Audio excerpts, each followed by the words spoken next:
escaped from a great peril with which his son also would have been reproached, and all those from Cornwall. He would have done better to go into exile than to have blown in that funnel between spine and mount pubic, there where rust-colored substances proceed. He could never have been certain that she would not piss all over his snout and eyebrows. Lady, may Bernard never venture to blow that trumpet without a large bung to stop up the penile hole, then only could he blow without peril. This quite extraordinary document opens a strange perspective on the deep ambiguity of the sublimating imagination. One should first note that all the poetic works of the trouvères and troubadours have not come down to us, and that we only find some of Arnaud Daniel's poems in 2 or 3 manuscripts. Yet this poem, whose literary merit goes far beyond what a translation is able to reveal, not only was not lost but is to be found in some 20 manuscripts. We have other texts which show that 2 other Irivaracy Trumalic and Raymond de Durfort participated in this debate, arguing on the other side, but I won't go into that. We find ourselves here faced with a sudden reversal, a strange reaction. Heaven knows that Arnaud Daniel went a long way in the direction of lending the greatest subtlety to the pact between lovers. Doesn't he push desire to the extreme point of offering himself in a sacrifice that involves his own annihilation?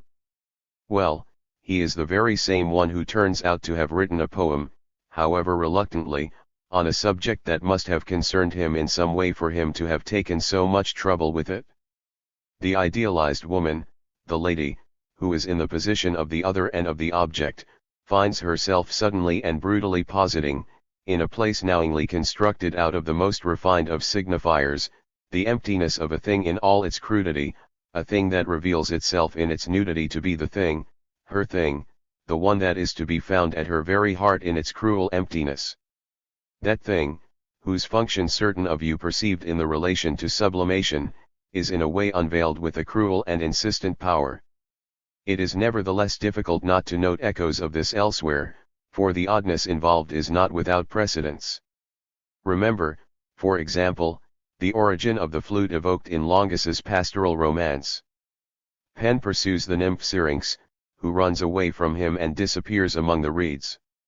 In his rage, he cuts down the reeds, and that, Longus tells us, is the origin of the flute with pipes of unequal length. Pan wanted, the subtle poet adds, to express in that way the fact that his love was without equal. Syrinx is transformed into the pipe of Pan's flute. Now on the level of derision that is to be found in the strange poem that I brought to your attention here, we find the same structure, the same model of an emptiness at the core, around which is articulated that by means of which desire is in the end sublimated. I wouldn't tell all if I didn't add to the file, in case it proves useful, that Dante places Arnaud Daniel in Canto 14 of his Purgatory in the company of sodomites. I haven't been able to pursue the particular genesis of this poem beyond that. I am now going to ask Madame Hubert to speak. She will be talking to you about a text that is frequently referred to in analytic literature, namely, Sperber's article entitled On the Influence of Sexual Factors on the Origin and Development of Language, but it also touches on all kinds of problems relative to what we have to say about sublimation. In his article on the theory of symbolism, an article on which I wrote a commentary in our journal but which, I have heard, is not particularly accessible to a reader, Jones expressly singles out the Sperber article. If, he says, 164. Sperber's theory is true, if we must consider certain forms of primitive work, agricultural work, in particular, the relations between man and the earth, as the equivalent of the sexual act, features whose traces are, as it were, retained in the meaning we give that primitive relation, then can this be explained by the process of symbolization? Jones says no. In other words, given the conception he has of the function of the symbol, he considers that what is involved is by no means a symbolic transposition, neither can it be registered as a sublimation effect. The sublimation effect is to be taken in its liberality, in its authenticity. The copulation between the ploughman and the earth is not a symbolization but the equivalent of a symbolic copulation. It is worth taking the time to reflect on that, and in my article I draw certain consequences to which I will return. Sperber's text appeared in the first issue of Imago, and it is perhaps even more difficult to find than the others. But so that it may receive its due, Mrs. Hubert has been good enough to concentrate on it, and she will tell us today what it contains. March 9, I 960. The Paradox of Jacques. 13. The Death of God. On Sexual Symbolism. From the Neumann to Moses's Message. The Great Man and His Murder. Freud's Christocentrism. Jacques and Dead.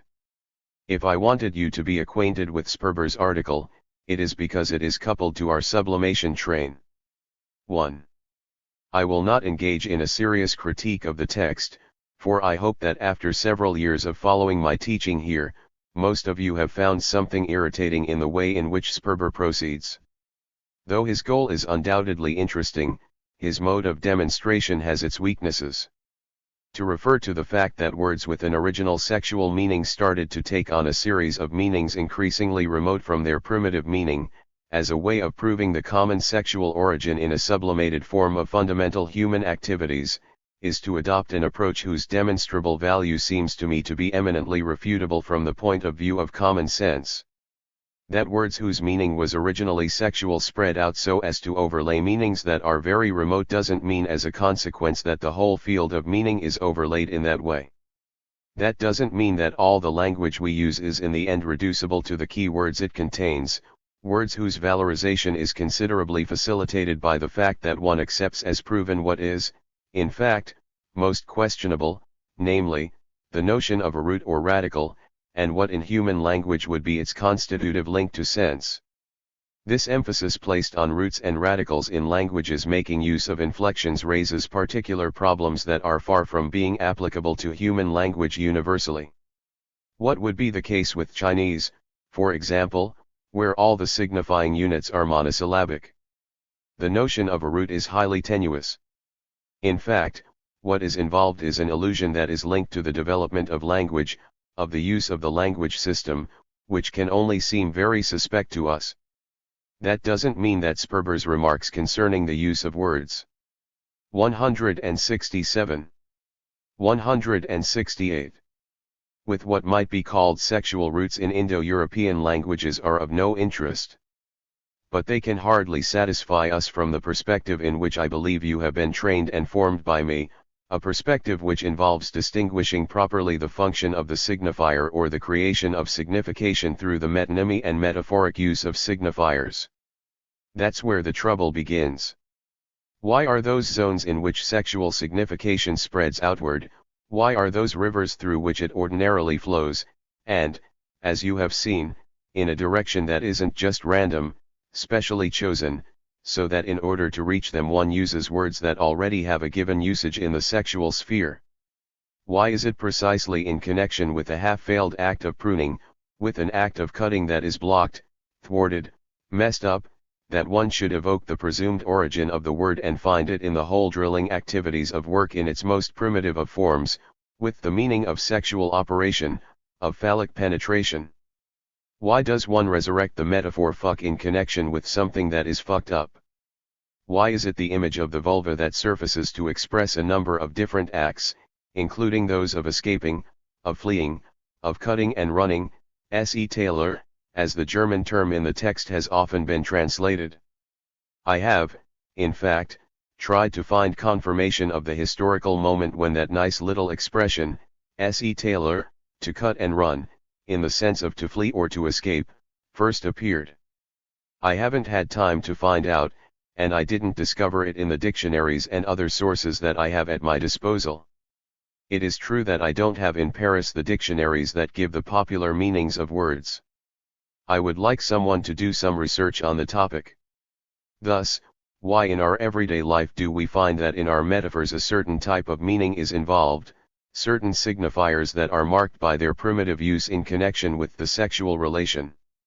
Why, for example, do we use some slang expression that had originally a sexual significance in order to evoke metaphorically situations that have nothing to do with sex? The metaphorical usage involved is employed to obtain a certain modification.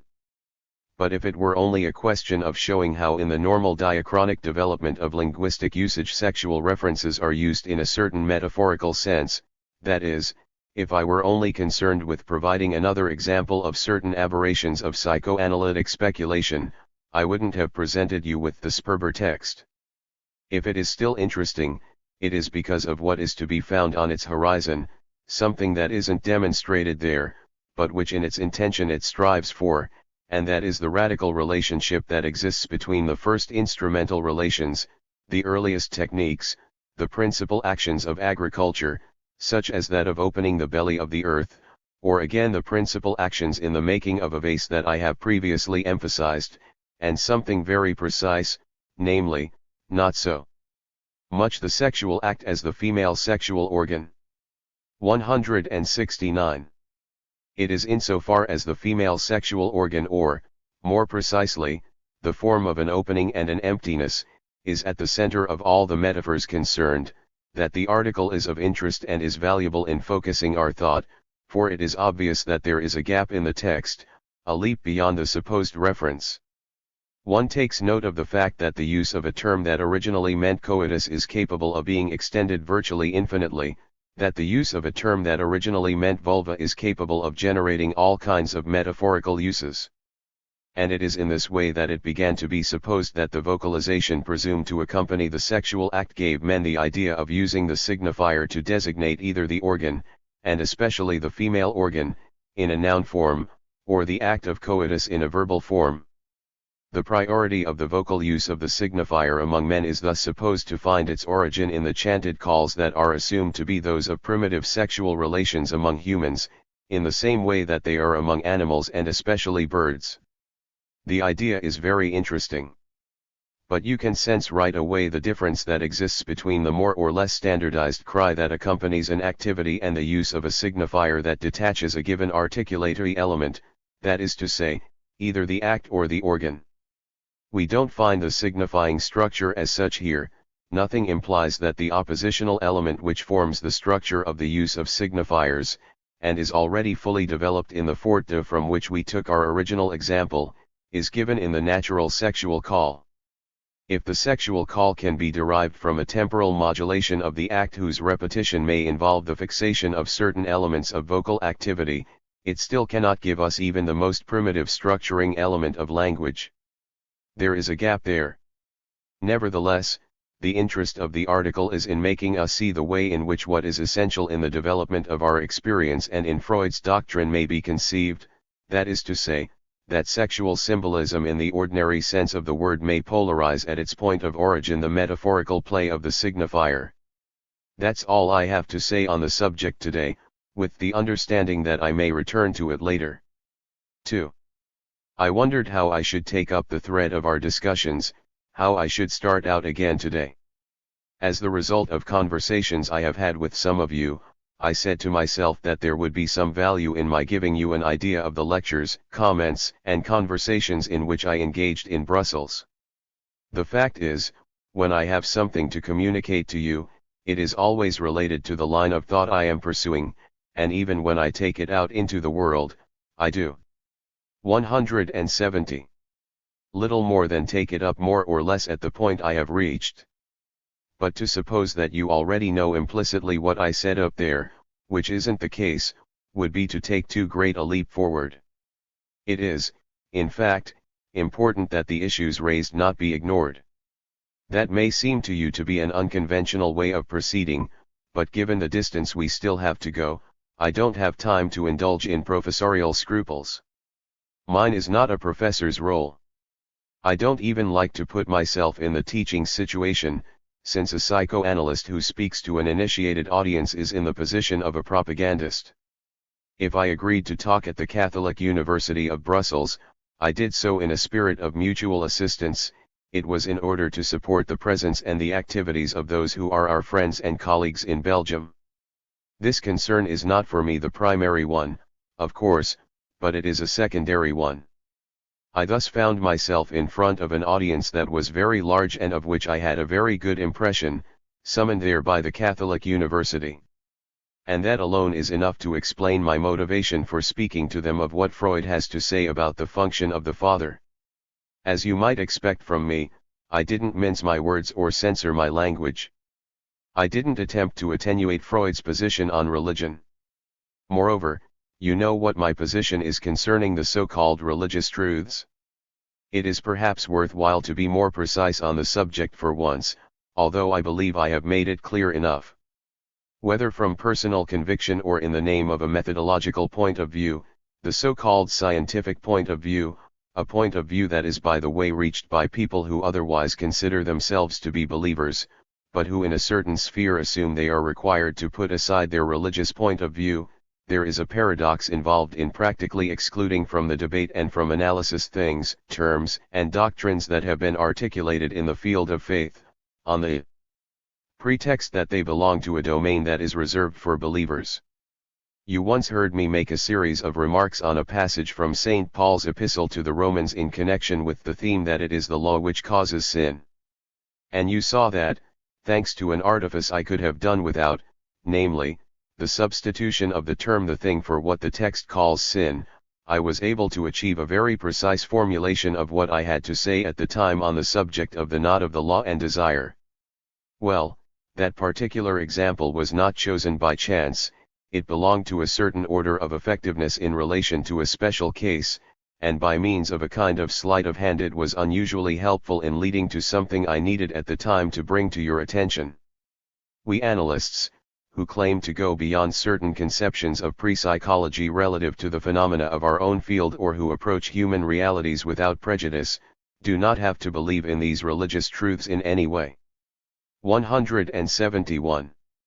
Given that such belief may extend as far as what is called faith, in order to be interested in what is articulated in its own terms in religious experience, in the terms of the conflict between freedom and grace, for example. A notion as precise and articulate as grace is irreplaceable where the psychology of the act is concerned, and we don't find anything equivalent in classic academic psychology. Not only doctrines, but also the history of choices, that is, of heresies that have been attested to in this sphere, and the succession of emotional outbursts that have motivated a certain number of directions taken in the concrete ethics of generations, all belong to our sphere of inquiry. They, so to speak, demand all of our attention in their own register and mode of expression. It is not enough that certain themes be raised only by those who believe they believe. After all, how can we know? For the whole field to be reserved for them alone. If we accept that they truly believe, then they are not beliefs for them but truths. What they believe in, whether they believe in it or they don't, nothing is more ambiguous than belief. One thing is certain, they believe they know. The knowledge in question is like any other, and for this reason it falls into the field of inquiry that we should conduct on all forms of knowledge, and such is the case, because as analysts we believe that there is no knowledge which doesn't emerge against a background of ignorance. That is the reason why we accept as such the idea of other forms of knowledge than the kind that is founded scientifically. It was not useless, then, for me to confront an audience that represents an important sector of the public. Whether or not I may have caused an ear or two to prick up is problematic, the future alone will reveal that. Moreover, it won't have the same impact on a very different audience, like you. Freud himself took an unequivocal position on the subject of religious experience. He said that everything of that kind that implied a sentimental approach meant nothing to him, it was literally a dead letter for him. Yet if we in this assembly have the position on the letter that we do, that doesn't solve a thing, however dead it might be, that letter was nevertheless definitely articulated. Well now, faced with people who are supposed not to be able to dissociate themselves from a certain message concerning the function of the Father, given that it is at the heart of the experience defined as religious, I had no discomfort in affirming that as far as that matter was concerned, Freud had what it took, as I put it in a subtitle that was found a little startling. You only have to open the little book entitled Moses and Monotheism that Freud cogitated over for some 10 years, for after totem and taboo he thought of nothing but that, of Moses and the religion of his fathers. And if it weren't for the article on the Spaltung of the ego, one might say that the pen fell from 172. His hands at the end of Moses and Monotheism.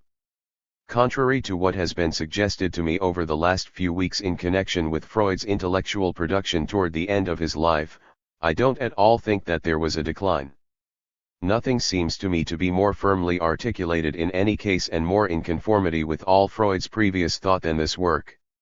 It bears on the monotheistic message for such, and for him there is no doubt that it contains an uncontestable weight of superior value over any other.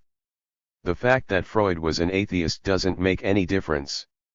For the atheist that Freud was, if not necessarily for all atheists, the goal of the radical core of this message was of decisive value.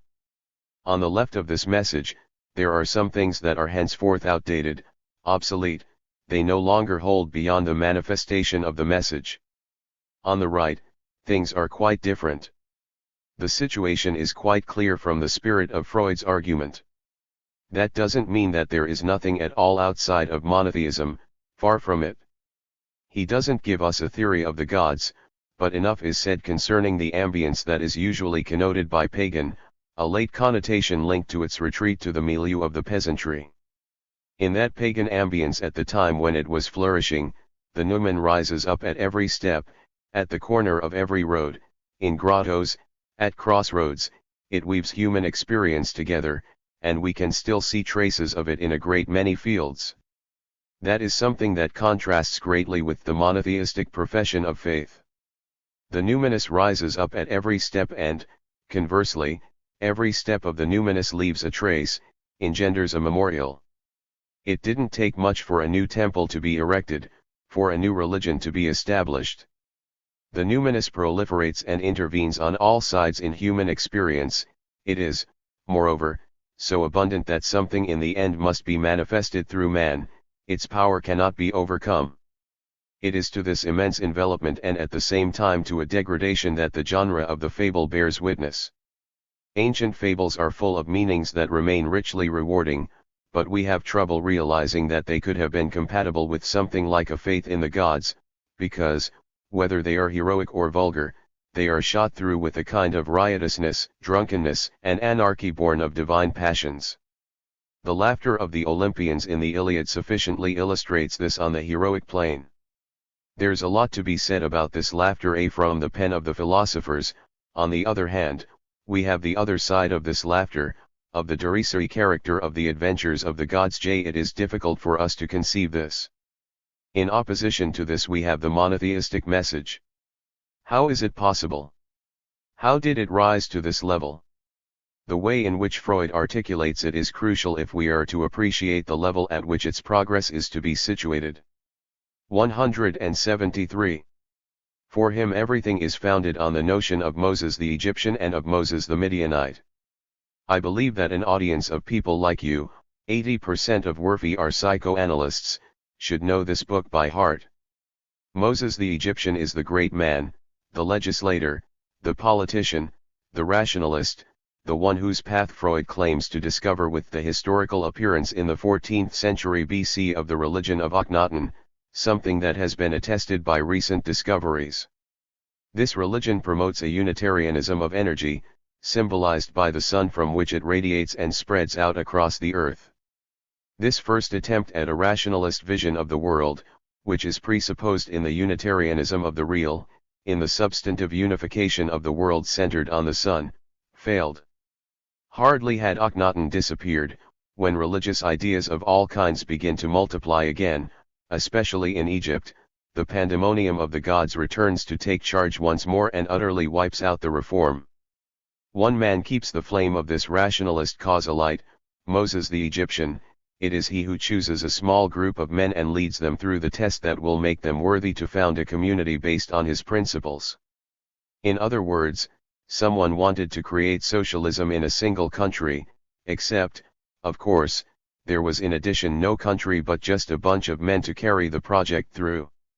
That's Freud's conception of the true Moses, the great man, and what we need to know is how his message has come down to us. You will perhaps respond that this Moses was after all a bit of a magician. How otherwise did he produce the swarms of locusts and frogs? But that was his business. It's not an essential question from the point of view that concerns us here, that of his place in religion. Let's leave the question of magic aside, although it doesn't seem to have hurt him with anyone. On the other hand, there is Moses the Midianite, the son-in-law of Jethro, whom Freud also calls the one from Sinai, from Horeb, and Freud teaches us that this one was confused with the other. It is this one who claims to have heard the decisive word emerge from the burning bush, the word that cannot be eluded, as Freud eludes it, I am, not as the whole Christian gnosis has attempted to interpret it, he who is, thereby exposing us to difficulties relative to the concept of being that are far from being over, and which have perhaps contributed to compromising exegesis, but I am what I am. Or, in other words, a God who introduces himself as an essentially hidden God. This hidden God is a jealous God. He seems to be very difficult to dissociate from the one who, according to the Bible, proclaims in that same ambience of fire which makes him inaccessible the famous 10 Commandments to the assembled people, who are required to remain at a certain distance. Given that these commandments turn out to be proof against anything, and by 174.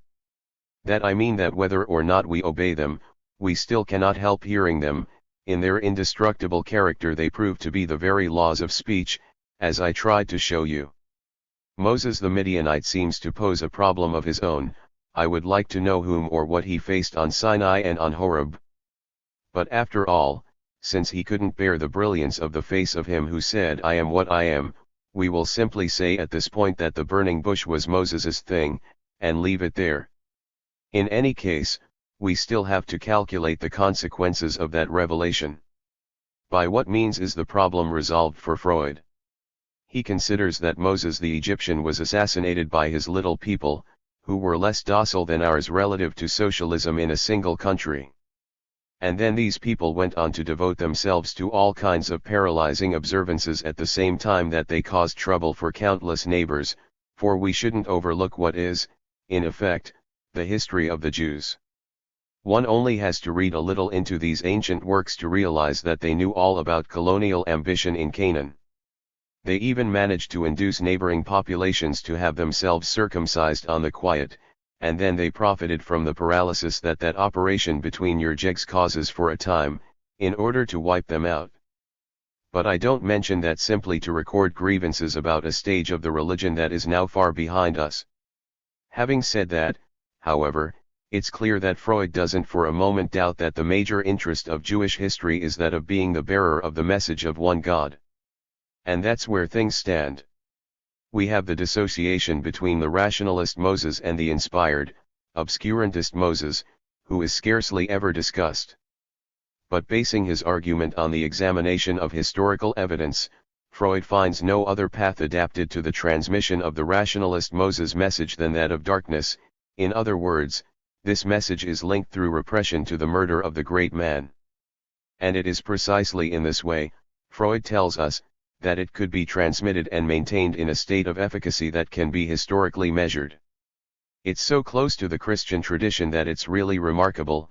It is because the primordial murder of the great man re-emerges in a second murder that in a sense translates and brings it to light, the murder of Christ, that the monotheistic message is completed. It is because the secret malediction of the murder of the great man, which itself only draws its power from the fact that it echoes the inaugural murder of humanity, that of the primitive father, it is because this event emerges into the light of day, that what, in the light of Freud's text, we are obliged to call Christian redemption may be accomplished. That tradition alone pursues to the end the task of revealing what is involved in the primitive crime of the primordial law.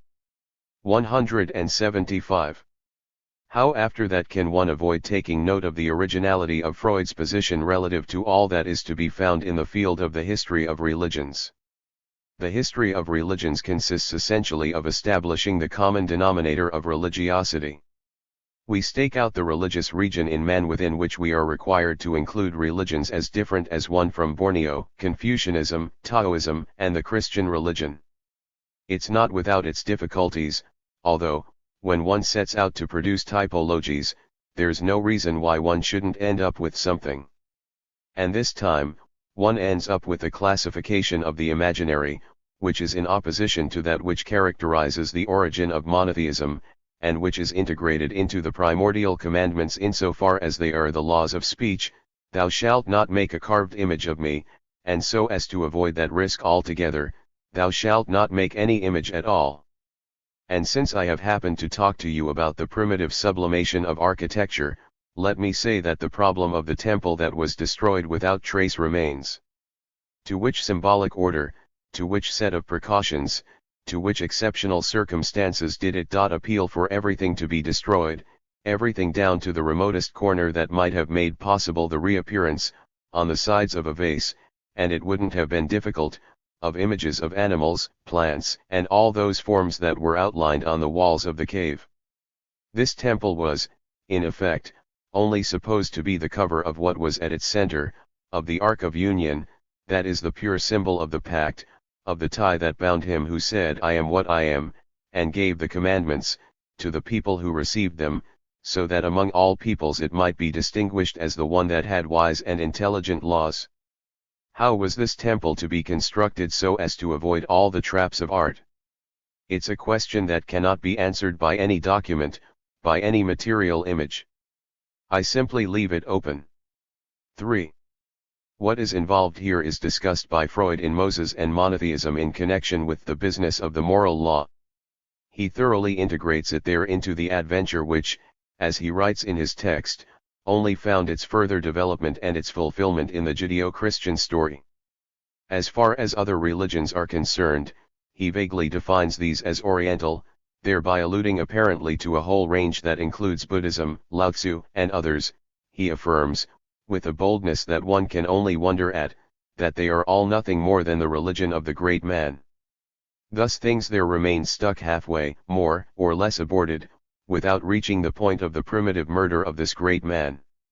I am far from agreeing with all that. Yet in the history of the avatars of 176 Buddhism, one can find a great many things which, legitimately or not, can be made to illustrate Freud's theory. In other words, it is because they did not push the development of the drama through to the end that they stayed where they are. But it is, needless to say, odd to find this strange Christocentrism in Freud's writings. There must have been a reason for him to have slipped into it almost without realizing it. In any case, we find ourselves brought back to following the path to the end.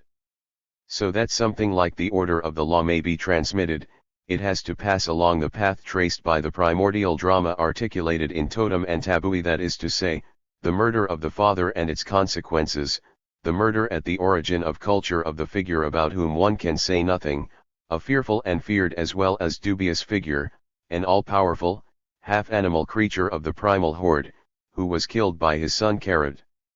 As a result of which, and the articulation here is important, an inaugural pact is established that is essential for a time to the institution of that law, which Freud does his best to tie to the murder of the father and to identify with the ambivalence that is thus at the basis of the relations between son and father, or, in other words, involves the return of love once the act is accomplished. All the mystery is in that act. It is designed to hide something, namely, that not only does the murder of the father not open the path to jouissance that the presence of the father was supposed to prohibit, but it, in fact, strengthens the prohibition. The whole problem is there, that's where, in fact as well as in theory, the fault lies. Although the obstacle is removed as a result of the murder, jouissance is still prohibited. Not only that, but the prohibition is reinforced. This fault that denies is thus sustained, articulated, made visible by the myth, but at the same time it is also camouflaged by it. That is why the important feature of Totem and Taboo is that it is a myth, and, as has been said, perhaps the only myth that the modern age was capable of. And Freud created it. It is important to grasp what is embodied in this fault. Everything that passes across it is turned into a debt in the great book of debts. Every act of jouissance gives rise to something that is inscribed in the book of debts of the law. Furthermore, something in this regulatory mechanism must either be a paradox or the site of some irregularity, for to pass across the fault in the other direction is not equivalent. Freud writes in Civilization and Its Discontents that everything that is transferred from jouissance to prohibition gives rise to the increasing strengthening of prohibition. Whoever attempts to submit to the moral law sees the demands of his superego grow increasingly meticulous and increasingly cruel. Why isn't it the same in the other direction? It is a fact that it isn't the case. 177. At all. Whoever enters the path of uninhibited jouissance, in the name of the rejection of the moral law in some form or other, encounters obstacles whose power is revealed to us every day in our experience in innumerable forms, forms that nevertheless perhaps may be traced back to a single root. We are, in fact, led to the point where we accept the formula that without a transgression there is no access to jouissance, and, to return to St. Paul, that is precisely the function of the law. Transgression in the direction of jouissance only takes place if it is supported by the oppositional principle, by the forms of the law. If the paths to jouissance have something in them that dies out, that tends to make them impassable, prohibition, if I may say so, becomes its all-terrain vehicle, its half-track truck, that gets it out of the circuitous routes that lead man back in a roundabout way toward the rut of a short and well-trodden satisfaction. That is the point that our experience leads us to, on condition that we are guided by Freud's articulation of the problem. Sin needed the law, St. Paul said, so that he could become a great sinner. Nothing, of course, affirms that he did, but so that he could conceive of the possibility. Meanwhile, what we see here is the tight bond between desire and the law. And it is in the light of this that Freud's ideal is an ideal tempered with civility that might be called patriarchal civility, in the full idyllic sense. The father is as sentimental a figure as you can imagine, the kind of figure suggested by the humanitarian ideal that resonates in Diderot's bourgeois dramas, or indeed in the figures that are the favorites of 18th-century engravings. That patriarchal civility is supposed to set us on the most reasonable path to temperate or normal desires. Yet what Freud is proposing through his myth is, in spite of its novelty, not something that wasn't from a certain point of view a response to a demand. The demand to which it was, in fact, a response is not difficult to see. The myth of the origin of the law is incarnated in the murder of the father. It is out of that the prototypes emerged, which we call successively the animal totem, then a more or less powerful and jealous God, and, finally, the single God, God the Father. The myth of the murder of the father is the myth of a time for which God is dead. But if for us God is dead, it is because he always has been dead, and that's what Freud says. He has never been the father except in the mythology of the son, or, in other words, in that of the commandment which commands that he, the father, be loved, and in the drama of the passion which reveals that there is a resurrection after death. That is to say, the man who made incarnate the death of God still exists. He still exists with the commandment which orders him to love God. That's the place where Freud stops, and he stops at the same time. The theme is developed in Civilization and Its Discontents, at the place that concerns the love of one's neighbor, which is some 178. Thing that appears to be insurmountable for us, indeed incomprehensible. I will attempt to explain why next time. I just wanted to emphasize the fact today that there is a certain atheistic message in Christianity itself, and I am not the first to have mentioned it. Hegel said that the destruction of the gods would be brought about by Christianity. Man survives the death of God, which he assumes, but in doing so, he presents himself before us. The pagan legend tells us that at the moment when the veil of the temple was rent on the Aegean Sea, the message resounded that the great Pan is dead. Even if Freud moralizes in Civilization and Its Discontents, he stops short at the commandment to love thy neighbor. It is to the heart of this problem that his theory of the meaning of the instinct brings us back. The relationship of the great Pan to death was, then, a stumbling block for the psychologism of his current disciples. That's why my second lecture in Brussels turned on the question of love of one's neighbor. It was another theme I had in common with my audience. What I did, in fact, come up with, I will allow you to judge next time. March 16, I 960. 14. Love of one's neighbor. A special God. Fool and knave. The truth about truth. Why jouissance is evil one. Saint Martin. Kantian Tales. You know that last time I picked up my discussion with you by connecting it to my lecture to the Catholics. Don't imagine that that was an easy way out. I didn't merely serve up again what I had to say in Brussels, I didn't tell them half of what I told you. What I laid out last time concerning the death of God the Father will lead us to another question today, one that will show you Freud situating himself directly at the center of our true experience. For he doesn't attempt to evade the issue by making generalizations about the religious function in man. He is concerned with the way in which it manifests itself to us, that is to say, in the commandment which is expressed in our civilization in the form of the love of one's neighbor. 1. Freud confronts this commandment directly. And if you take the time to read Civilization Audits Discontents, you will see that that is where he begins, where he remains throughout, and where he ends up. He talks of nothing but that. What he has to say on the subject should under normal circumstances make our ears ring and set our teeth on edge. But that doesn't happen. It's a funny thing, but once a text has been in print for a certain period of time, it allows the transitory vertigo that is the vital source of its meaning to evaporate. So I will try to reanimate the meaning of Freud's lines today. And since that will lead me toward some pretty potent notions, all I can do is ask language, what Freud would call logos, to lend me a measured tone. God, then, is dead. Since he is dead, he always has been. I explain too. 1. It should be borne in mind throughout the following discussion that le mal in French includes the ideas both of evil and of suffering. 179. 180. U. Freud's theory on the topic, namely, the myth expressed in Totem and Taboo. It is precisely because God is dead, has always been dead, that it was possible to transmit a message via all those beliefs which made him appear to be still alive, resurrected from the emptiness left by his death in those non-contradictory gods whom Freud indicates proliferated above all in Egypt. The message in question is that of a single God who is both the Lord of the universe and the dispenser of the light that warms life and spreads the brightness of consciousness. His attributes are those of a thought which regulates the order of the real. It is Akhenaten's God, the God of the secret message that the Jewish people bears by reason of the fact that, by assassinating Moses, it reenacted the archaic murder of the father.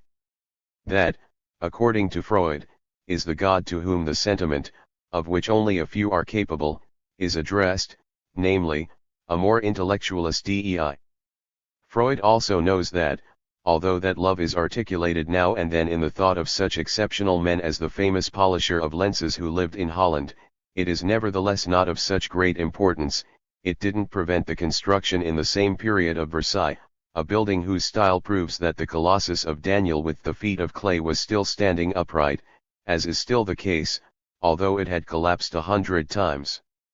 No doubt a science has been erected on the fragile belief I was discussing, namely, the one that is expressed in the following terms, which always reappear at the horizon of our aims: the real is rational, the rational is real. It's a strange thing that if the science in question has made use of the belief, it has nevertheless remained subservient, remained in the service of the Colossus I just referred to, the one that has collapsed 100 times and is still there. The fervent love that a solitary individual like Spinoza or Freud may feel for the God of the message has nothing to do with the God of the believers.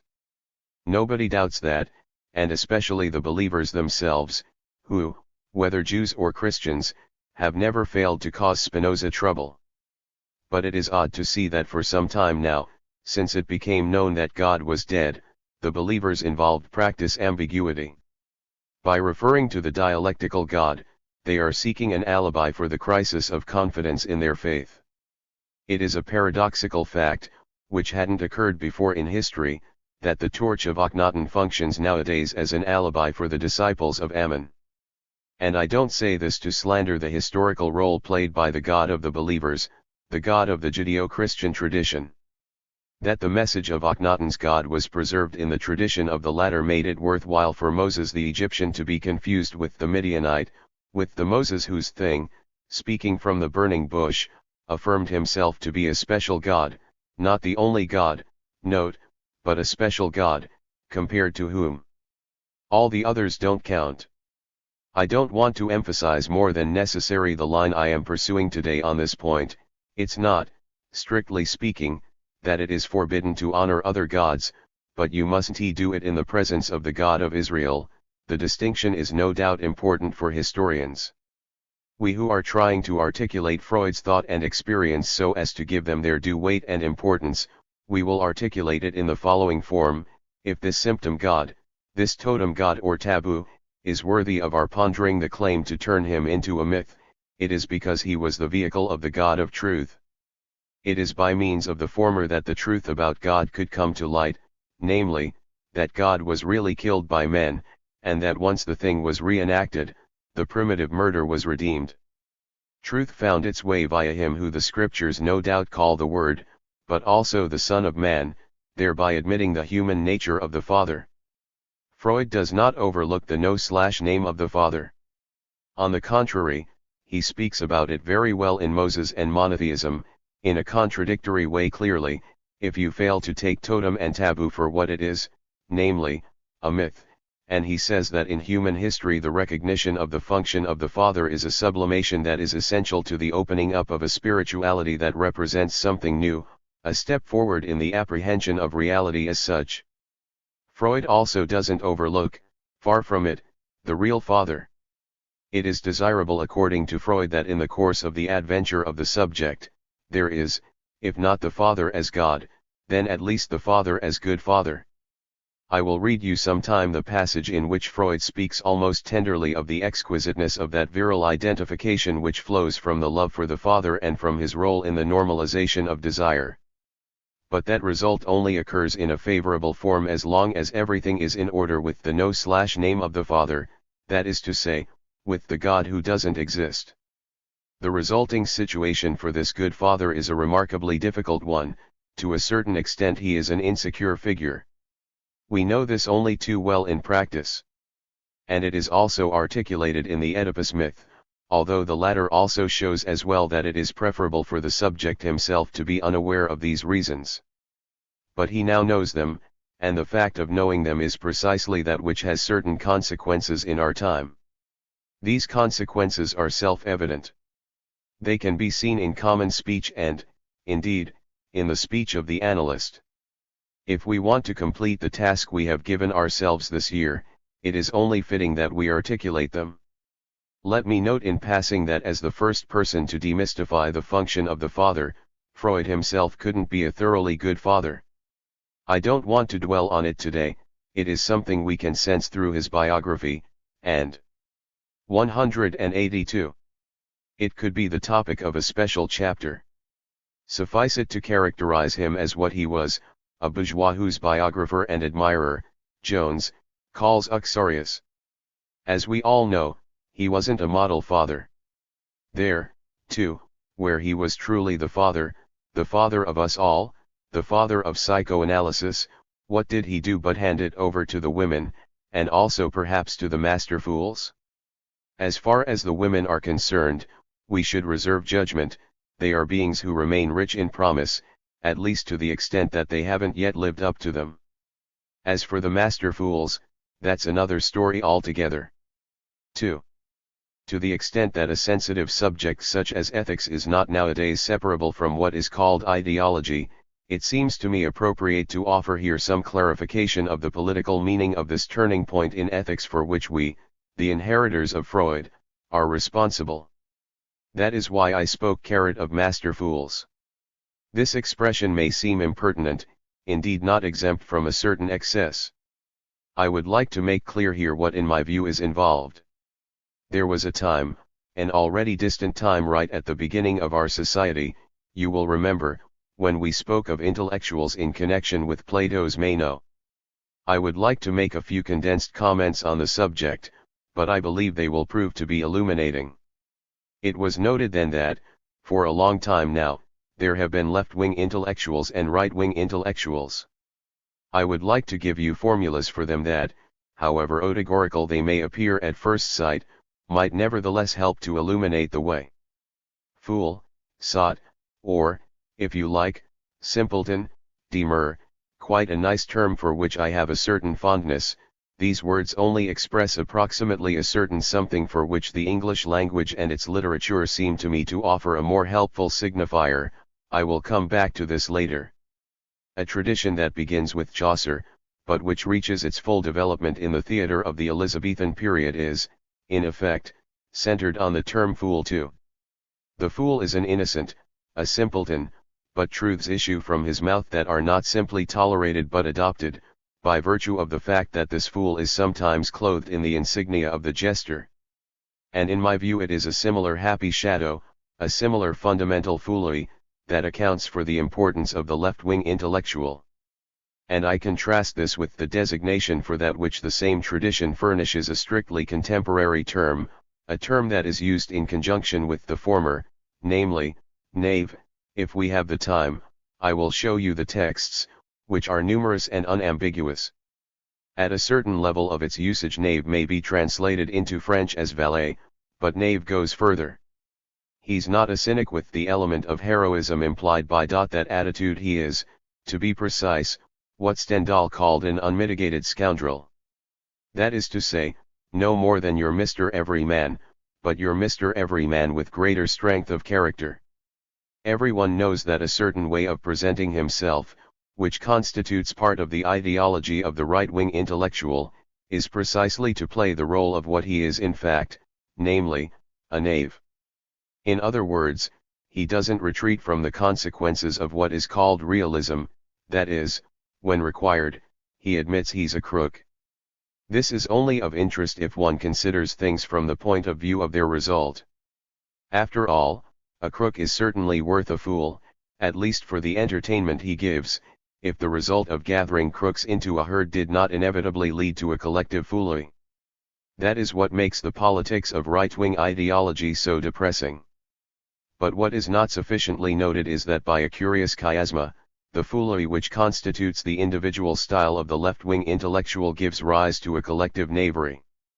What I am proposing here for you to reflect on has, I don't deny, the character of a confession.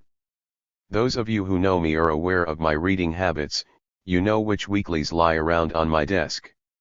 The thing I enjoy most, I must admit, is the spectacle of collective knavery exhibited in them, that innocent chicanery, not to say calm impudence, which allows them to express so many heroic truths without wanting to pay the price. It is thanks to this that what is affirmed concerning the horrors of mammon on the first page leads, on the last, to purrs of tenderness for this same mammon. Freud was perhaps not a good father, but he was neither a crook nor an imbecile. That is why one can say about him two things which are disconcerting in their connection and their opposition. He was a humanitarian, who after checking his works will contest that. And we must acknowledge it, however discredited the term might be by the crooks on the right. But, on the other hand, he wasn't a simpleton, so that one can say as well, and we have the texts to prove it, that he was no progressive. I am sorry but it's a fact, Freud was in no way a progressive. And as far as this is concerned, there are even some extraordinarily scandalous things in his writings. From the pen of one of our guides, the little optimism Mani. 184. Fest for the perspectives opened by the masses is certainly apt to shock, but it is indispensable for us to remember that, if we want to know where we stand. You will see in what follows the usefulness of such remarks, which may appear crude.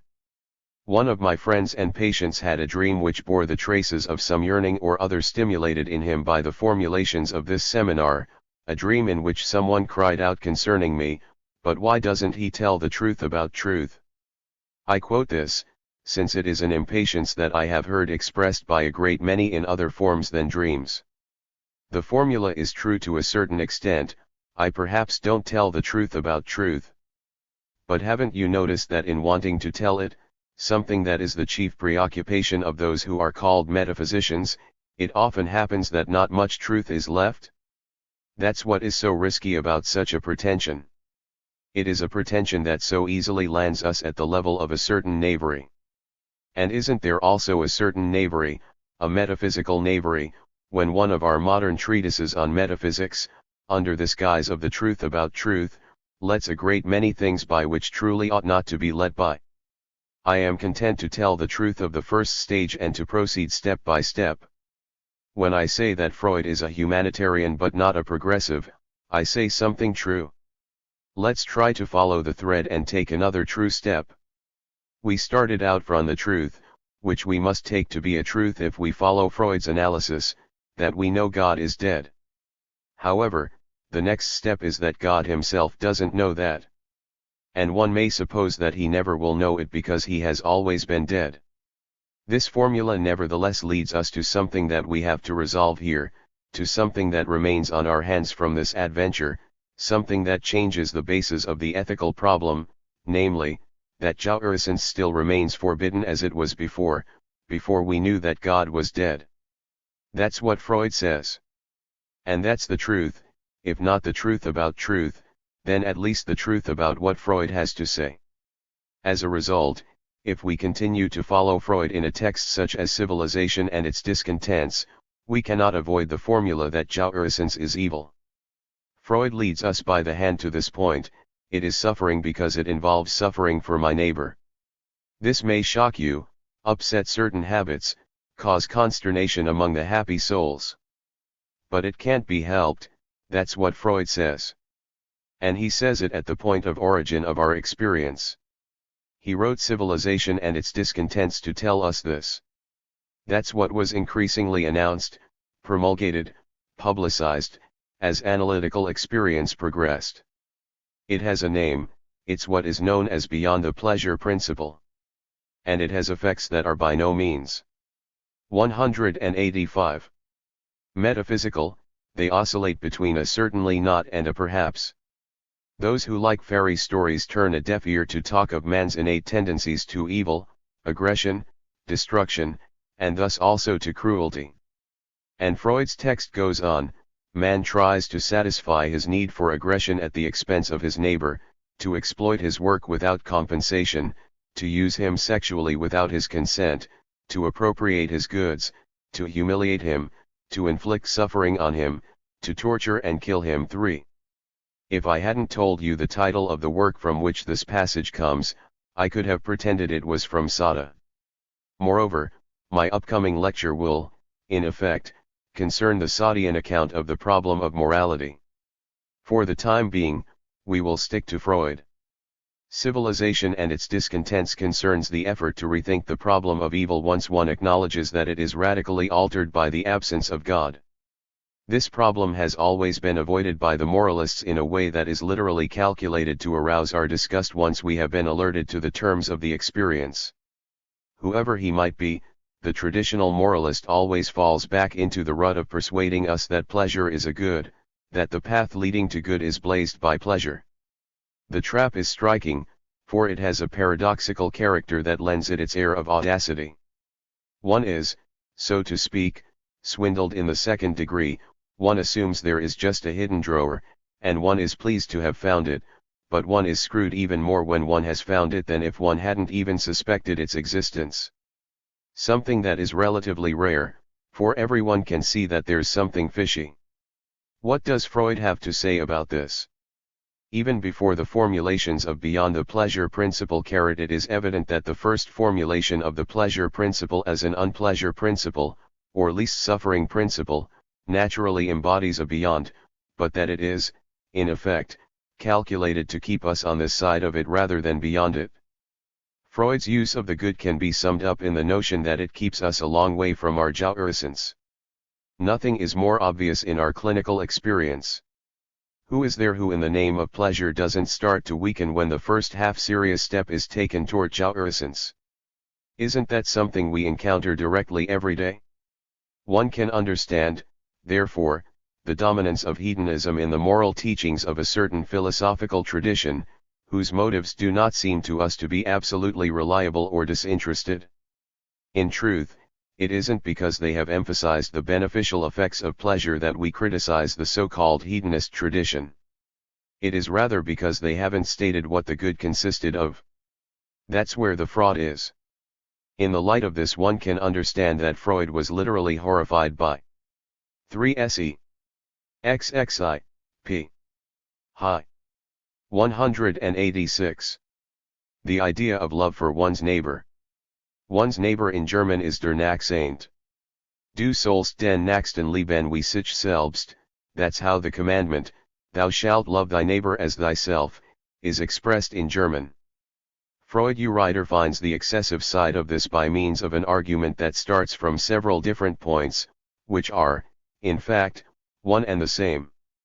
In the first place, the neighbor, whose fundamental nature is, as you have seen, revealed in Freud's writings, is bad. But that's not all there is to it. Freud also says, and it shouldn't make you smile just because it is expressed in a somewhat sparse manner, my love is something precious and I'm not going to give it whole to whomever claims to be what he is, simply because he happened to come by. Freud makes comments about this that are quite right, moving comments on the subject of what is worth loving.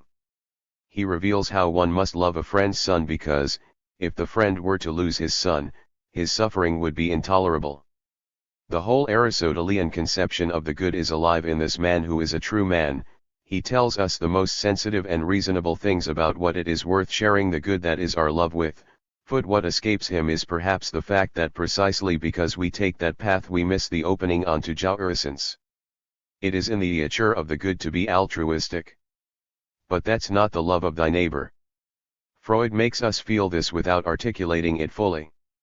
We will now attempt, without forcing anything, to do so in his stead. We can found our case on the following, namely, that every time that Freud stops short in horror at the consequences of the commandment to love one's neighbor, we see evoked the presence of that fundamental evil which dwells within this neighbor. But if that is the case, then it also dwells within me. And what is more of a neighbor to me than this heart within which is that of my jouissance and which I don't dare go near? For as soon as I go near it, as civilization and its discontents makes clear, there rises up the unfathomable aggressivity from which I flee, that I turn against me, and which in the very place of the vanished law adds its weight to that which prevents me from crossing a certain frontier at the limit of the thing. As long as it's a question of the good, there's no problem, our own and our neighbors are of the same material. Saint Martin shares his cloak, and a great deal is made of it.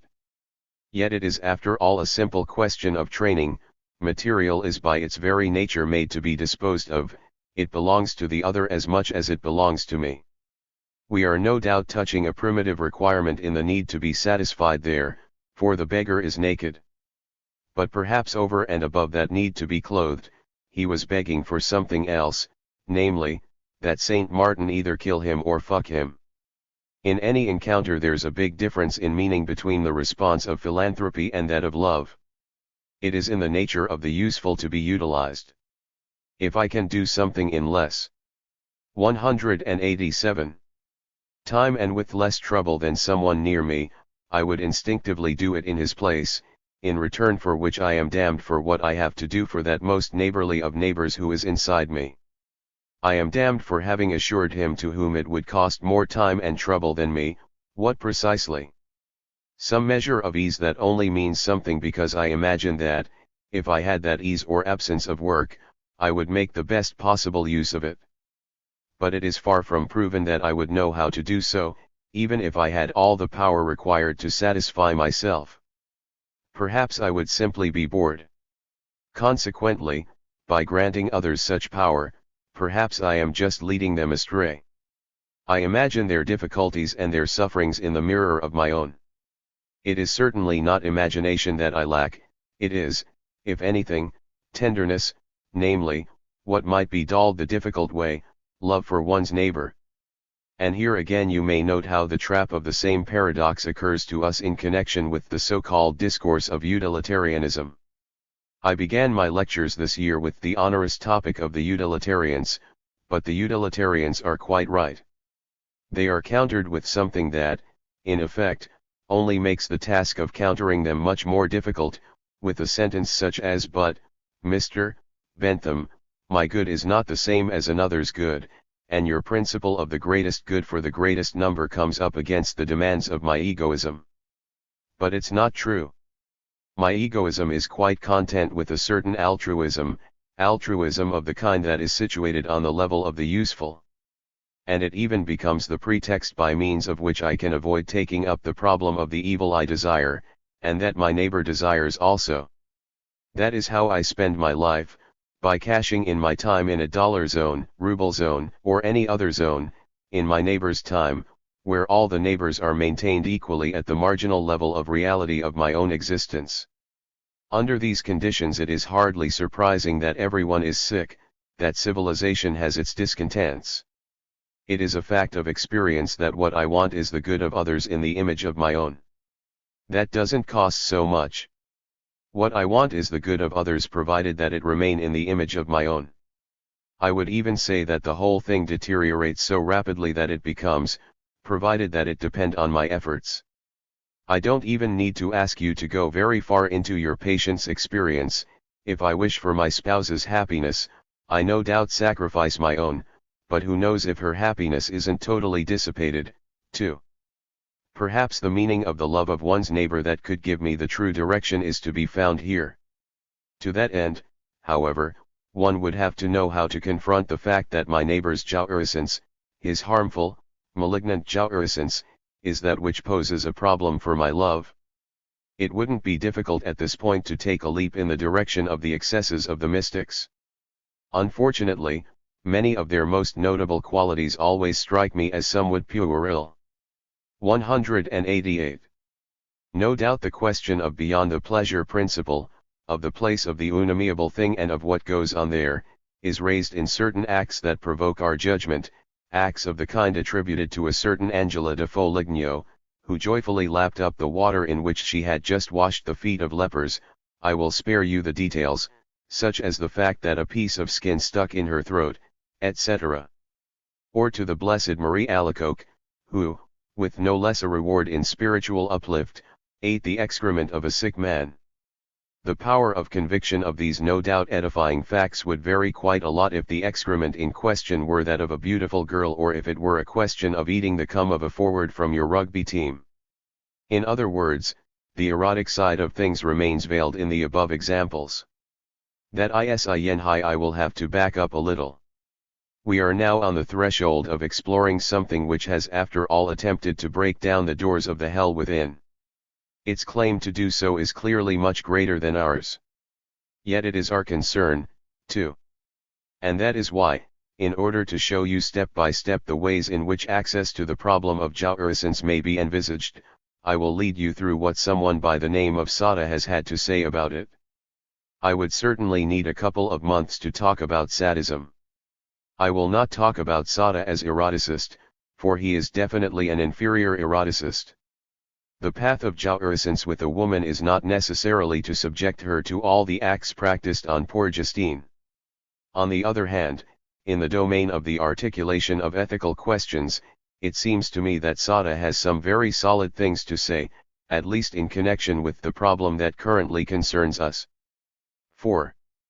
Before I take up the question next time, I would like to end today by making you sense this in connection with a contemporary example, namely, Kant's, which I have already devoted some time to, and it's not for nothing that it is contemporary with Sada.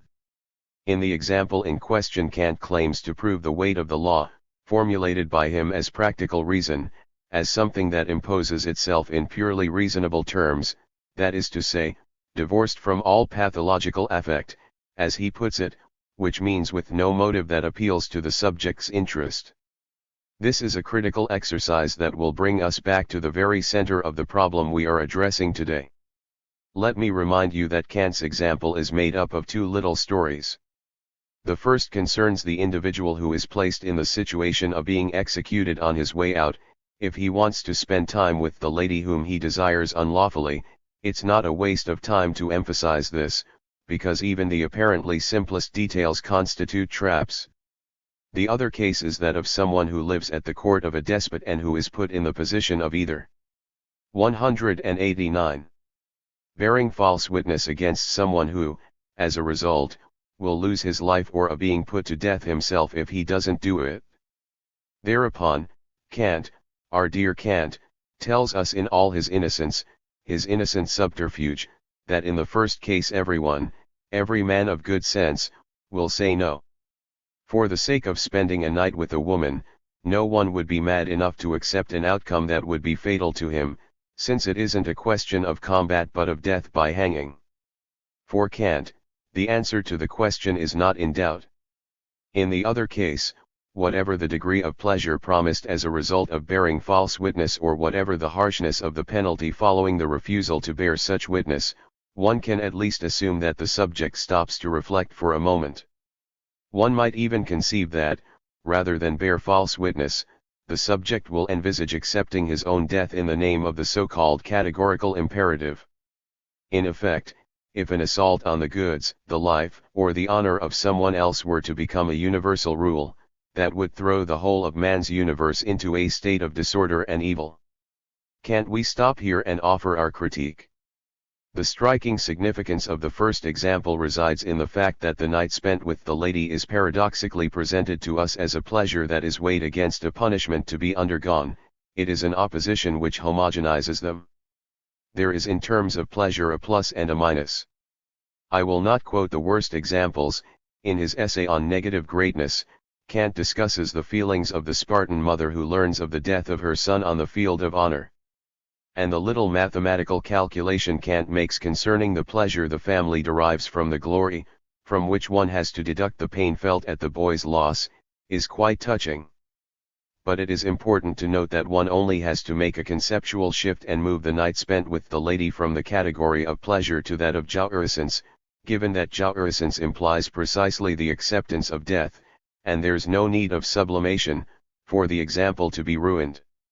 In other words, it is enough for jouissance to be a form of evil, for the whole thing to change its character completely, and for the meaning of the moral law itself to be completely changed. Anyone can see that if the moral law is, in effect, capable of playing some role here, it is precisely as a support for the jouissance involved. It is so that the sin becomes what St. Paul calls inordinately sinful. That's what Kant on this occasion simply ignores. Then there is the other example, whose little errors of logic should not, between ourselves, be overlooked. The circumstances involved are somewhat different. In the first case, pleasure and pain are presented as a single packet to take or leave, in consideration of which one avoids the risk and gives up jouissance. In the second case, there is pleasure or pain. It's not insignificant that I underline it, for this choice is destined to produce in you a certain 190 effect of a fortiori, as a result of which you may be deceived about the real significance of the question. What's at issue here? That I attack the rights of another who is my fellow man in that statement of the universal rule, or is it a question of the false witness as such? And what if I changed the example a little? Let's talk about true witness, about a case of conscience which is raised if I am summoned to inform on my neighbor or my brother for activities which are prejudicial to the security of the state. That question is of a kind that shifts the emphasis placed on the universal rule. And I who stand here right now and bear witness to the idea that there is no law of the good except in evil and through evil, should I bear such witness? This law makes my neighbor's jouissance the point on which, in bearing witness in this case, the meaning of my duty is balanced. Must I go toward my duty of truth insofar as it preserves the authentic place of my jouissance, even if it is empty? Or must I resign myself to this lie, which, by making me substitute forcefully the good for the principle of my jouissance, commands me to blow alternatively hot and cold? Either I refrain from betraying my neighbor so as to spare my fellow man, or I shelter behind my fellow man so as to give up my jouissance. March 20, 1960. 15. The barrier to jouissance. The respect of the image of the other. Sada, his phantasm, and his doctrine. Mdipsmus. Fragmented and indestructible. I announced that I would talk about Sada.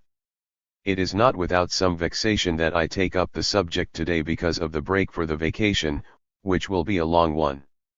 I would like at least during this lecture to clear up the misunderstanding that might occur because we are dealing with Sada, and it might be thought that that constitutes a wholly external way of looking upon ourselves as pioneers or militants embracing a radical position. Such a view implies that, as a result of our function or profession, we are destined to embrace extremes, so to speak, and that Sada in this respect is our progenitor or precursor, who supposedly opened up some impasse, aberration, or aporia, in that domain of ethics we have chosen to explore this year, and that we would be well advised to follow him. It is very important to clear up that misunderstanding, which is related to a number of others I am struggling against in order to make some progress here before you. The domain that we are exploring this year isn't interesting for us only in a purely external sense. I would even say that up to a certain point this field may involve a certain degree of boredom, even for such a faithful audience as you, and it's not to be neglected, it has its own significance. Naturally, since I am speaking to you, I try to interest you, that's part of the deal. But that mode of communication which binds us together isn't necessarily calculated to avoid something that the art of the teacher normally proscribes. When I compare two audiences, if I manage to interest the one in Brussels, so much the better, but it isn't at all in the same way that you here are interested in my teaching.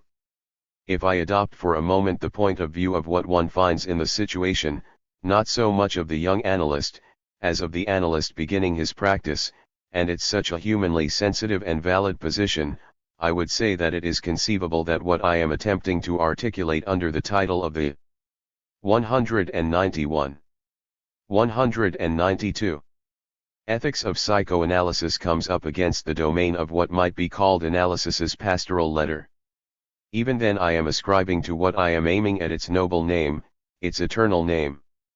A less flattering name would be the one invented by one of the most unpleasant authors of our time, intellectual comfort. The question of how does one proceed may, in effect, lead to impatience and even disappointment, when one is faced with the need to approach things at a level, that, it seems, is not that of our technique on the basis of which a great many things are to be resolved, or such at least is the promise. A great many things perhaps, but not everything. And we shouldn't necessarily turn our eyes away from those things that our technique warns us constitute an impasse or even a gap, even if all the consequences of our action are in question.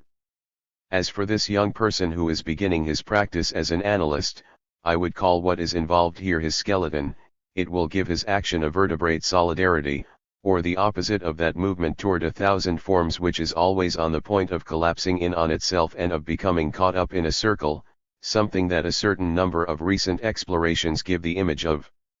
It is, therefore, not a bad idea to expose the fact that something may degenerate from the expectation of assurance, which is doubtless of some use in the exercise of one's profession, into a form of sentimental assurance. It is as a result of this that those subjects whom I take to be at a crossroads in their existence turn into prisoners of an infatuation that is the source of both an inner disappointment and a secret demand. And if we are to make any progress, this is what the perspective of the ethical ends of psychoanalysis, whose significance I am trying to demonstrate here, has to combat. It is something one encounters sooner rather than later. 1. Our path thus far has led us to a point that I will call the paradox of jouissance. The paradox of jouissance introduces its problematic into that dialectic of happiness which we analysts have perhaps rashly set out to explore. We have grasped the paradox in more than one detail as something that emerges routinely in our experience. But in order to lead you to it and relate it to the thread of our discussion, I have chosen this time the path of the enigma of its relation to the law. And this is something that is marked by the strangeness of the way the existence of this law appears to us, as founded on the other, as I have long taught you.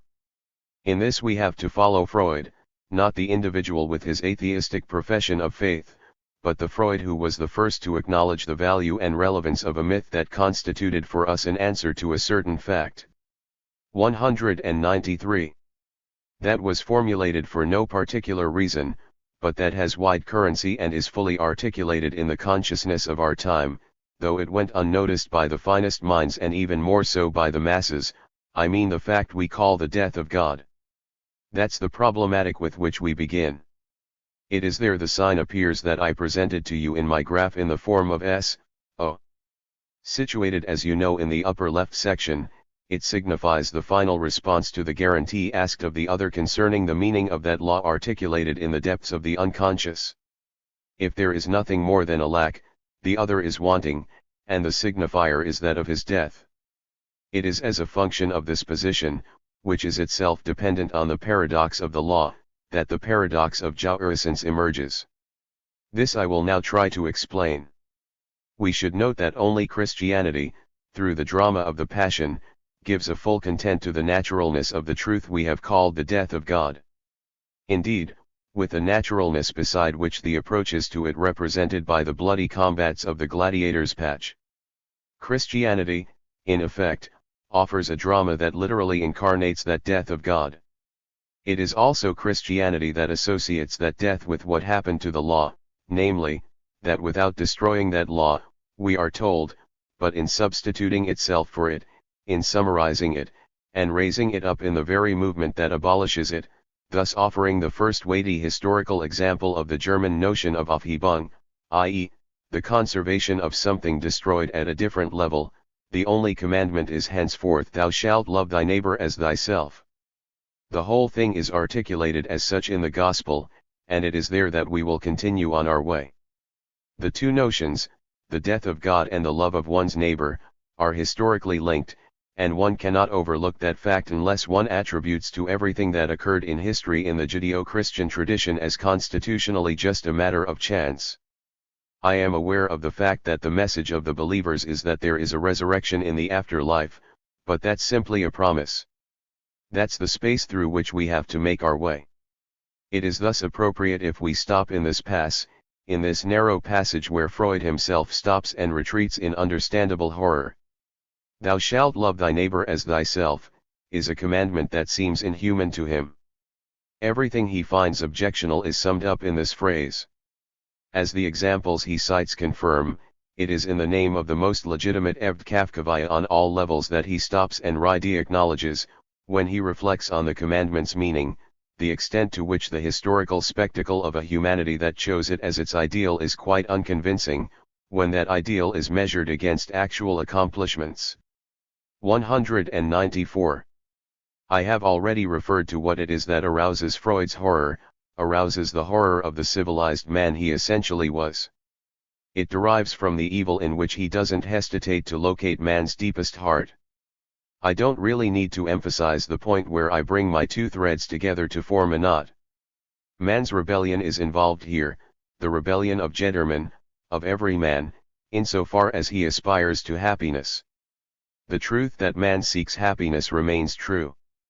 The resistance to the commandment thou shalt love thy neighbor as thyself and the resistance that is exercised to prevent his access to jouissance are one and the same thing. Stated thus, this may seem an additional paradox, a gratuitous assertion. Yet don't you recognize there what we refer to in the most routine way each time we see a subject retreat from his own jouissance? What are we drawing attention to? To the unconscious aggression that jouissance contains, to the frightening core of the destruto, which, in spite of all our feminine affectations and quibbles, we constantly find ourselves confronting in our analytical experience. Whether or not this view is ratified in the name of some preconceived view of nature, it is nevertheless true that at the heart of everything Freud taught, one finds the following: the energy of the so-called superego derives from the aggression that the subject turns back upon himself.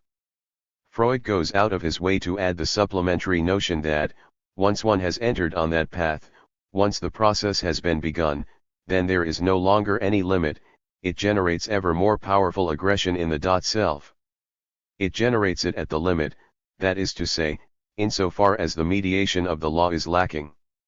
Of the law insofar as it comes from elsewhere, from the elsewhere, moreover, where its guarantor is lacking, the guarantor who provides its warranty, namely, God himself. To say that the retreat from thou shalt love thy neighbor as thyself is the same thing as the barrier to jouissance, and not its opposite, is, therefore, not an original proposition. I retreat from loving my neighbor as myself because there is something on the horizon there that is engaged in some form of intolerable cruelty. In that sense, to love one's neighbor may be the crudest of choices. That, then, is the nicely whetted edge of the paradox I am asserting here. No doubt in order to give it its full weight, one should take it step by step, so that by understanding the way in which that intimate line of demarcation appears, we may not so much know as feel the ups and downs to be found on its path. We have, of course, long learned to recognize in our analytical experience the jouissance of transgression. But we are far from knowing what its nature might be. In this respect our position is ambiguous. Everybody knows that we have restored full civil rights to perversion. We have dubbed it a compo. 195. Nant drive, thereby employing the idea that it harmonizes with the totality, and at the same time shedding suspicion on the research, which was revolutionary at a certain moment in the 19th century, of Kraft heaving with his monumental Psychopathia Sexualis, or also on the work of Havelock Ellis. Incidentally, I don't want to fail to give the Eötter's work the kind of thumbs down I think it deserves. It offers amazing examples of a lack of systematicity, not the failure of a method, but the choice of a failed method. The so-called scientific objectivity that is exhibited in books that amount to no more than a random collection of documents offers a living example of the combination of a certain foolery with the sort of knavery, a fundamental knavery, that I invoked last time as the characteristic of a certain kind of thought known as left-wing, without excluding the possibility of its spreading its stain to other domains. In short, if I recommend reading Havelock Ellis, it is simply in order to show you the difference, not just in results but in tone, that exists between such a futile mode of investigation and what Freud's thought and experience reintroduce into the domain. It's simply a question of responsibility. We are familiar with the jouissance of transgression, then. But what does it consist of? Does it go without saying that to trample sacred laws underfoot, laws that may be directly challenged by the subject's conscience, itself excites some form of jouissance? We no doubt constantly see the strange development in a subject that might be described as the testing of a faceless fate or as a risk that, once it has been survived by the subject, somehow guarantees him of his power. Doesn't the law that is defied here play the role of a means, of a path cleared that leads straight to the risk? Yet if the path is necessary, what is the risk that is involved? What is the goal jouissance seeks if it has to find support in transgression to reach it? I leave these questions open for the moment so as to move on. If the subject turns back on his tracks, what is it that guides this backtracking? On this point, we find a more motivated response in analysis. We are told that it is the identification with the other that arises at the extreme moment in one of our temptations. And by extreme here I do not mean it has to do with extraordinary temptations, but with the moment when one perceives their consequences. We retreat from what? From assaulting the image of the other, because it was the image on which we were formed as an ego. Here we find the convincing power of altruism. Here, too, is the leveling power of a certain law of equality, that which is formulated in the notion of the general will. The latter is no doubt the common denominator of the respect for certain rights, which, for a reason that escapes me, are called elementary rights, but it can also take the form of excluding from its boundaries, and therefore from its protection, everything that is not integrated into its various registers. 196. And the power of expansion is also seen in what I expressed last time as the utilitarian tendency. At this level of homogenization, the law of utility, as that which implies its distribution over the greatest number, imposes itself in a form that is effectively innovative. It is an enchanting power, scorn for which is sufficiently indicated in the eyes of us analysts when we call it philanthropy, but which also raises the questions of the natural basis of pity in the sense implied by that morality of feeling which has always sought its foundation there. We are, in effect, at one with everything that depends on the image of the other as our fellow man, on the similarity we have to our ego and to everything that situates us in the imaginary register. What is the question I am raising here? when it seems to be obvious that the very foundation of the law "thou shalt love thy neighbor as thyself" is to be found there. It is indeed the same other that is concerned here. Yet one only has to stop for a moment to see how obvious and striking the practical contradictions are, individual, inner contradictions as well as social ones, of the idealization expressed relative to the respect that I formulated for the image of the other. It implies a certain continuity and filiation of problematic effects on the religious law, which is expressed and manifested historically by the paradoxes of its extremes, i.e., the extremes of saintliness, and moreover by its failure on the social level, insofar as it never manages to achieve fulfillment, reconciliation, or the establishment on earth of what is promised by it. To emphasize the point even more strongly, I will refer directly to something that seems to be opposed to this denunciation of the image, that is to the statement which is always listened to with a kind of more or less amused purr of satisfaction: God made man in his own image. Religious tradition once again reveals more cunning in pointing to the truth than the approach of psychological philosophy imagines. You can't get away with answering that man no doubt paid God back in kind. The statement in question is of the same inspiration, the same body, as the holy book in which is expressed the prohibition on forging images of God. If this prohibition has a meaning, it is that images are deceitful. Why is that? Let's go to what is simplest. If these are beautiful images, and goodness only knows that religious images always correspond by definition to reigning canons of beauty, one doesn't notice that they are always hollow images. Moreover, man, too, as image is interesting, for the hollow the image leaves empty, by reason of the fact that one doesn't see in the image, beyond the capture of the image, the emptiness of God to be discovered. It is perhaps man's plenitude, but it is also there that God leaves him with emptiness. Now God's power resides in the capacity to advance into emptiness. All of that gives us the figures of the apparatus of a domain in which the recognition 197 of another reveals itself as an adventure. The meaning of the word recognition tends toward that which it assumes in every exploration, with all the accents of militancy and of nostalgia we can invest in it. Sada is at this limit. 2. Sada is at this limit, and insofar as he imagines going beyond it, he teaches us that he cultivates its phantasm with all the morose enjoyment. I will come back to this phrase, that is manifest in that phantasm. In imagining it, he proves the imaginary structure of the limit.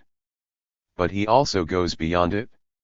He doesn't, of course, go beyond it in his phantasm, which explains its tedious character, but in his theory, in the doctrine he advances in words that at different moments in the work express the jouissance asterisk of destruction, the peculiar virtue of crime, evil sought for evil's sake, and, in the last instance, the supreme being in evil, a strange reference made by the character of Saint Font, who proclaims in the story of Juliet his renewed but not particularly new belief in this God. This theory is called in the same work the system of Pius VI, the Pope who is introduced as one of the characters in the novel. Taking things even further, Sada lays out a vision of nature as a vast system of attraction and repulsion of evil by evil. Under these circumstances the ethical stance consists in realizing to the most extreme point this assimilation to absolute evil, as a consequence of which its integration into a fundamentally wicked nature will be realized in a kind of inverted harmony. I am just pointing to something that appears not as stages of thought in search of a paradoxical formulation, but much more as its wrenching apart, its collapse, in the course of a development that created its own impasse. Can't one nevertheless say that Sada teaches us, in the order of symbolic play, how to attempt to go beyond the limit, and how to discover the laws of one's neighbor's space as such? The space in question is that which is formed when we have to do not with this fellow self whom we so easily turn into our reflection, and whom we necessarily implicate in the same misrecognitions that characterize our own self, but this neighbor who is closest to us, the neighbor whom we sometimes take in our arms, if only to make love to. I am not speaking here of ideal love, but of the act of making love. We know well how the images of the self may frustrate our propulsion into that space. Don't we have something to learn about the laws of this space from the man who enters it with his atrocious discourse, given that the imaginary capture by the image of one's fellow man functions as a lure there? You can see where I am taking you. At the precise point to which I attach our inquiry, I am not prejudging what the other is. I simply emphasize the 198 lures of one's fellow man, because it is from this fellow as such that the misrecognitions which define me as a self are born. And I will just stop for a moment and refer to a little fable in which you will recognize my personal touch. I once spoke to you about a mustard pot. If I draw 3 pots here, I simply demonstrate that you have a whole row of mustard or jam pots. They stand on shelves and are numerous enough to satisfy your contemplative appetites. Note that it is insofar as the pots are identical that they are irreducible. Thus at this level we come up against the condition of individuation. And that's as far as the problem usually goes, namely, that there is this one, which isn't that one. Naturally, the affected quality of this little trick doesn't escape me. But do try to understand the truth it hides, like all sophisms. I don't know if you have noticed that the etymology of the French word meme, self, is none other than me-ti-samus, which makes this meme in moi-meme redundant. The phonetic evolution is from me-ti-samus to meme, that which is most myself in myself, that which is at the heart of myself, and beyond me, insofar as the self stops at the level of those walls to which one can apply a label. What in French at least serves to designate the notion of self or same, meme, then, is this interior or emptiness, and I don't know if it belongs to me or to nobody. That's what the use of my sophism signifies. It reminds me that my neighbor possesses all the evil Freud speaks about, but it is no different from the evil I retreat from in myself. To love him as myself, is necessarily to move towards some cruelty. His or mine, you will object. But haven't I just explained to you that nothing indicates they are distinct? It seems rather that they are the same, on condition that those limits which oblige me to posit myself opposite the other as my fellow man are crossed. And here I should make my approach clear. Panic drunkenness, sacred orgy, the flagellants of the cults of Attis, the bacchantes of the tragedy of Euripides, in short, all that remote Dionysianism lost in a history to which reference has been made since the 19th century with the expectation of restoring, beyond Hegel, Kierkegaard and Nietzsche, the vestiges still available to us of the sphere of the great Pan, in an apologetic, utopian, and apocalyptic form that was condemned by Kierkegaard and not less effectively by Nietzsche. That's not what I mean when I speak of the sameness, mimete, of someone else and myself. That is, by the way, why I finished the seminar before last with the evocation of the statement that is correlative to the rending of the veil of the temple, namely, Great Pan is dead. I will say no more today. It's not just a question of my prophesying in my turn, but I will take an appointment with you for the time when I will have to try to justify why and from what the Great Pan died, and at the precise moment no doubt that the legend points to. 199. 3. It is Sada's approach that concerns us now, insofar as it points the way to my neighbor's space in connection with what I will call, thereby paraphrasing the tide of the work of his that is called Ideas on the Navel, the idea of a technique oriented toward a essence that is not sublimated. This idea shows us all kinds of lines of divergence, to the point that it gives rise to the idea of difficulty. Consequently, it will be necessary for us to evaluate the scope of the literary work as such. And isn't that quite a detour, which will definitely set us back again, and haven't I been criticized for being slow for some time now? To finish rapidly with this further refinement, I will need to evoke several directions from which Sada's work may be grasped, if only to indicate the one that I am choosing. Is this work a form of witness? A conscious or unconscious witness? Don't think in terms of the psychoanalytic unconscious here. I mean by unconscious here the fact that the subject Sada wasn't fully aware of the conditions in which he as nobleman found himself, during the period from the beginning of the French Revolution and down through the Terror, which he was to live through only to be banished to the asylum at Charenton, apparently at the will of the first consul. In truth, Sada seems to me to have been fully aware of the relationship of his work to the attitudes of the type I called the man of pleasure. The man of pleasure as such bears witness against himself, by publicly confessing the extremes to which he may go. The great joy with which he recalls the emergence of this tradition historically is a clear sign of the point the master always reaches when he doesn't bow his head before the being of God. There is no reason to hide in any way the realistic side of Sada's atrocities. Their developed, insistent, extravagant character is so obvious and constitutes such a challenge to credibility that the idea that this is an ironic discourse becomes quite plausible. It is nevertheless true that the things involved are commonly found in the works of Suetonius, Dion Cassius, and others. Read the memoirs and the great days in Auvergne by Esprit Fletchier, if you want to learn what a great lord at the beginning of the 17th century could get up to with his peasants. We would be quite wrong to think that, in the name of the self-restraint the fascinations of the imaginary impose on our weakness, men are incapable in certain situations of transgressing given limits without knowing what they are doing.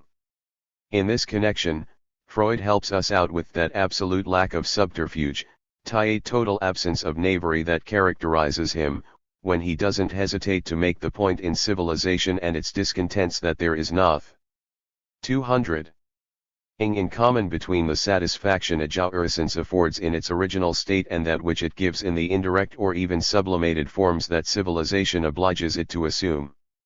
In one place he doesn't disguise his view of the fact that those jouissances which are forbidden by conventional morality are nevertheless perfectly accessible and accepted by certain people, who live under a given set of conditions and whom he points to, namely, those whom we call the rich, and it is doubtless the case that, in spite of obstacles that are familiar to us, they sometimes make the most of their opportunities. To make things clear, let me use this passage to make an incidental remark, similar to the remarks Freud makes on the subject, but that are often omitted or neglected. The security of jouissance for the rich in our time is greatly increased by what I will call the universal legislation of work. Just imagine what social conflicts were like in times past. Try to find something equivalent nowadays, not at the frontiers of our societies, but within them.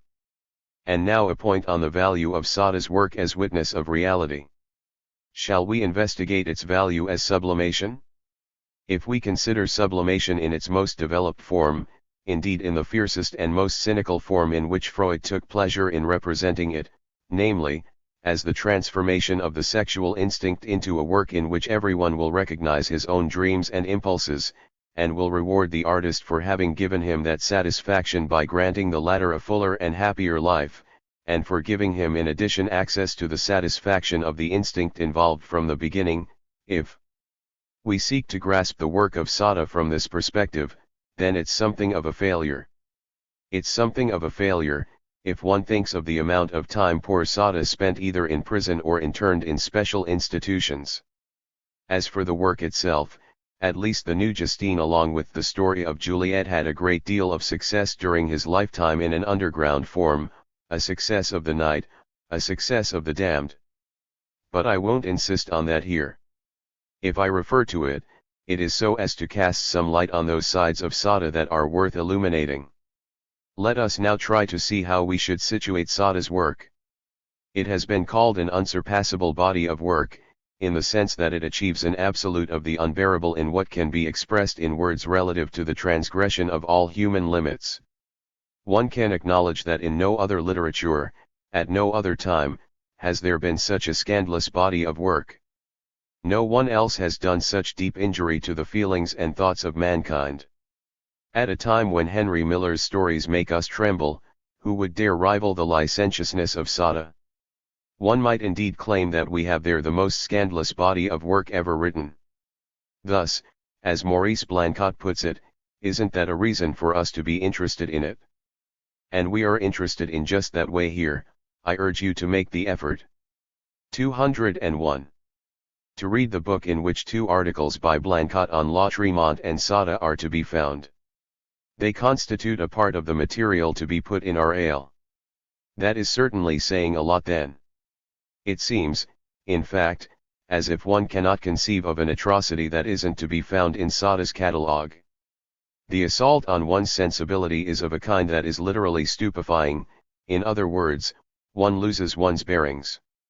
As far as this is concerned, one might even say that the effect in question is achieved artlessly, without any consideration for an economy of means, but through the accumulation of details and peripetia, to which is added a whole stuffing of treatises and rationalizations whose contradictions are of particular interest to us and that we can analyze in detail. It takes a crude mind to assume that the treatises are simply there to make the erotic passages acceptable. Even minds that are far subtler have attributed to such treatises, dubbed digressions, a loss of suggestive tension on the level that the subtler minds in question, I am thinking of Georges Baudelot, consider to be that of the work's true value, namely, their power to open up the possibility of the assumption of being on the level of immorality. That's a mistake. The real problem is something else. It is nothing else but the response of a being, whether reader or writer, at the approach to a center of incandescence or an absolute zero that is physically unbearable. The fact that the book falls from one's hands no doubt proves that it is bad, but literary badness here is perhaps the guarantee of the very badness or mauvaiset, as it was still called in the 18th century, that is the object of our investigation. As a consequence, Sada's work belongs to the order of what I shall call experimental literature. The work of art in this case is an experiment that through its action cuts the subject loose from his psychosocial moorings, or to be more precise, from all psychosocial appreciation of the sublimation involved. There is no better example of such a work than the one which I hope some of you at least are addicted to in the same sense as addicted to opium, namely, the Songs of Maldoror by La Tremont. And it is only fitting if Maurice Blanquat combines the points of view he presents us with on these two authors.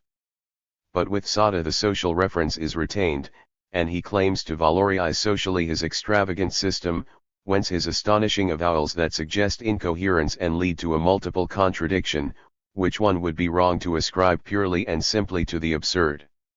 The absurd has recently become a somewhat too convenient category. One respects the dead, but I can't avoid noting the indulgence shown by a certain Nobel Prize winner to all the mumbo-jumbo on the topic. One that prize is a wonderful universal reward for Nav. One the reference is to Albert Camus, who received the Nobel Prize for Literature in 1957. 202. Airy, its honor roll bears the stigmata of a form of abjection in our culture. By way of conclusion, I will focus on two terms that point to the next stage in our project. When one approaches that central emptiness, which up to now has been the form in which access to jouissance has presented itself to us, my neighbor's body breaks into pieces.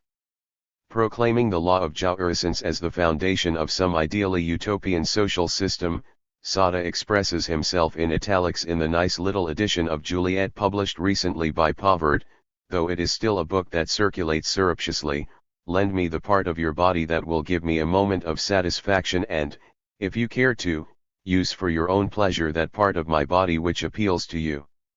We find in this formulation of the fundamental law, which expresses the side of Sada's social system that claims to be socially viable, the first considered manifestation of something that we psychoanalysts have come to know as part object. But when the notion of part object is articulated in that way, we imply that this part object only wants to be reintegrated into the object, into the already valorized object, the object of our love and tenderness, the object that brings together within it all the virtues of the so-called genital stage. Yet we should consider the problem a little differently. We should notice that this object is necessarily in a state of independence in a field that we take to be central as if by convention.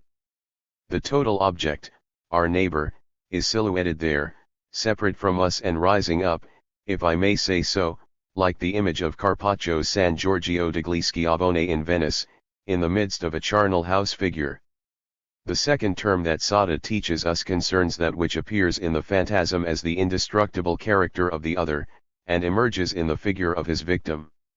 Whether in Justine itself or in a certain Sadian posterity that is less than distinguished, namely, that erotic or pornographic posterity, which recently produced one of its finest works, the story of O', the victim survives the worst of her ordeals, and she doesn't even suffer in her sensual power of attraction, that the author never ceases evoking, as is always the case in such descriptions. She always has the prettiest eyes in the world, the most pathetic and touching appearance. That the author always insists on placing his subjects under such a stereotyped heading poses a problem in itself. It seems that whatever happens to the subject is incapable of spoiling the image in question, incapable even of wearing it out. But Sada, who is different in character from those who offer us these entertaining little stories, goes further, since we see emerge in him in the distance the idea of eternal punishment. I will come back to this point, because it amounts to a strange contradiction in a writer who wants nothing of himself to survive, who doesn't even want any part of the site of his tomb to remain accessible to men, but wants 203. It instead to be covered with bracken. Doesn't that indicate that he locates in the phantasm the content of the most intimate part of himself, which we have called the neighbor, or in other words the metasamus? I will finish my lecture today on a point of detail. By what deep attachments is it that a certain relationship to the other, that we call sadistic, reveals its true connection to the psychology of the obsessional? The obsessional, whose defenses take the form of an iron frame, of a rigid mold, a corset, in which he remains and locks himself up, so as to stop himself having access to that which Freud somewhere calls a horror he himself doesn't know. March 30th, I 960. Parenthesis. The Death Drive according to Bernfeld. You will not be hearing the continuation of my last lecture today. You will not be hearing it for personal reasons. The break occasioned by the vacation was used by me to prepare an article for the next issue of our periodical, which is devoted to structure, and it took me back to an earlier period of my thinking. It also broke my rhythm relative to the subject I am exploring with you, namely, the deeper dimension of analytical thought, work, and technique that I am calling ethics. I read over what I said last time, and, believe me, it's not bad at all. It is because I want to stay at that level that I will postpone the continuation until next time. We have at present reached that barrier beyond which the analytical thing is to be found, the place where brakes are applied, where the inaccessibility of the object as object of jouissance is organized. It is in brief the place where the battlefield of our experience is situated. This crucial point is at the same time the new element psychoanalysis brings, however inaccessible it may be in the field of ethics. In order to compensate for that inaccessibility, all individual sublimation is projected beyond that barrier, along with the sublimations of the systems of knowledge, including, why not, that of analytical knowledge itself. That's something I will probably be obliged to articulate for you next time, that is to say, the last word of Freud's thought, and especially that concerning the death drive, appears in the field of analytical thought as a sublimation. From this point of view, it seemed to me to be useful, by way of a parenthesis, to give you the background against which this notion might be formulated. In the usual spirit of a seminar, I have, therefore, asked Mr. Kaufman to summarize for us what the representatives of a good psycho 204 analytic generation, namely, Bernfeld and his collaborator Freitelberg, thought up on the subject of the meaning of the drive, so as to try to give it its fullest extension in the scientific context of the time, where they believe it should be situated. As a result, you will learn about a moment in the history of psychoanalytic thought today. You know the importance I attach to such moments, precisely because in their very aporia I often teach you to find an authentic ridge in the land across which we are traveling. You will see the difficulties encountered by Bernfeld in his attempt to insert the death drive in a theory of energy that is no doubt already dated, but that is definitely that of the context in which Freud was speaking. Mr. Kaufman has made a great many helpful comments on the common fund of scientific notions from which Freud borrowed some of his terms that we misread simply by taking them as is, and limiting ourselves to Freud's enunciation of them alone. It is, of course, true that their internal coherence gives them their meaning, but knowing from which period discourse they were borrowed is never futile. Mr. Kaufman's presentation follows. I would like to thank Mr. Kaufman emphatically for having helped us to unravel the chain of reflections represented by these three essential articles of Bernfeld's. If to some of you, and I hope that such is the case with as few as possible, the whole thing may have seemed to be a mere detour relative to the overall plan of our research, it is certainly not an hors d'oeuvre. If the death drive in Freud encounters in Bernfeld's work the objection that it supposedly teaches us nothing about the phenomenon from within, you will see that it teaches us a lot about the space in which Freud's thought moves.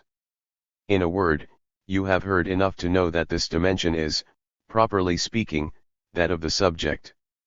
It is the necessary condition for the natural phenomenon of the instinct in entropy to be taken up at the level of the person, so that it may take on the value of an oriented instinct and is significant for the system insofar as the latter as a whole is situated in an ethical dimension. We would be wrong to be surprised, otherwise this would be neither the method nor the therapeutic nor indeed ascetic way, of our analytical experience. April 27, 1960. 16. Marx and the Progressives. Jouissance, the satisfaction of a drive. The system of Pope Pius VI. Creationism and evolutionism. Woman as ex nihilo. I wouldn't want to begin my seminar today without telling you briefly what I didn't have time to tell you yesterday at the meeting of our society. We heard a remarkable paper, given by someone who wasn't trying to revolutionize the field of hysteria, and who wasn't in a position to bring us an immense or original body of experience, since the person involved is only just beginning his career in psychoanalysis. Nevertheless, his very complete and, as was noted, perhaps overly rich presentation was extremely well articulated. That doesn't mean that it was perfect. And if I had felt it necessary to force the issue by intervening after the somewhat premature termination of the discussion, I would certainly have rectified certain points made concerning the relations of the hysteric to the ego ideal and the ideal ego, notably in the element of uncertainty in the linking of these two functions. But that isn't important. A presentation of the kind in question reveals how the categories that I have been striving to promote in this seminar for years prove to be useful and allow one to articulate things with some precision. They shed a light that is adequate to the limits of our experience.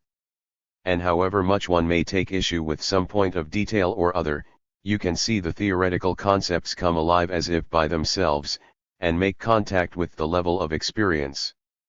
We have spoken about the relations between the hysteric and the signifier.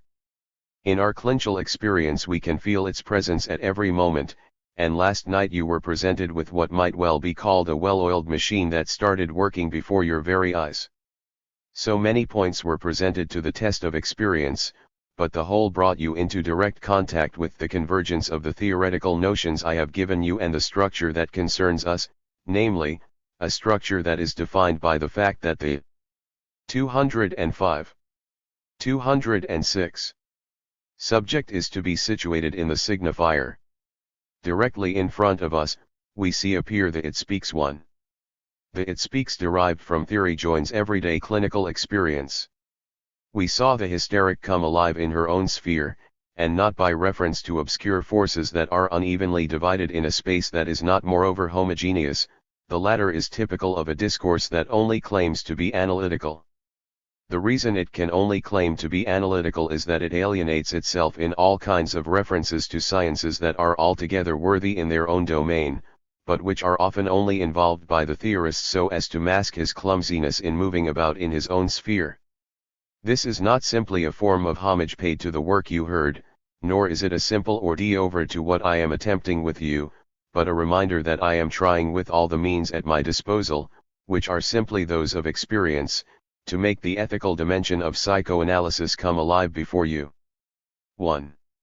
I don't claim to do anything more this year than I have done in years past in the form of a progressive development, from the first reference to speech and to language up to the attempt last year to define the function of desire in the economy of our experience, that is guided by Freudian thought. In this discussion of Freud's thought I do not proceed like a professor.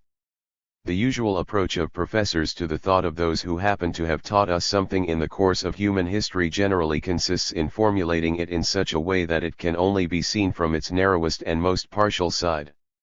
Hence the impression of taking in deep breaths one always has when one goes directly to the original texts. I am, of course, referring to texts that are worthwhile. One never goes beyond Descartes, Kant, Marx, Hegel, and a few others because they mark a line of inquiry, a true orientation. One never goes beyond Freud either. Nor does one attempt to measure his contribution quantitatively, draw up a balance sheet. What's the point of that? One uses him. One moves around within him. One takes one's bearings from the direction he points in. What I am offering you here is an attempt to articulate the essence of an experience that has been guided by Freud. It is in no way an effort to measure the volume of his contribution or summarize him. 1. Leca parle. Leca is the everyday French word Lacan prefers to translate. Das es. That is why it seems more appropriate in this particular context than id. 207. That the ethical dimension is the stuff of our experience is revealed to us in the implicit deviations in ethics that appear in the so-called objectifying notions which have been gradually laid down through the different periods of analytical thought. Isn't an implicit ethical notion contained in the concept of * the offering that you often see me criticize here?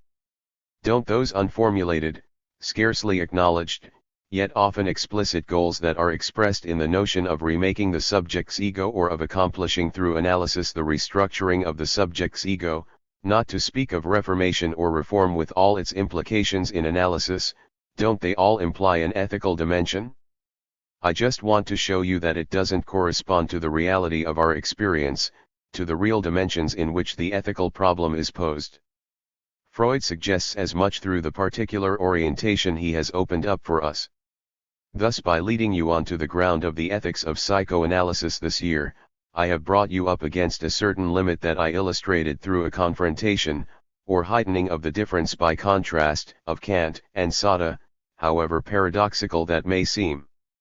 I have led you to the point of apocalypse or of revelation of something called transgression.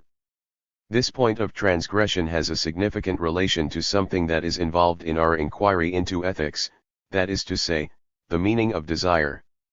And my discussions of previous years have taught you to make a strict distinction between desire and need in Freudian experience, which is also our own daily experience. There is no way one can reduce desire in order to make it emerge, emanate, from the dimension of need. That provides you with the framework in which our research progresses. Let me come back to something which has a contingent character in the comments I have made to you. In a byway of one of my lectures, I made a paradoxical and even whimsical excursion on the topic of two figures that I set in opposition to one another, those of the left-wing intellectual and the right-wing intellectual. By using these two terms in a certain register and by setting them up in opposition to each other, I might have seemed to bear witness to that imprudence which encourages indifference on political questions. In brief, it turned out that I was criticized for having emphasized in terms I chose with some care that Freud wasn't a progressive, yet I did go out of my way to say that Freud's ethics in civilization and its discontents were humanitarian, which is not exactly to say that he was a reactionary. The remarks made struck some as dangerous, although their accuracy was not, in fact, challenged. I was surprised that something of the kind was said to me, and especially given the political orientation from which it came. To those who may have been similarly surprised, I would encourage them to 208. Take the time to look these things up by reading certain short works. That's always a valuable exercise, if one wants to check up on the movements of one's feelings. I have brought one such work today. It is the first volume of Karl Marx's philosophical works, translated by Molitor, and published by Alfred Kost. I encourage those concerned to read, for example, the contribution to the critique of Hegel's philosophy of law, or quite simply that curious lit work called The Jewish Question.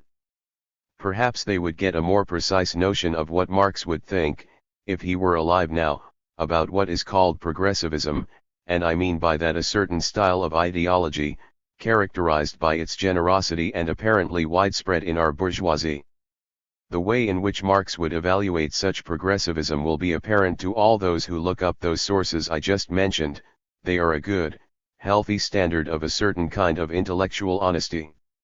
Thus, in saying Freud was not a progressive, I didn't at all want to say, for example, that he wasn't interested in the Marxist experience. But it is nevertheless a fact that he wasn't a progressive. I am not imputing things of a political nature to Freud in saying that, it is just that he did not share certain types of bourgeois prejudice. However, it is also a fact that Freud wasn't a Marxist. I didn't emphasize that because I don't really see the interest or the ramifications of it. I will reserve for later a discussion of the interest that the dimension opened up by Freud might have for Marxism. This point will be much more difficult to introduce, since up to now no one among the Marxists seems to have noticed particularly, if it is true that Marxists still exist, the meaning embodied in the experience opened up by Freud. Marx takes up the tradition of a thought that culminated in the work which was the object of his perspicacious comments, namely, Hegel's philosophy of law, a work that articulates something that, as far as I know, we are still immersed in, namely, the foundation of the state, of the bourgeois state, which lays down the rules of a human organization founded on need and reason. Marx makes us see the biased, partial and incomplete character of the solution given in this framework. He shows that the harmony between need and reason is at this level only an abstract and dissociated solution.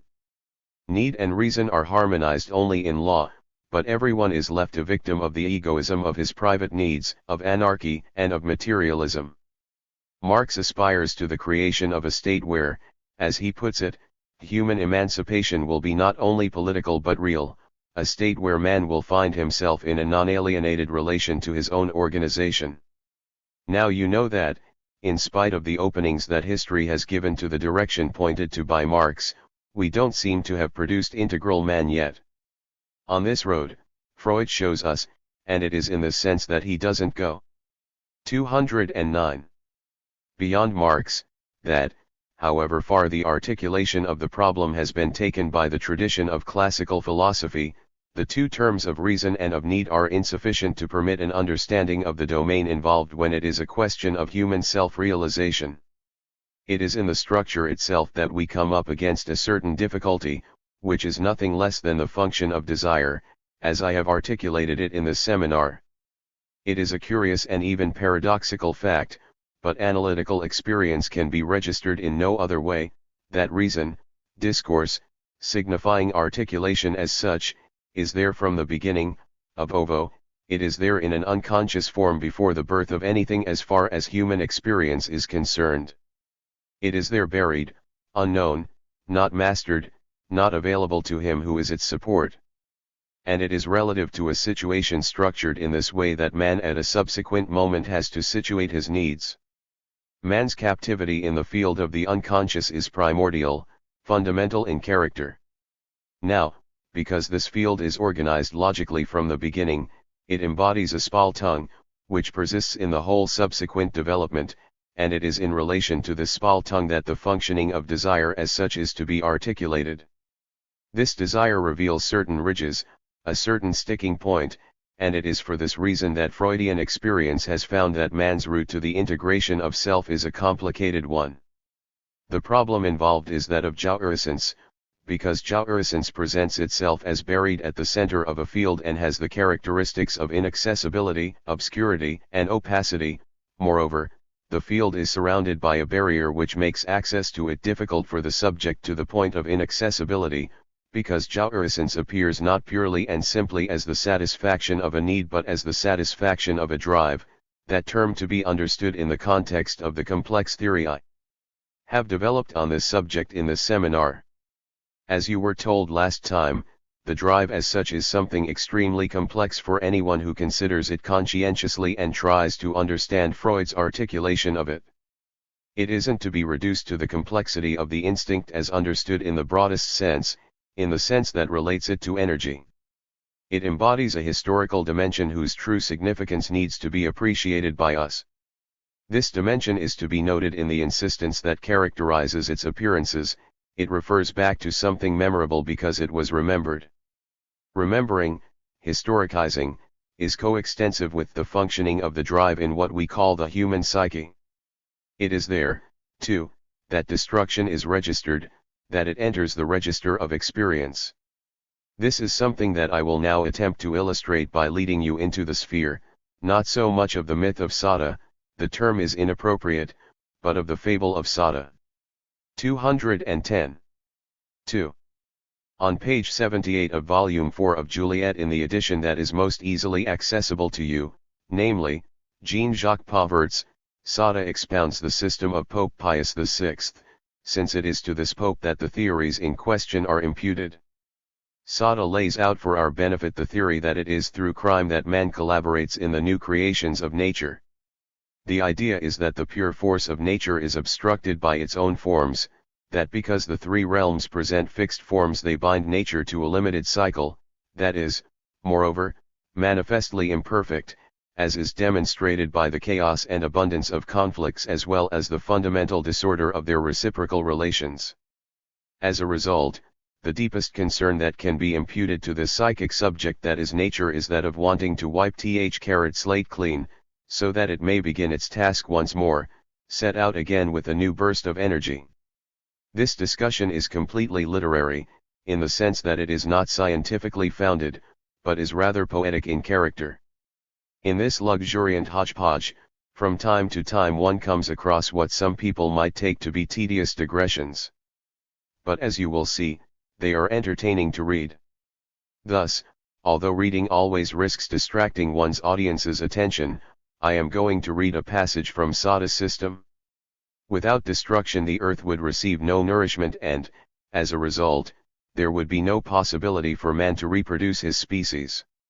It is no doubt a fateful truth, since it proves in an invincible way that the vices and virtues of our social system are nothing, and that the very vices are more necessary than the virtues, because they are creative and the virtues are merely created, or, if you prefer, the vices are causes and the virtues no more than effects. A too perfect harmony would thus be a greater disadvantage than disorder, and if war, discord, and crime were banished from the earth, the power of the three realms would be too violent and would destroy in its turn all the other laws of nature. The celestial bodies would all stop. Influences would be halted by the excessive power of one of them, there would be neither gravitation nor movement. It is thus men's crimes that introduce disorder into the sphere of the three realms and prevent this sphere from achieving a level of superiority that would disrupt all the others, by maintaining the perfect balance Horace called rerum concordia discurse. Thus crime is necessary in the world.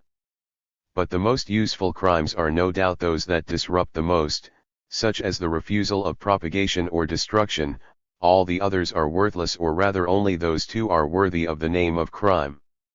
Thus only the crimes mentioned are essential to the laws of the three realms and essential also to the laws of nature. A philosopher in antiquity called war the mother of all things. The existence of murderers is as necessary as plagues, without both of them everything in the universe would be upset. Such dissolution serves nature's purposes, since it 211 recomposes that which is destroyed. Thus every change operated by man on organized matter serves nature much more than it opposes it. What am I saying? The service of nature requires far more total destructions. Destructions much more complete than those we are able to accomplish. Nature wants atrocities and magnitude in crimes, the more our destructions are of this type, the more they will be agreeable to it. To be of even greater service to nature, one should seek to prevent the regeneration of the body that we bury. Murder only takes the first life of the individual whom we strike down, we should also seek to take his second life, if we are to be even more useful to nature. For nature wants annihilation, it is beyond our capacity to achieve the scale of destruction it desires. I presume that you have grasped the significance of the core of this last statement. It takes us to the heart of what was explained last time, in connection with the death drive, as the point of division between the nirvana or annihilation principle, on the one hand, and the death drive, on the other. The former concerns a relationship to a fundamental law which might be identified with that which energetics theorizes as the tendency to return to a state, if not of absolute rest, then at least of universal equilibrium. Is to be situated in the historical domain, it is articulated at a level that can only be defined as a function of the signifying chain, that is to say, insofar as a reference point, that is a reference point of order, can be situated relative to the functioning of nature. It requires something from beyond whence it may itself be grasped in a fundamental act of memorization, as a result of which everything may be recaptured, not simply in the movement of the metamorphoses but from an initial intention. This is to schematize what you heard last time in Mr. Kaufmann's very full and helpful summary of the work of Bernfeld and Feitelberg. It brought out the three stages at which the death drive is articulated. At the level of material systems considered to be inanimate, and, therefore, including that which involves material organization within living organisms, the operation of an irreversible tendency that proceeds in the direction of the advent of a terminal state of equilibrium is, properly speaking, something that in energetics is known as /entropage. That is the first meaning that can be given to the death drive in Freud. Is that what is, in fact, involved? Bernfeld and Feitelberg's text adds something particularly relevant to Freud's on the subject of the difference introduced by a living structure. In inanimate physical systems, the dimensions of intensity and extension involved in the formula of energetics are homogeneous. According to Bernfeld, living organizations as such are distinguished by the element of structure, in Goldstein's sense of the structure of an organism, that causes the two poles of the equation to become heterogeneous. That is posited at the elementary level between the nucleus and the cytoplasm as well as at the level of superior. 212. Organisms between the neurological apparatus and the rest of the structure. That heterogeneity is responsible for the conflict at the level of the living structure from the beginning. It is at this point that Bernfeld says, I will stop here. According to him, what one finds in the drive as articulated by Freud is a general tendency of all systems to return to a state of equilibrium insofar as they are subject to the energetic equation. That may be called an instinct, as the orthodox Freudian, Bernfeld, expresses it, but it isn't what we psychoanalysts designate as the drive in our discourse. The drive as such, insofar as it is then a destruction drive, has to be beyond the instinct to return to the state of equilibrium of the inanimate sphere. What can it be if it is not a direct will to destruction, if I may put it like that by way of illustration? Don't put the emphasis on term will here. Whatever interest may have been aroused in Freud by an echo in Schopenhauer, it has nothing to do with the idea of a fundamental will. And it is only to make you sense the difference of register relative to the instinct to return to equilibrium that I am using the word in this way here. Will to destruction. Will to make a fresh start. Will for an other thing, given that everything can be challenged from the perspective of the function of the signifier. If everything that is immanent or implicit in the chain of natural events may be considered as subject to the so-called death drive, it is only because there is a signifying chain. Freud's thought in this matter requires that what is involved be articulated as a destruction drive, given that it challenges everything that exists. But it is also a will to create from zero, a will to begin again. This dimension is introduced as soon as the historical chain is isolated, and the history presents itself as something memorable and memorized in the Freudian sense, namely, something that is registered in the signifying chain and dependent on its existence. That's what I am illustrating by quoting the passage from Sada. Not that Freud's notion of the death drive is not a notion that is scientifically unjustifiable, but it is of the same order as Sada's Pope Pius VI.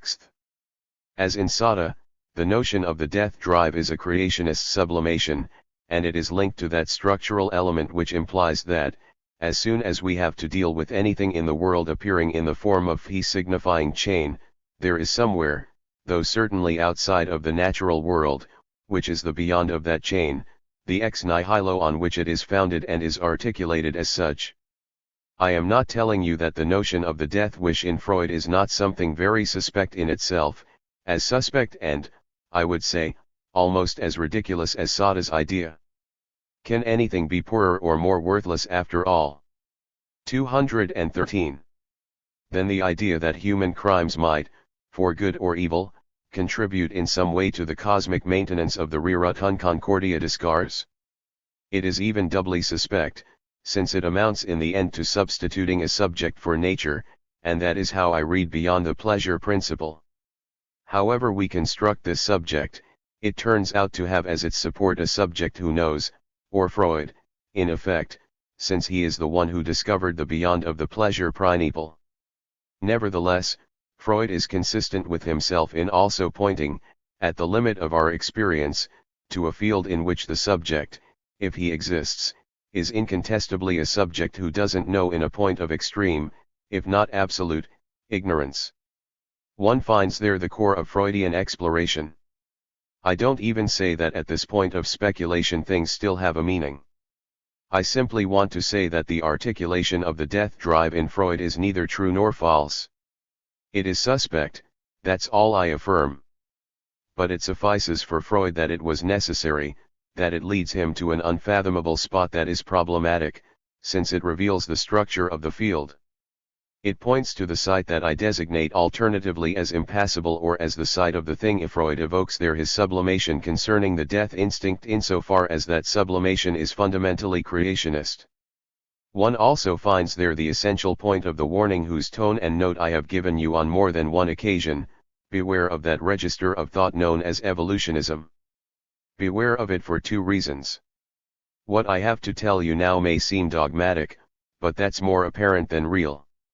The first reason is that, however much the evolutionist movement and Freud's thought may share in terms of contemporaneity and historical affinities, there is a fundamental contradiction between the hypotheses of the one and the thought of the other. I have already indicated the necessity of the moment of creation ex nihilo as that which gives birth to the historical dimension of the drive. In the beginning was the word, which is to say, the signifier. Without the signifier at the beginning, it is impossible for the drive to be articulated as historical. And this is all it takes to introduce the dimension of the ex nihilo into the structure of the analytical field. The second reason may seem paradoxical to you, it is nevertheless essential. The creationist perspective is the only one that allows one to glimpse the possibility of the radical elimination of God. It is paradoxically only from a creationist point of view that one can envisage the elimination of the always recurring notion of creative intention as supported by a person. In evolutionist thought, although God goes unnamed throughout, he is literally omnipresent. An evolution that insists on deducing from continuous process the ascending movement which reaches the summit of consciousness and thought necessarily implies that that consciousness and that thought were there at the beginning. It is only from the point of view of 214. An absolute beginning, which marks the origin of the signifying chain as a distinct order and which isolates in their own specific dimension the memorable and the remembered, that we do not find being vitra always implied in being vedant, the implication that is at the core of evolutionist thought. It isn't difficult to make what is called thought emerge from the evolution of matter, when one identifies thought with consciousness. What is difficult to make emerge from the evolution of matter is quite simply homo faber, production, and the producer. Production is an original domain, a domain of creation ex nihilo, insofar as it introduces into the natural world the organization of the signifier. It is for this reason that we only, in effect, find thought, and not in an idealist sense, but thought in its actualization in the world, in the intervals introduced by the signifier. This field that I call the field of the thing, this field onto which is projected something beyond, something at the point of origin of the signifying chain, this place in which doubt is cast on all that is the place of being, on the chosen place in which sublimation occurs, of which Freud gives us the most massive example. Where do the view and notion of it emerge from? It is also the place of the work that man strangely enough courts. That is why the first example I gave you was taken from courtly love. You have to admit that to place in this beyond a creature such as woman is a truly incredible idea. Rest assured that I am in no way passing a derogatory judgment on such beings. In our cultural context, one isn't exposed to any danger by being situated as absolute object in the beyond of the pleasure principle. Let them go back to their own problems, which are homogeneous with our own, that is to say, just as difficult. That's not the issue. If the incredible idea of situating woman in the place of being managed to surface, that has nothing to do with her as a woman, but as an object of desire. And it is that which has given rise to all the paradoxes of the famous courtly love that have caused so many headaches, because those concerned associate it with all the demands of a form of love that obviously has nothing to do with the historically specific sublimation in question.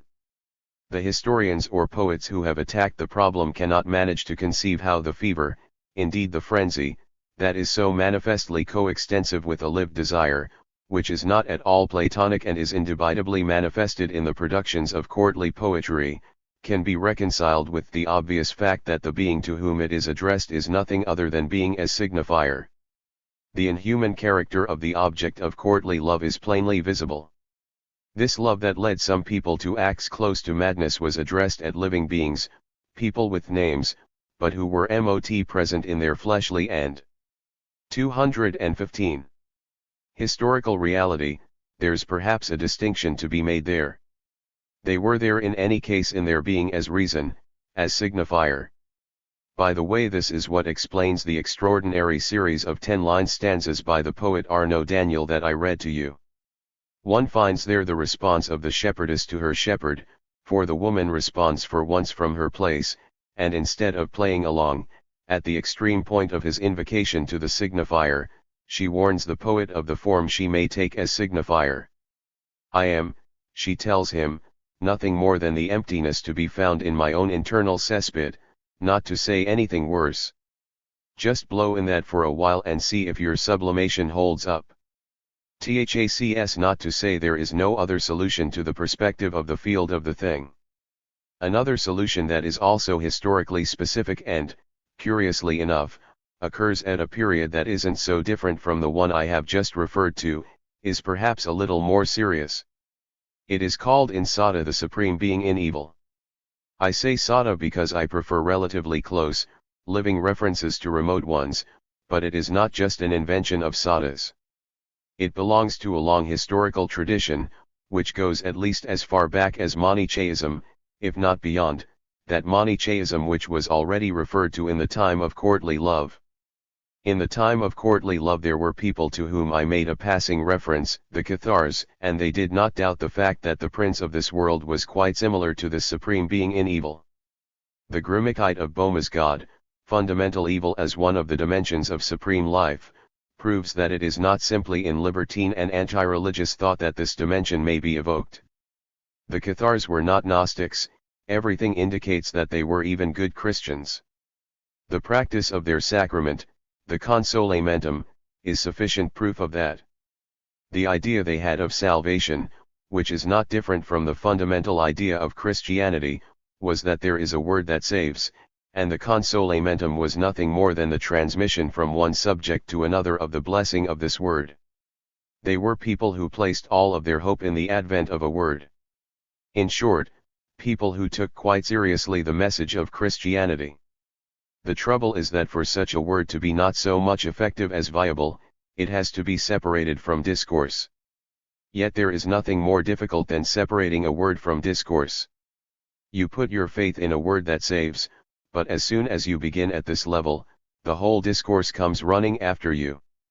And this is something that the Cathars didn't fail to notice in the shape of the ecclesiastical authorities, who manifested themselves briefly as the bad word and taught them that one still has to explain oneself even if one belongs to the pure. Now everybody knows that as soon as one begins to be questioned by discourse on this subject, even if it is the discourse of the 216 Church, then the matter can only end in one way. You are definitively silenced. We have now arrived at a certain limit, that is to say, the field which opens onto what is involved relative to desire. How can we get any closer? How can we question this field?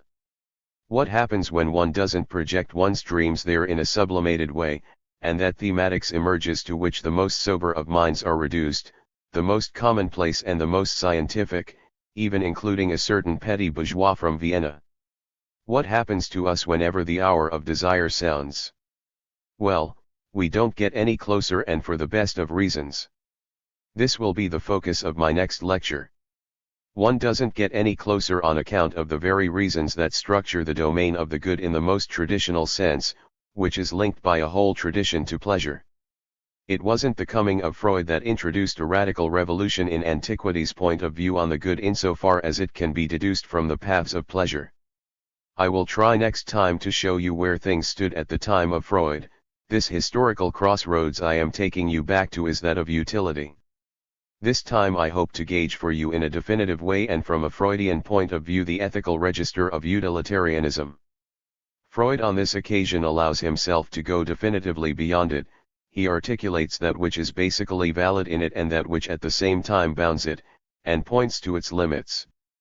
I will try to discuss the point of view not only of the progress of thought, but also of the evolution of history, in order to demystify the Platonic and the Aristotelian view of the good, indeed of the supreme good, and to situate it on the level of the economy of goods.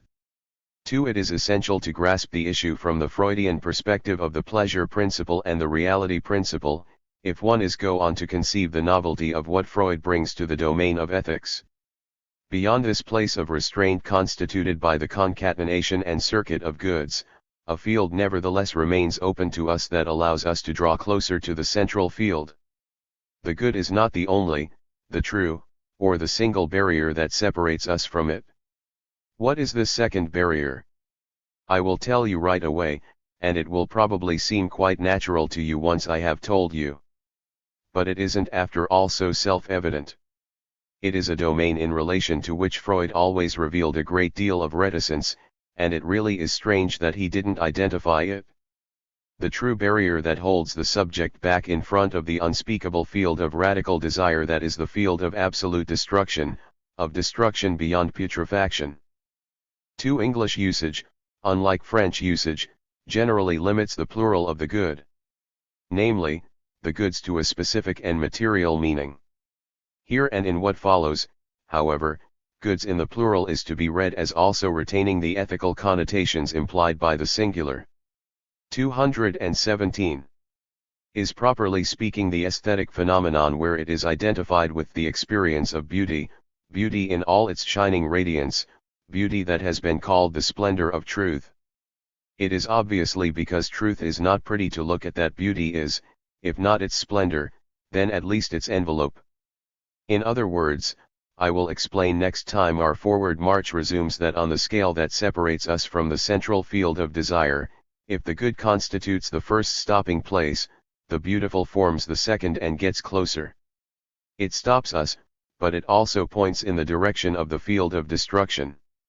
That in this sense, when one aims for the center of moral experience, the beautiful is closer to evil than to the good, shouldn't, I hope, surprise you very much. As we have long said in French, better is the enemy of the good. May 4, 1960. 17. The function of the good. Saint Augustine and Sada. Memory, facilitation, right. The subject elision of a signifier. The textile fable. Utility and jouissance. We have reached the barrier of desire then, and, as I indicated last time, I will speak about the good. The good has always had to situate itself on that barrier. I shall be concerned today with the way in which psychoanalysis enables one to articulate that situation. I will speak then about the good, and perhaps what I have to say will be bad in the sense that I don't have all the goodness required to speak well of it. I won't perhaps speak too well of it because I am myself not quite well enough to speak at that high level the subject requires. But the idea of nature that I have told you about means that I will not be stopped by such an accidental contingency. I simply ask you to excuse the presentation if at the end you are not completely satisfied. 1. The question of the good is as close as possible to our sphere of action. All exchanges between men and especially interventions of the type we engage in are usually placed under the tutelage and authority of the good. The perspective is a sublime one, indeed a sublimated one.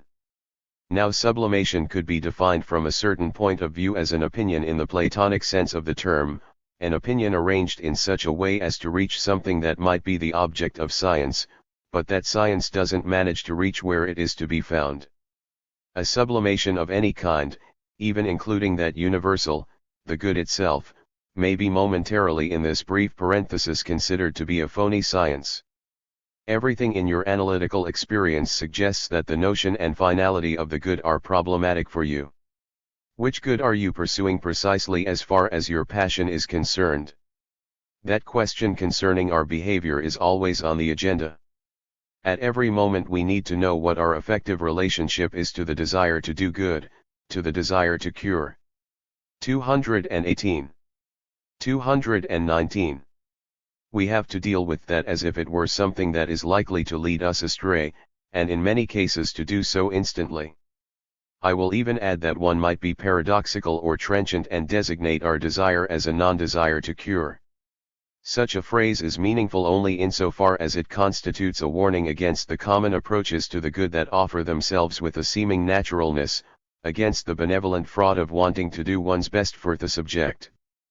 But in that case, what do you want to cure the subject of? There is no doubt that this is central to our experience, to our approach, to our inspiration, wanting to cure him the illusions that keep him on the path of his desire. But how far can we go in this direction? Moreover, even if these illusions are not respectable in themselves, the subject still has to want to give them up. Is the limit of resistance here simply individual? Here the question of different goods one is raised in their relation to desire. All kinds of tempting goods offer themselves to the subject, and you know how imprudent it would be for us to put ourselves in a position of promising the subject access to them all, to follow the American way. It is nevertheless the possibility of having access to the goods of this world that determines a certain way of approaching psychoanalysis, what I have called the American way. It also determines a certain way of arriving at the psychoanalysts and making one's demand.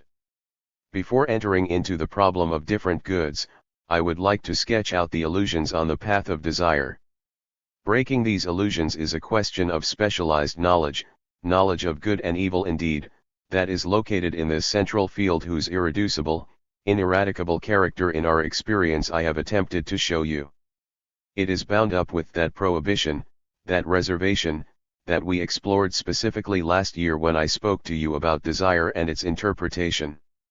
I pointed to its essential character in the notion of he didn't know, which is in the imperfect tense in French and which remains centrally within the field of enunciation, or in other words within the deepest relationship of the subject to signifying practice. That is to say, the subject is not the agent but the support, given that he couldn't even calculate the consequences. It is through his relationship to signifying practice that, as a consequence, he emerges as subject. Moreover, to refer to that phantasmic experience that I chose to produce before you so as to exemplify the central field involved in desire, don't forget the moments of phantasmic creation in Sada, moments in which one finds expressed directly, in diabolically jubilatory terms that make it intolerable to read, the idea that the greatest cruelty is that the subject's fate is displayed before his eyes with his full awareness of it. The plot against the 1 see note 2 above, p. 216. 220. Victim is openly hatched in front of him. The value of this phantasm is that it confronts the subject with the most radical kind of interrogation, with a final he didn't know, insofar as expressed thus in the imperfect tense, the question asked is too much for him. I just ask you to recall the ambiguity revealed by linguistic experience in connection with the French imperfect. When one says a moment later and the bomb exploded, éclaté, that may mean two contradictory things in French, namely, either the bomb did, in fact, explode or something happened which caused it not to explode. We have now reached the subject of the good. The subject is in no sense new, and one has to admit that thinkers from earlier periods, whose concerns may for one reason or another seem dated to us, nonetheless sometimes formulate the issues in interesting ways. I have nothing against bringing them to your attention, however strange they may seem when presented here out of context in an apparently abstract form that doesn't seem designed to arouse our interest. Thus, when St. Augustine writes the following in Book 7, Chapter 12, of his Confessions, I think it deserves far more than an indulgent smile. That everything that is good, because it is the work of God. I understood that all corruptible things are good, and that they wouldn't be corruptible if they were sovereignly good. No corruption would occur if they were not good. For if they were of sovereign good, they would be incorruptible, and if they had no good in them, there would be nothing in them capable of being corrupted, since corruption injures that which it corrupts, and it can only injure it if diminishes good. And now we come to the core of the argument in the French version of the Gamier edition. Thus either corruption causes no damage, which cannot be upheld, or all things that are corrupted lose some good, which is undeniable. That if they had lost everything that was good, they would no longer exist at all. Or in other words, if they continued to live without being susceptible to corruption any longer, they would be in a more perfect state than they were before having lost all that was good about them, since they would remain forever in an incorruptible state. I assume that you grasp the core and indeed the irony of this argument, and moreover that it is precisely the question that interests us. If it is unbearable to realize that everything that is good is extracted from the heart of all things, what can we say of that which remains, which is, after all, something different? The question goes echoing down through the centuries and down through human experience. We find it again in the story of Juliet, with the difference that it is attached, as it should be, to the question of the law, and in a no less odd way. I would like to draw your attention to this oddness because it is the oddness of a structure that is at issue. Sauter writes as follows: tyrants are never born out of anarchy. One only ever sees them rise up in the shadow of laws, they derive their authority from laws. The reign of law is, therefore, evil, it is inferior to anarchy. The greatest proof of this position is the obligation of any government to plunge back into anarchy whenever it wants to remake its constitution. In order to abrogate its ancient laws, it is obliged to establish a revolutionary regime in which there are no laws. Under this regime new laws are eventually born, but the second is less pure than the first since it derives from it, since the first good, anarchy, had to occur, if one wanted to achieve the second good, the state's constitution. I give you this as a fundamental example. The same kind of argument, formulated by minds that were certainly very remote from one another in their concerns, clearly shows that some form of necessity must exist there that gives rise to the sort of logical stumbling along a certain path. As far as we are concerned, the question of the good is articulated first of all in its relationship to the law. On the other hand, nothing is more tempting than to evade the question of the good behind the implication of some natural law, of some harmony to be found on the way to the elucidation of desire. Yet our daily experience proves to us that beneath what we call the subject's defenses, the paths leading to the pursuit of the good only reveal themselves to us constantly, and I would add, in their original form, in the guise of some alibi on the part of the subject. The whole analytical experience is no more than an invitation to the revelation of his desire, and it changes the primitiveness of the relationship of the subject to the good compared to everything which up to that point had been articulated by the philosophers. One has undoubtedly to look closely, for it seems at first that nothing is changed, and that with Freud the compass still points toward the register of pleasure.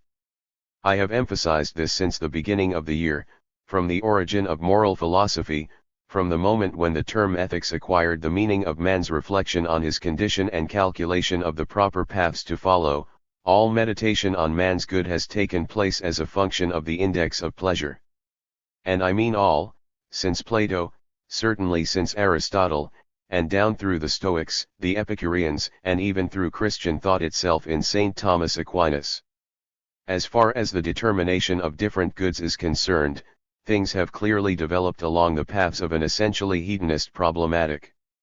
It is only too evident that all that has involved the greatest of difficulties, and that these difficulties are those of experience.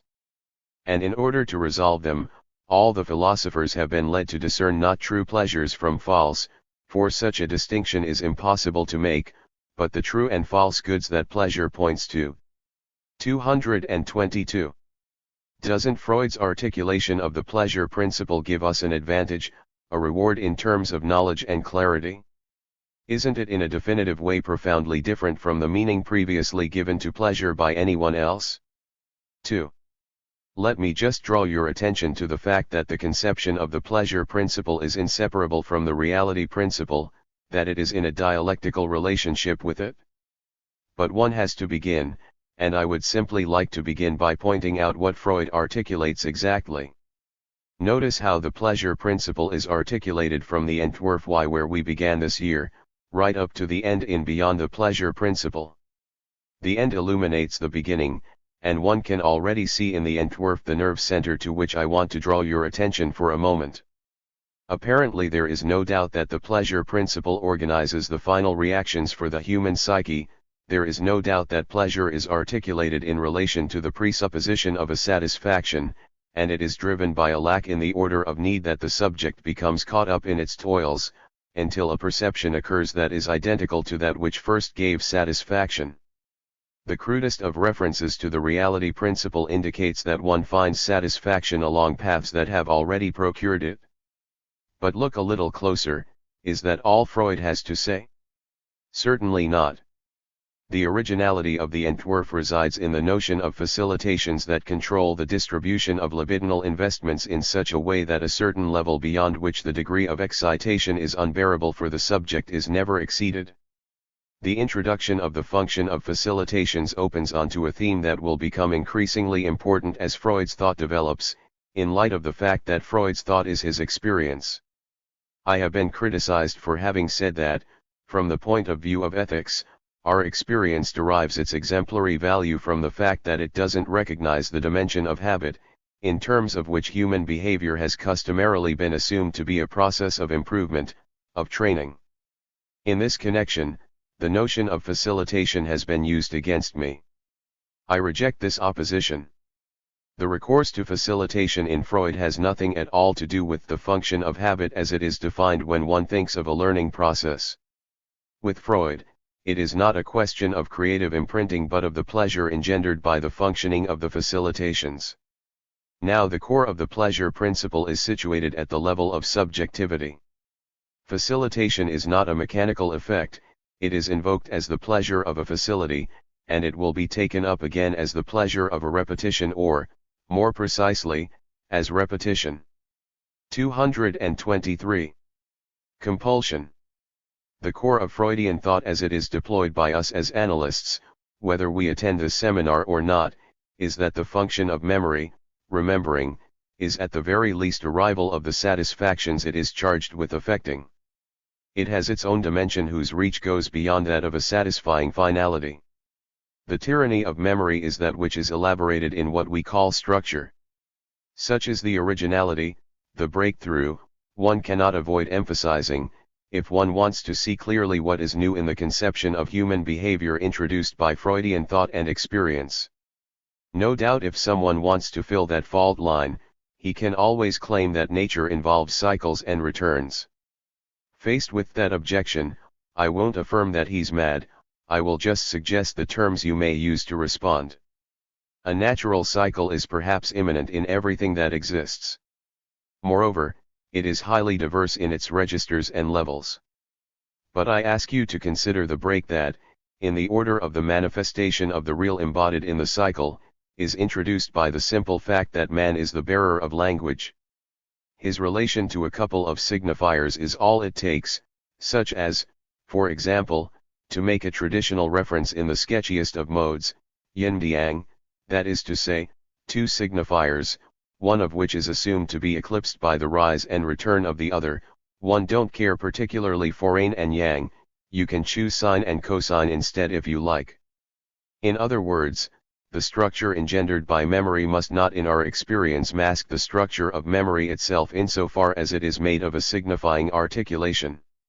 If you omit it, you absolutely cannot maintain the register that is essential in the articulation of our experience, namely, the autonomy, the dominance, the agency of remembering as such, and not at the level of the real, but of the functioning of the pleasure principle. This is not a Byzantine discussion.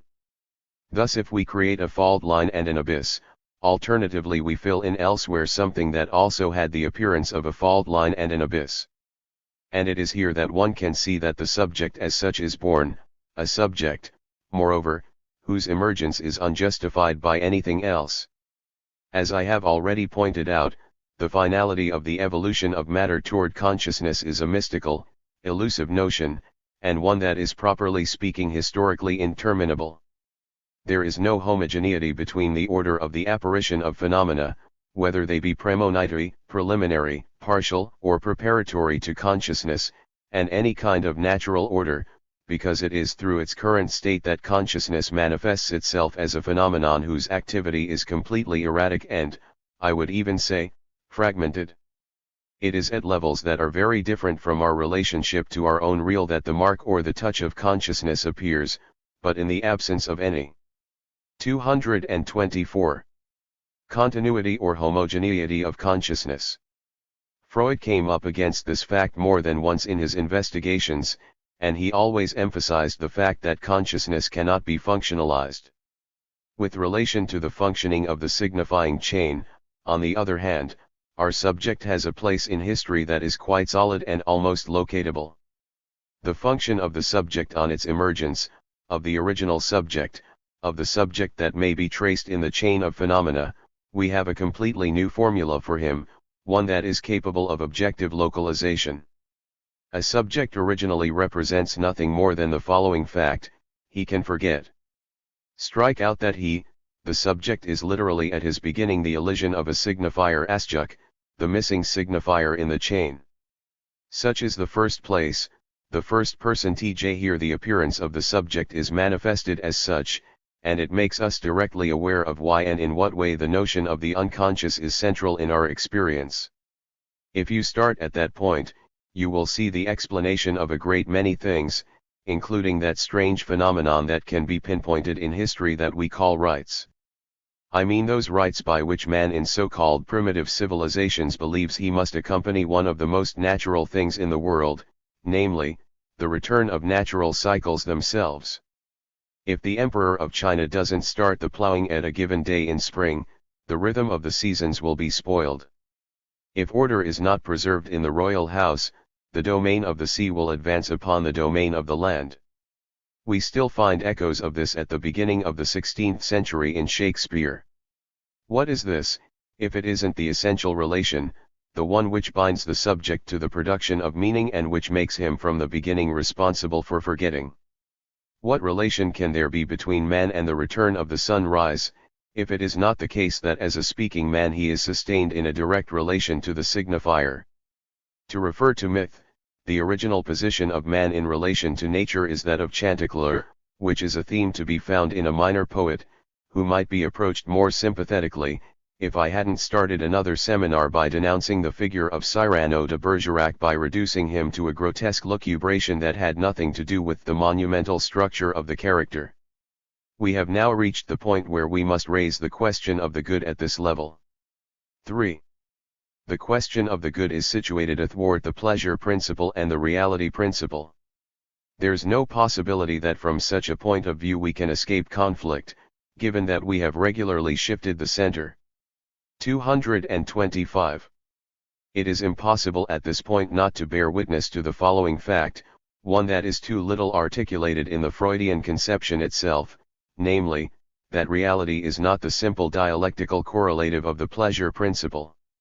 Or more exactly, that reality isn't just there so that we bump our heads up against the false paths along which the functioning of the pleasure principle leads us. In truth, we make reality out of pleasure. This is an essential notion. It is wholly summed up in the notion of praxis in the two senses that that word has acquired historically. On the one hand, in the domain of ethics, it concerns action, insofar as action has not just an epiof as its goal, but is also inscribed in an evapia. On the other hand, too has to do with making, with the production ex nihilo I spoke to you about last time. It is no accident if these two meanings are subsumed under the same term. We must see right away how crude it is to accept the idea that, often the case in the theoretical writings of certain analysts, as if the fascioi in which that constraint develops doesn't in itself raise a question for people who live within the realms of our experience. In the name of what is such a constraint exercised? Of a collective tendency? Why in all this time hasn't such social constraint managed to focus on the most appropriate paths to satisfaction of individuals' desires? Do I need to say any more to an audience of analysts to make clear the distance that exists between the organization 01 desires and the organization of needs? But who knows? Perhaps I need to insist after all. Perhaps I would get a stronger reaction from an audience of schoolboys. They at least would realize right away that the order imposed in their SCOA is not designed to enable them to jerk off under the best possible conditions. I nevertheless assume that the eyes of an analyst are made to interpret THI, which runs through a certain dream world, which we call, significantly enough, utopia. Take Fourier, for example, since reading him is by the way such fun. The farcical effect his work generates is instructive. He shows how distant what is called social progress is from whatever is done in the expectation, not so much of opening up the floodgates, as of merely thinking through a given collective order in terms of the satisfaction of desires. For the moment we just want to know if we can see a little more clearly here than others. We are not the first to have gone along this road. As for myself, there is among those assembled here an audience of Marxists, and I assume that those who are part of it can recall the intimate, profound relationship, a relationship woven into the lines of the text, between what I am proposing here and Marx's fundamental discussions concerning the relations between man and the object of his production. To hurry things along, that brings us back to 226. That point at which I left you in a digression of my lecture before last, namely, with Saint Martin cutting in two with his sword the large piece of cloth in which he was enveloped for his journey to Kavala. Let's take up the point as it stands, at the level of different goods, and let's ask ourselves the question of what that piece of cloth is. Given that with it one can make a piece of clothing, the piece of cloth has a use value with which others before me have been concerned. You would be wrong to think that the relation of man to the object of his production at its fundamental level has been completely elucidated, even by Marx, who took things very far in this respect. I am not going to offer here a critique of economic structures. Something very interesting did happen to me, however, one of those things I enjoy because their meaning is to be found at a level that is within our grasp but that is always more or less mystifying. It seems that in my last seminar I am supposed to have made an allusion to a given chapter of the latest book of Sartre, to his critique of dialectical reason. I like the idea, since I am about to refer to it. The only problem is that the point in question has to do with 30 pages that I read for the first time last Sunday. I don't know what to say about the work as a whole because I have only read these 30 pages, but I must say that they are pretty good. They concern precisely the original relations of man to the object of his needs. It seems to me that it is in this particular register that Sartre intends to take things to their final term, and if that is his purpose, if he does manage to be exhaustive, the work will certainly prove useful. This fundamental relationship is defined starting from the notion of scarcity as that which founds man's condition, as that which makes him man in his relation to his needs. For a body of thought that aims for total dialectical transparency, such a final term is certainly rather obscure, whereas we have managed to introduce into this cloth, whether rare or not, a little breath of air which sets it floating and enables us to describe it in less opaque terms. Psychoanalysts have given themselves plenty of room in the effort to see what this cloth symbolizes. They tell us what it both shows and hides, that the symbolism of clothes is a valid symbolism, without our knowing whether at any given moment what is being done with this cloth phallus concerns disclosure or concealment. The profound bivalence of the whole of analytical theory on the subject of the symbolism of clothes enables us to evaluate the impasse reached with the notion of the symbol as handled up till now in psychoanalysis. If you are able to find the large volume of the International Journal of Psychoanalysis that was produced for Jones's 50th birthday, you will see an article by Flugel on the symbolism of clothes in which you will find the same impasses I pointed to, in the last issue of our journal, in Jones's 227. Own articulation of symbolism, but in an even more striking and almost caricatural form. In any case, all the absurd things that have been said about symbolism do nevertheless lead us somewhere. There is something hidden there, and it is always, we are told, that damned phallus. We are brought back to something that one might have expected would have been thought of right off, that is to say, to the relationship of the cloth to the missing hair, but it's not missing everywhere on our body. At this point we do find a psychoanalytic writer who tells us that all the cloth we are concerned with is nothing more than the extrapolation or development of woman's fleece, the famous fleece that hides the fact that she doesn't have what it takes. These apparent revelations of the unconscious always have their comic side. But it's not completely screwy, I even think that it's a nice little fable. Perhaps it might even contain an element of phenomenology relative to the function of nudity. Is nudity purely and simply a natural phenomenon? The whole of psychoanalytic thought is designed to prove it isn't. The thing that is particularly exalting about it and significant in its own right is that there is a beyond of nudity that nudity hides. But we don't need to engage in phenomenology, I prefer fables. The fable on this occasion concerns Adam and Eve, with the proviso that the dimension of the signifier also be present, the signifier as introduced by the Father in the benevolent directions he gives. Adam, you must give names to everything around you. Here is Adam, then, and here is the famous hair of an Eve that we hope is worthy of the beauty that this first gesture evokes. Adam pulls out one of her hairs. Everything I am trying to show you here turns on a hair, a frog's hair. 2. Adam pulls out a hair from the woman who is given to him as his wife, who has been expected for the whole of eternity, and the next day she comes back with a mink coat over her shoulders. Therein lies the power of the nature of cloth. It's not because man has less hair than other animals that we have to check out everything that down the ages will burst forth from his industry. If we are to believe the linguists, the problem of different goods is raised within a structure. At the beginning everything is structured as a signifier, even if only a chain of hairs is involved. Textile is first of all a text.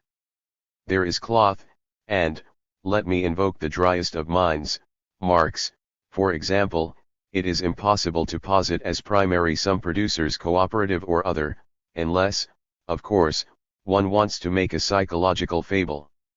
In the beginning there is the producer's inventiveness, namely. To the pun in the French, poil de grenouille, turns on the fact that as well as connoting something that does not exist, the phrase also reminds the listener of the slang meaning of grenouille as a pejorative term for a woman, example grenouille de bénitier. 228.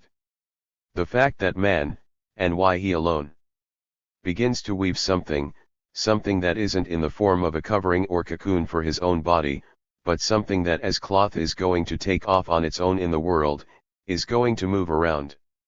Why? Because this cloth has time value. That's what distinguishes it from any form of natural production.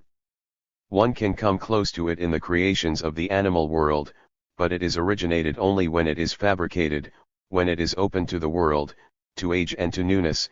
It is use value, time value, it is a reservoir of needs, it is there whether one needs it or not, and it is around this cloth that a whole dialectic of rivalry and of sharing is organized, wherein needs will be constituted.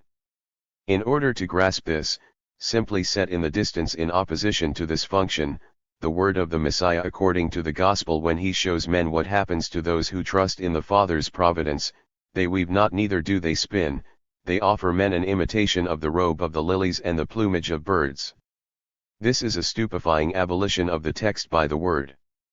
As I pointed out last time, the chief characteristic of this world is that one has to uproot it from its text if one is to have faith in it.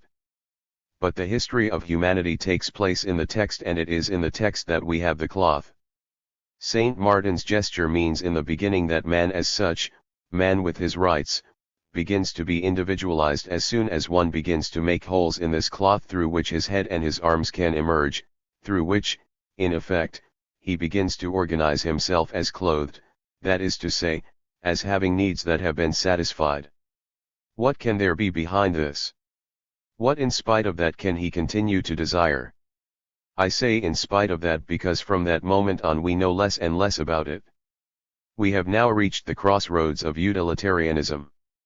Jeremy Bentham's thought is not the simple continuation of that gnoseology to which a whole tradition tirelessly devoted itself in order to reduce the transcendental or supernatural dimension of the progress of knowledge that supposedly needed elucidating. Bentham, as that work of his which has recently drawn some attention, The Theory of Fictions, shows, is the man who approaches the question at the level of the signifier.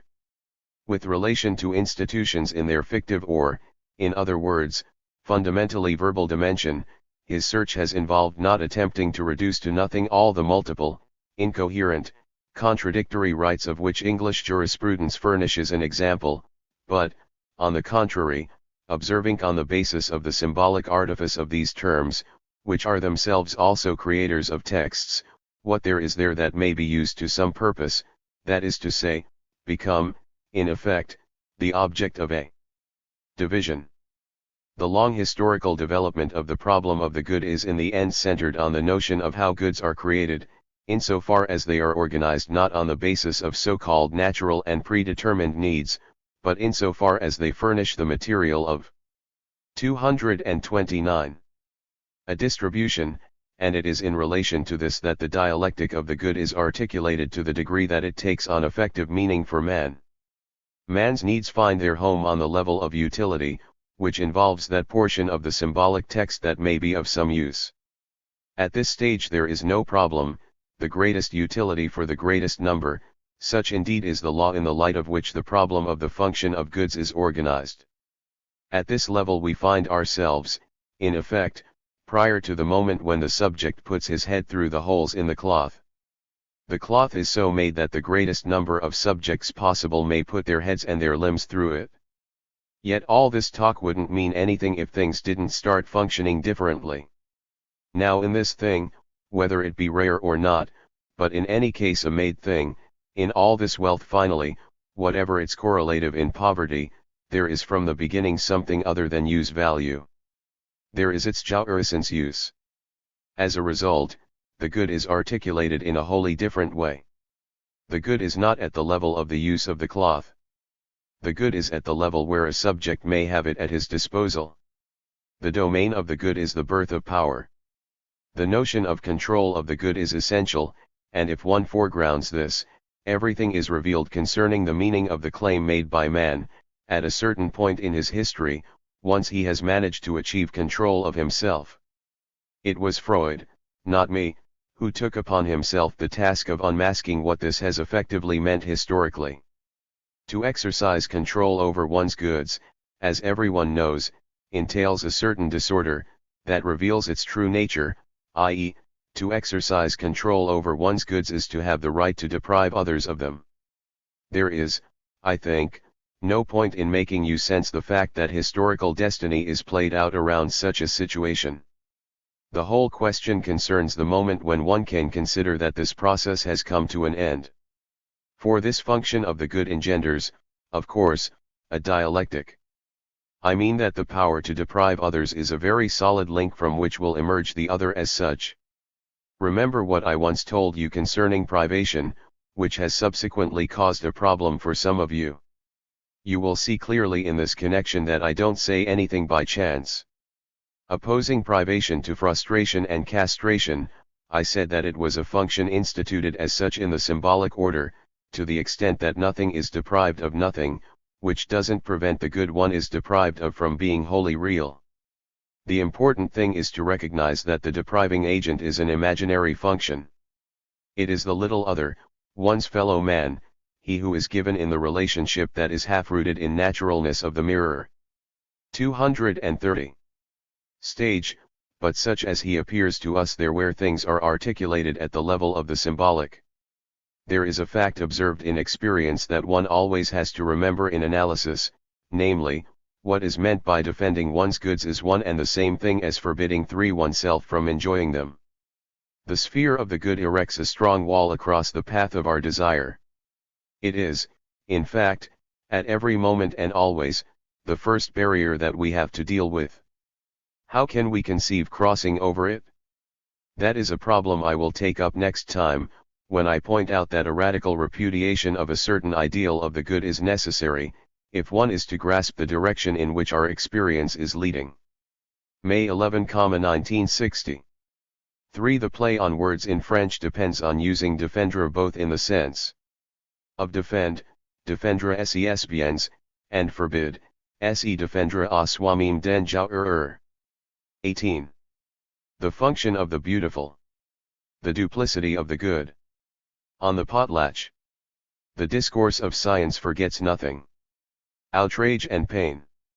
It seemed to me this morning that it wasn't inappropriate to begin my seminar by asking the question, have we crossed the line? I don't mean in what we are doing here, but in what is happening out there in the world in which we live. It isn't because what is occurring there makes such a vulgar noise that we should refuse to hear it. At a time when I am speaking to you about the paradox of desire, in the sense that different goods obscure it, you can hear outside the awful language of power. There's no point in asking whether they are sincere or hypocritical, whether they want peace or whether they calculate the risks. The dominating impression at such a moment is that of something that may pass for a prescribed good. Information addresses and captures impotent crowds to whom it is poured forth like a liquor that leaves them dazed as they move toward the slaughterhouse. One might even ask if one would allow the cataclysm to occur without first giving free rein to this hubbub of voices. Is there anything more disconcerting than the transmission via those little machines that we all possess of what are known as press conferences? Or, in other words, questions that are stupidly repeated to which the leader replies with a false casualness, while he calls for more interesting questions and even on occasion engages in witticisms. There was one somewhere yesterday, in Paris or in Brussels, that told us about our gloomy future. I swear it was absurd. Don't you think that the only way to adjust our hearing to what is proclaimed may be formulated along the lines of what does it mean? What is it aiming at? Yet everyone falls asleep on the soft pillow of /R's not possible, whereas, in fact, nothing is more possible, the possible is above all that. That's possible because the possible is that which can answer man's demand, and because man doesn't know what he is setting in motion with his demand. The frightening unknown on the other side of the line is that which in man we call the unconscious, that is to say the memory of those things he forgets. 231. 232. And the things he forgets, you can see in which way, are those things in connection with which everything is arranged so that he doesn't think about them, i.e., stench and corruption that always yawn like an abyss. For life after all is rottenness. And it is even more so recently, since the anarchy of forms, that second destruction that Sada was talking about the other day in the quotation I read you, the destruction that calls for subversion even beyond the cycle of generation corruption, are for us pressing problems. The possibility of a second destruction has suddenly become a tangible reality for us, including the threat of anarchy at the level of the chromosomes of a kind that could break the ties to given forms of life. Monsters obsessed a great deal those who up to the 18th century still attributed a meaning to the word nature. It has been a long time since we accorded any importance to calves with 6 feet or children with 2 heads. Yet we may now perhaps see them appear in the thousands. That is why when we ask what is beyond the barrier erected by the structure of the world of the good, where is the point on which this world of the good turns, as we wait for it to drag us to our destruction, our question has a meaning that you would do well to remember has a terrifying relevance. 1. What is beyond this barrier? Don't forget that if we know there is a barrier and that there is a beyond, we know nothing about what lies beyond. It is a false beginning to say, as on the basis of our experience some have, that it is the world of fear. To center our life, even our religion, on fear as a final term is an error. Fear with its ghosts is a localizable defense, a protection against something that is beyond, and which is precisely something unknown to. It is at the moment when these things are possible but wrapped in the injunction thinking about them is prohibited, that it is appropriate to point out the distance and the proximity that links this possible to those extraordinary texts that I have chosen this year as the fulcrum of my proof, namely, Sada's works. One doesn't have to read very far for this collection of horrors to engender incredulity and disgust in us, and it is only fleetingly, in a brief flash, that such images may cause something strange to vibrate in us which we call perverse desire, insofar as the darker side of natural eros enters into it. In the end, any imaginary or indeed real relationship to the research appropriate to perverse desire only suggests the incapacity of natural desire, of the natural desire of the senses, to go very far in this direction. On this path, this desire quickly gives up, is the first to give up. It is no doubt understandable. The function of the beautiful 233. If modern man's thought seeks the beginning, the trace, the point of departure there, the path toward self-knowledge, toward the mystery of desire, but, on the other hand, all the fascination that this beginning exercises over both scientific and literary studies, witness for example the revels to be found in the works of the not untalented author of Sexus, Plexus and Nexus I, founders on a rather sterile pleasure-taking. We must be lacking in the proper method, if everything that has been elaborated on the topic by writers or scientists was outdistanced in advance some time ago, was rendered thoroughly outdated by the lucubrations of someone who was only after all a country squire, a social example of the degeneration of the nobility at a time when its privileges were about to be abolished. It is nevertheless the case that Sada's extraordinary catalogue of horrors, which causes not only the senses and human possibilities but the imagination, to flinch, is nothing at all compared to what will, in effect, be seen on a collective scale, if the great and very real explosion occurs that threatens us all. The only difference between Sada's exorbitant descriptions and such a catastrophe is that no pleasure will enter into the motivation of the latter. Not perverts but bureaucrats will set things off, and we won't even know if their intentions were good or bad. Things will go off by command, they will be carried through according to regulations, mechanically, down the chain of command, with human wills bent, abolished, overcome, in a task that ceases to have any meaning. That task will be the elimination of an incalculable waste that reveals its constant and final dimension for man. Let us not forget that that has, in effect, always been one of the dimensions in which we can recognize what a fond dreamer once charmingly referred to as the humanization of the planet. There's never any problem in recognizing man's passage through the world, his footstep, mark, trace, touch, there where one finds a huge accumulation of oyster shells, only man can have manifestly been. The geological ages have left their waste, too, waste that allows us to recognize order. But the pile of garbage is one of the sides of the human dimension that it would be wrong to mistake. Having sketched the outlines of this sepulchral mound at the limit of the politics of the good, of the general good, of the good of the community, we will pick up again where we left off last time. What is the sphere of the search for the good composed of, once it has been undeceived of the error of judgment that I cited by way of example in St. Augustine? His reasoning is as follows: it is by the mental process of the subtraction of the good from the good that one ends up refuting the existence of anything else but the good in being, given that that which remains, since it is more perfect than that which previously was, can in no way be evil. St. Augustine's reasoning here is calculated to surprise us, and we cannot help wondering what the historical emergence of such a form of thought signifies. It's a question I will leave open. Last time we defined the good in symbolic creation as the inidium that is the point of departure of the human subject's destiny in his coming to terms with the signifier. The true nature of the good, its profound duplicity, has to do with the fact that it isn't purely and simply a natural good, the response to a need, but possible power, the power to satisfy. As a result, the whole relation of man to the real of goods is organized relative to the power of the other, the imaginary other, to deprive him of it. Let us recall the terms around which, in the first year of my seminar devoted to Freud's technical writings, I organized the ideal ego and the ego ideal, terms that I represented in my graph. The big I designates the identification of omnipotence with the signifier, with the ego ideal. On the other hand, as image of the other, it is the build of the ego, the original form on the basis of which the ego models itself, sets itself up, and operates under the auspices of pseudo-mastery. We will now define the ego ideal of the subject as representing the power to do good, which then opens up within itself the beyond that concerns us today. How is it that as soon as everything is organized around the power to do good, something completely enigmatic appears and returns to us again and again from our own action, like the ever-growing threat within us of a powerful demand whose consequences are unknown?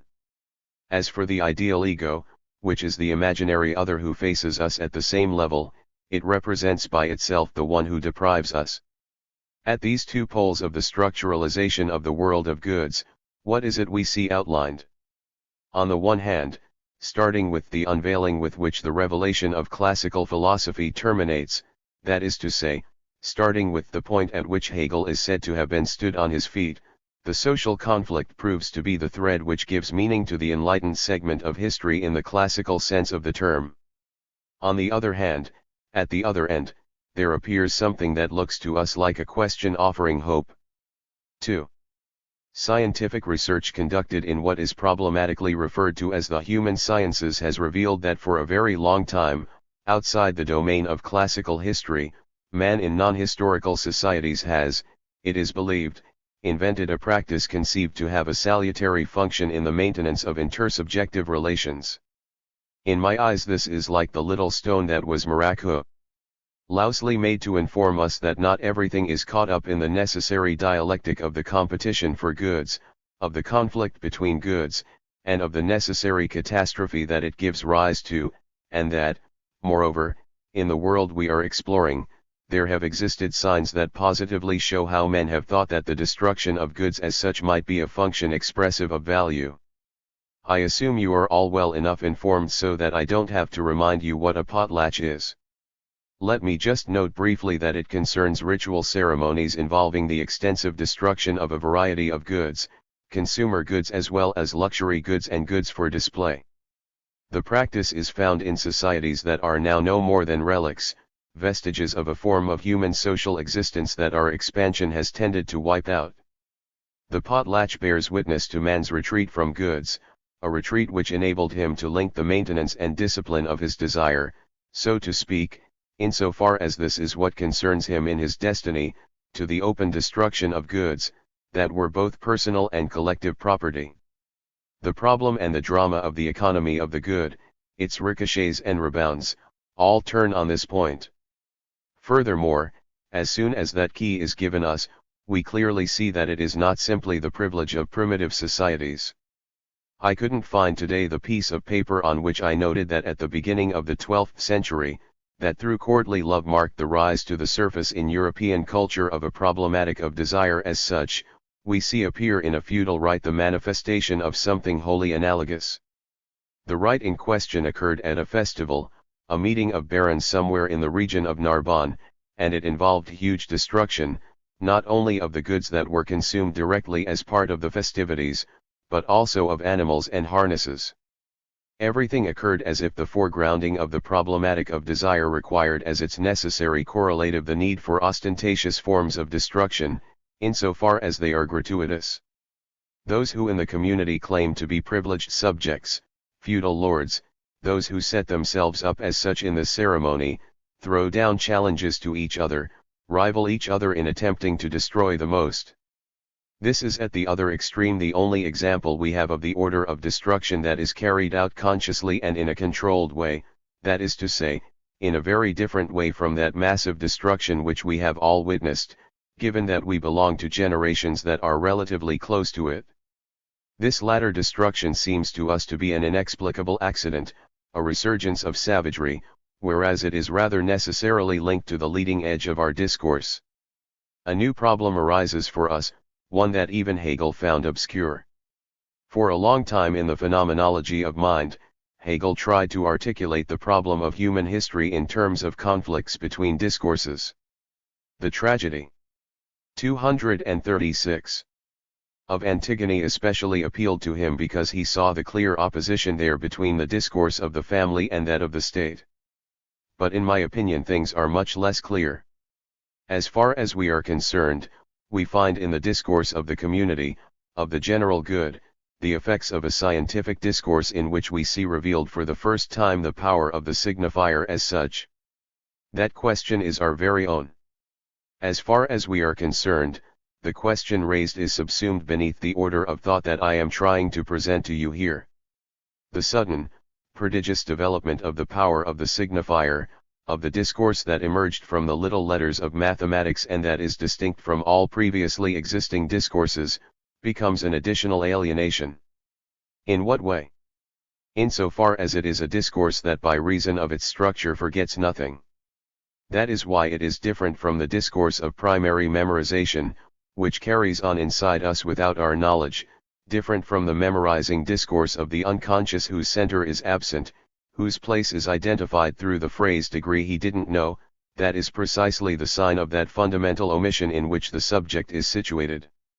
At a certain moment in time, man learned to emit and place the discourse of mathematics in circulation, in the real as well as in the world, and that discourse cannot function unless nothing is forgotten. It only takes a little signifying chain to begin to function based on this principle, for things to move forward as if they were functioning by themselves. So much so that we even wonder if the discourse of physics, as engendered by the omnipotence of the signifier, will reach the point of the integration of nature or its disintegration. This fact strangely complicates the problem of our desire, even if it is doubtless no more than one of its phases. Let us just say that, as far as the man who is talking to you is concerned, it is there that one finds the revelation of the decisive and original character of the place where human desire is situated in the relationship of man to the signifier. Should this relationship be destroyed? I take it that you might have heard in the report we had on the contribution of one of Freud's disciples, an open-minded and cultured man, but not exactly a genius, that it is in that direction that the question of the meaning of the death drive lies. It is insofar as this question is tied to history that the problem is raised. It is a question of the here and now, and not ad aeternum. It is because the movement of desire is in the process of crossing the line of a kind of unveiling that the advent of the Freudian notion of the death drive is meaningful for us.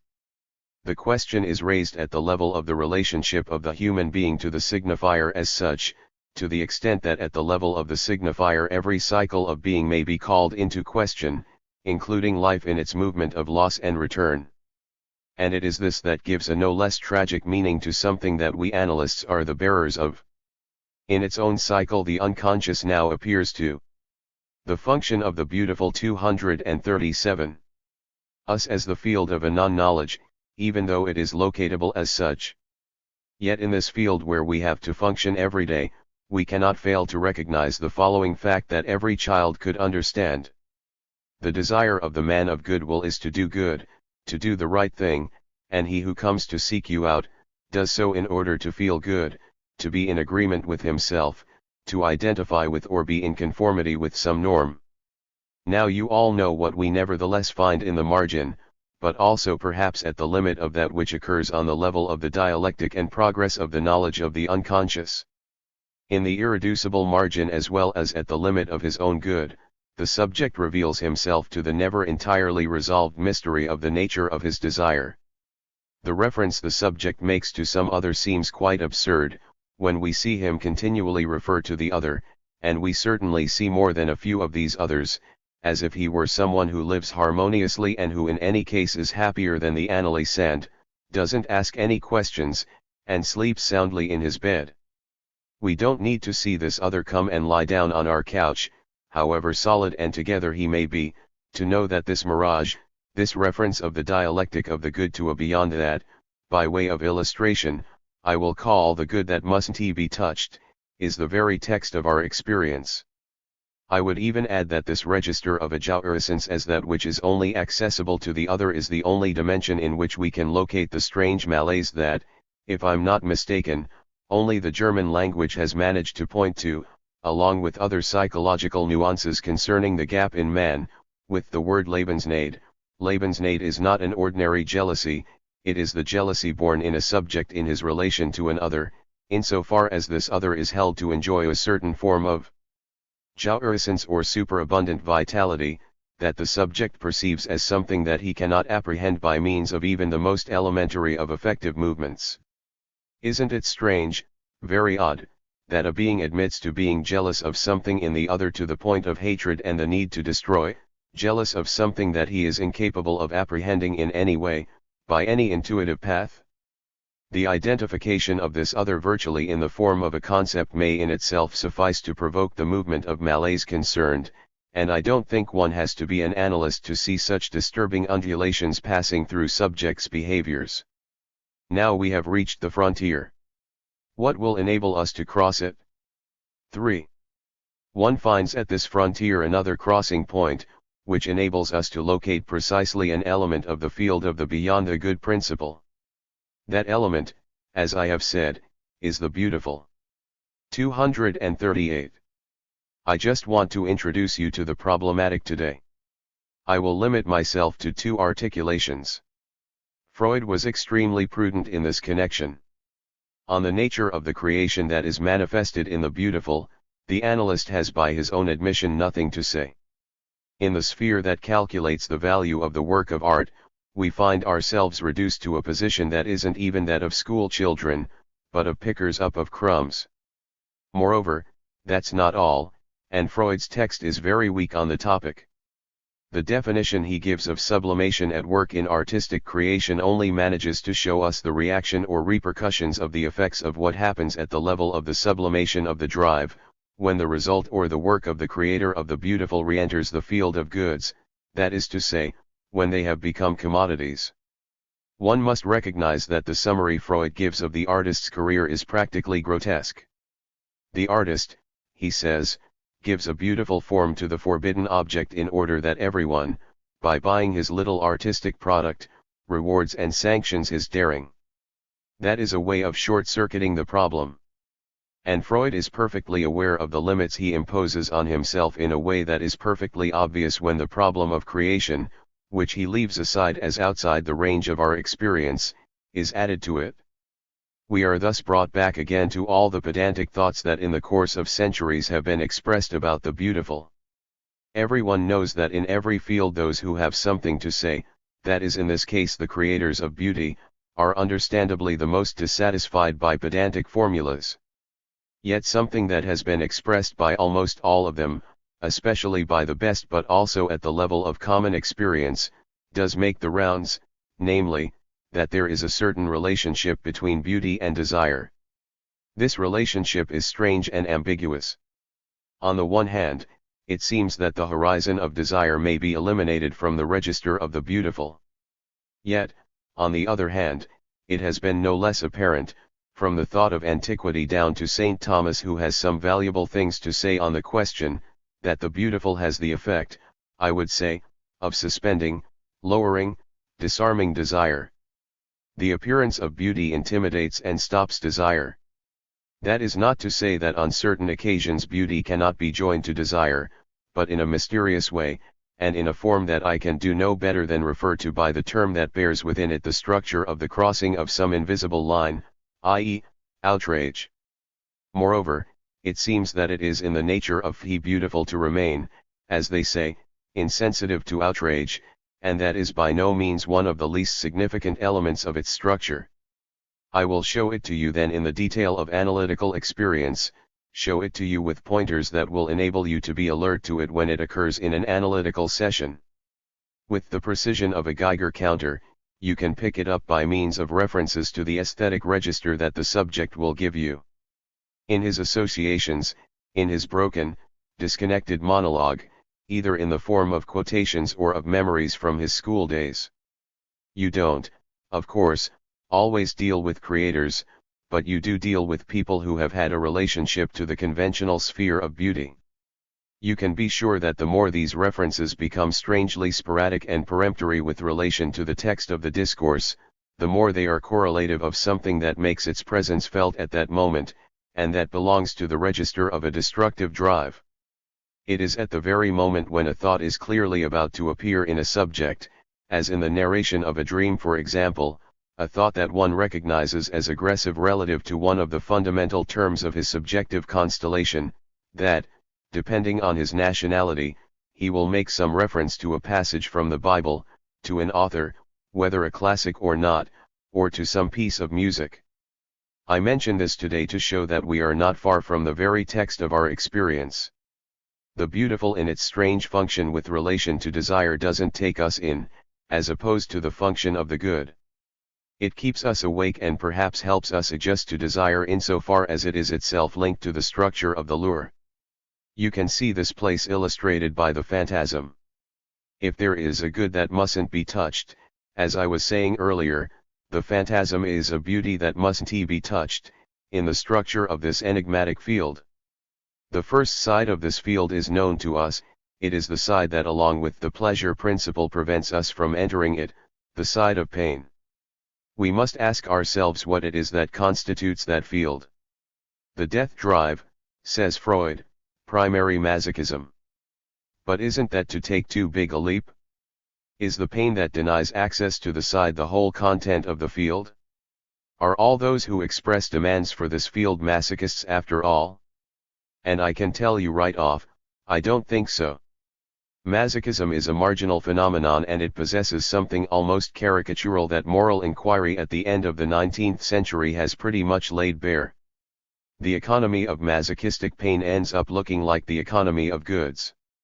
One wants to share pain as one shares heaps of other things that are left over, and one even comes close to fighting over it. But isn't there something there that involves a panicky return to the dialectic of goods? In truth, the whole behavior of the masochist, and I mean by that the perverse masochist, points to the fact that it is a question of a structural feature in his behavior. Read Mr. Sacher-Masoch. He's an enlightening writer, although he doesn't have the stature of Sada, and you will see that in the end the point aimed at by the position of the perverse masochist is the desire to reduce himself to this nothing that is the good, to this thing that is treated like an object, to this slave whom one trades back and forth and whom one shares. But one shouldn't after all proceed too quickly to break inventive hamen. 240. And the fact the masochism has been called by this name for so long by psychoanalysis is not without reason. The unity that emerges from all the fields which analytical thought has labeled masochism has to do with the fact that in all these fields pain shares the character of a good. We will continue our inquiry next time with relation to a document. It's not exactly a new document. Down through the centuries it and gwinded commentators have cut their teeth and sharpened their nails on it.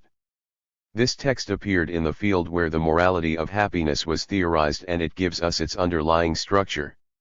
It is there that its underlying structure is the most visible, there where it appears on the surface. That which over the centuries has caused the greatest problems, from Aristotle down to Hegel and Goethe, is a tragedy, one that Hegel considered the most perfect, but for the wrong reason, namely, Antigone. Antigone's position relates to a criminal good. One would have to have a character that was deeply out of touch with the cruelties of our time to attack the subject, if I may say so, by focusing on the tyrant. We will, therefore, take up the text of Antigone together, since it will enable us to point to a fundamental moment, to reach an essential reference point in our investigation of what it is man wants and what he defends himself against. We will see what an absolute choice means, a choice that is motivated by no good. May 18, 1960. The Essence of Tragedy. A Commentary on Sophocles' Antigone. 19. The Splendor of Antigone. The Meaning of Catharsis. Hegel's Weakness. The Function of the Chorus. Goethe's Wish. I told you that I would talk about Antigone today. I am not the one who has decreed that Antigone is to be a turning point in the field that interests us, namely, ethics. People have been aware of that for a long time. And even those who haven't realized this are not unaware of the fact that there are scholarly debates on the topic. Is there anyone who doesn't evoke Antigone whenever there is a question of a law that causes conflict in us even though it is acknowledged by the community to be a just law? And what is one to think of the scholar's contribution to the discussion of Antigone? What is one to think of it when one has, like me, gone over the ground for one's own interest and for the interest of those one is speaking to? Well now, while I have tried to omit nothing that seemed important in all that has been said on the question, so as not to deprive either you or me of the help that I might derive from this lengthy historical survey, I have nevertheless often had the impression that I was lost in quite extraordinary byways. One learns that the opinions formulated by the pens of our great thinkers over the centuries are strange indeed. 1. Antigone is a tragedy, and tragedy is in the forefront of our experiences as analysts, something that is confirmed by the references Freud found in Oedipus Rex as well as in other tragedies. He was attracted by his need of the material he found in their mythical content. And if he himself didn't expressly discuss Antigone as tragedy, that doesn't mean to say it cannot be done at this crossroads to which I have brought you. It seems to me to be what it was for Hegel, although in a different way, namely, the Sophoclean tragedy that is of special significance. In an even more fundamental way than through the connection to the 243. 244. Oedipus complex, tragedy is at the root of our experience, as the key word catharsis implies. For you the word is no doubt more or less closely associated with the term abreaction, which presupposes that the problem outlined by Freud in his first work with Breuer, namely, that of discharge, has already been broached, discharge in an act, indeed motor discharge, of something that is not so simple to define, and that we still have to say remains a problem for us, the discharge of an emotion that remains unresolved.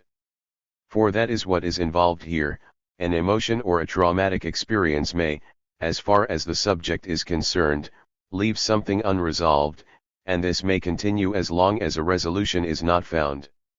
The notion of unfulfillment suffices to fill the role of comprehensibility which is required here.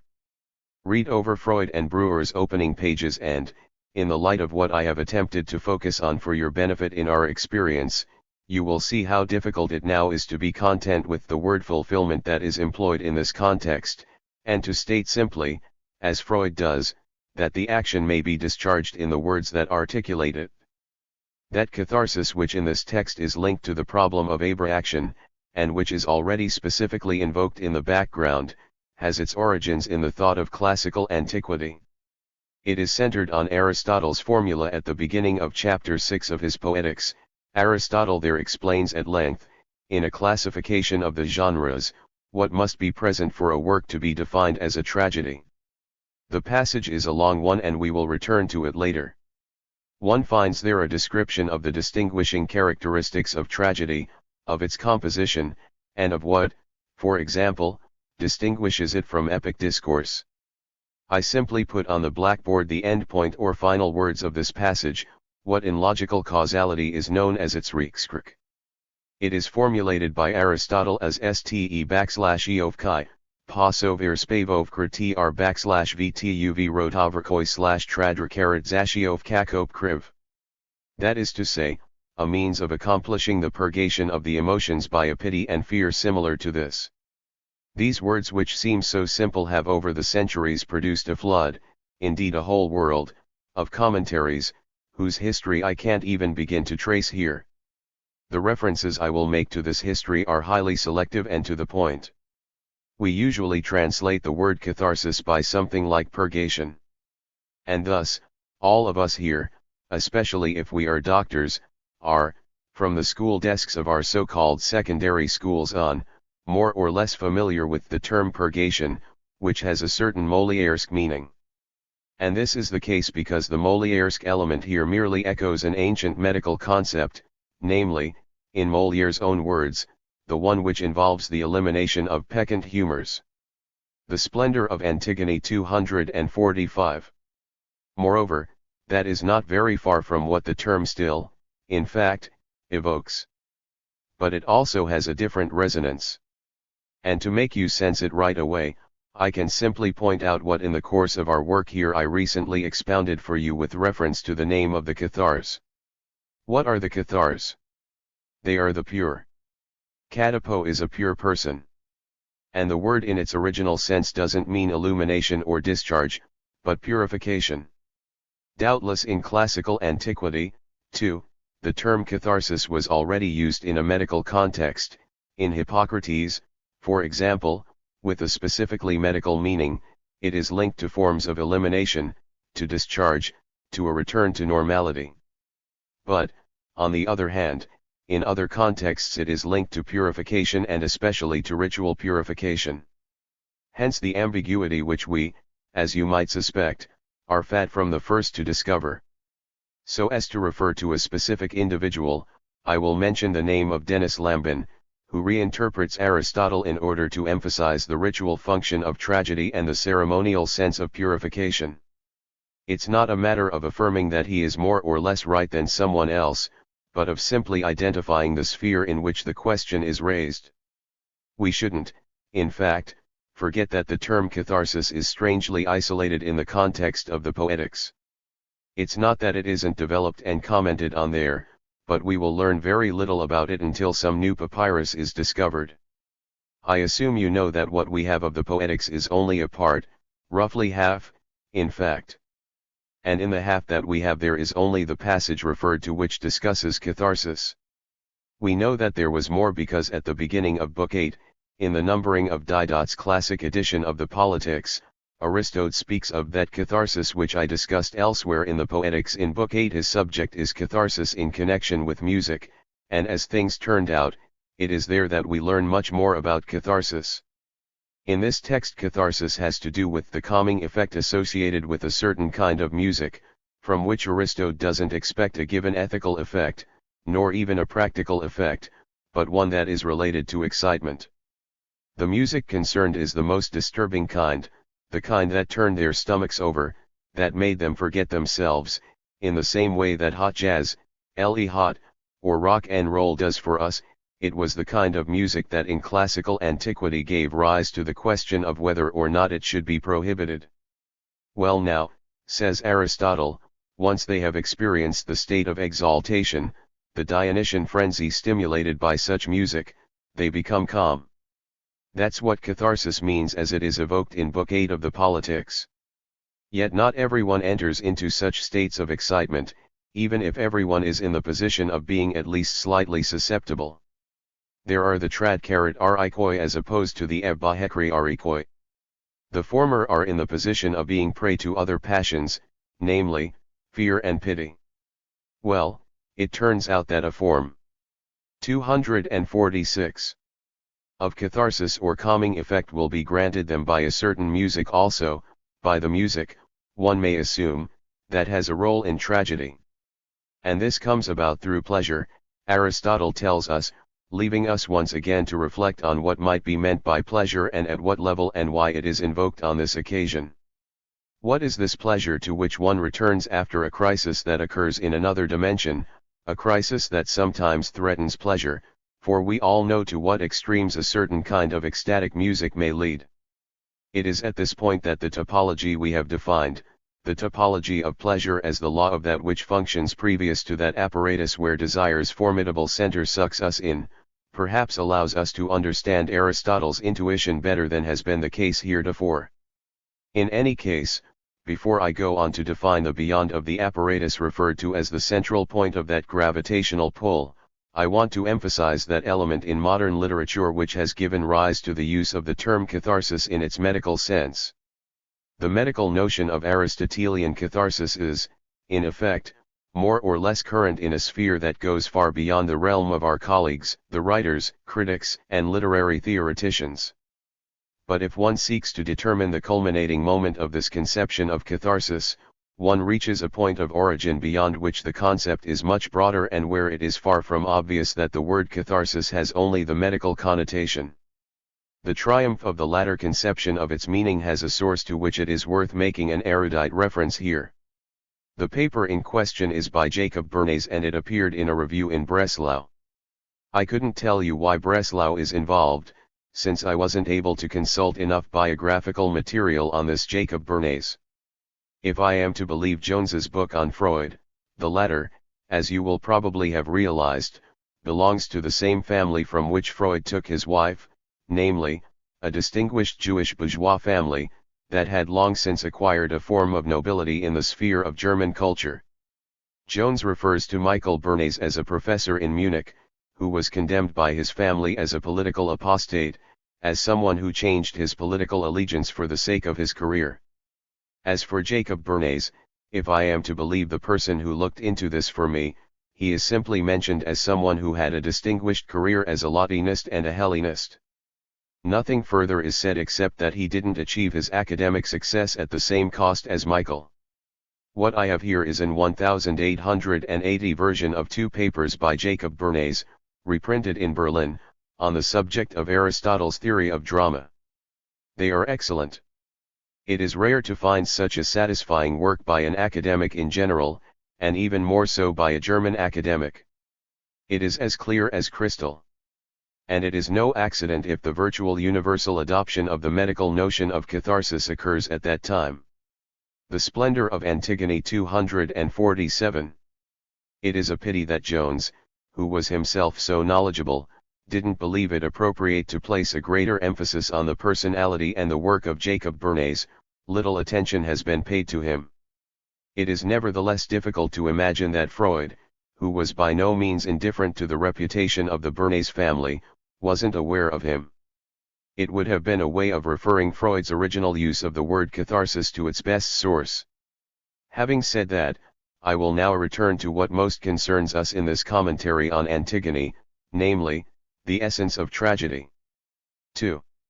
Tragedy, we are told in a definition that we can hardly avoid paying attention to, since it appeared scarcely a century after the time of the birth of tragedy, has as its aim catharsis, the purgation of the ladrigefere of the emotions of fear and pity.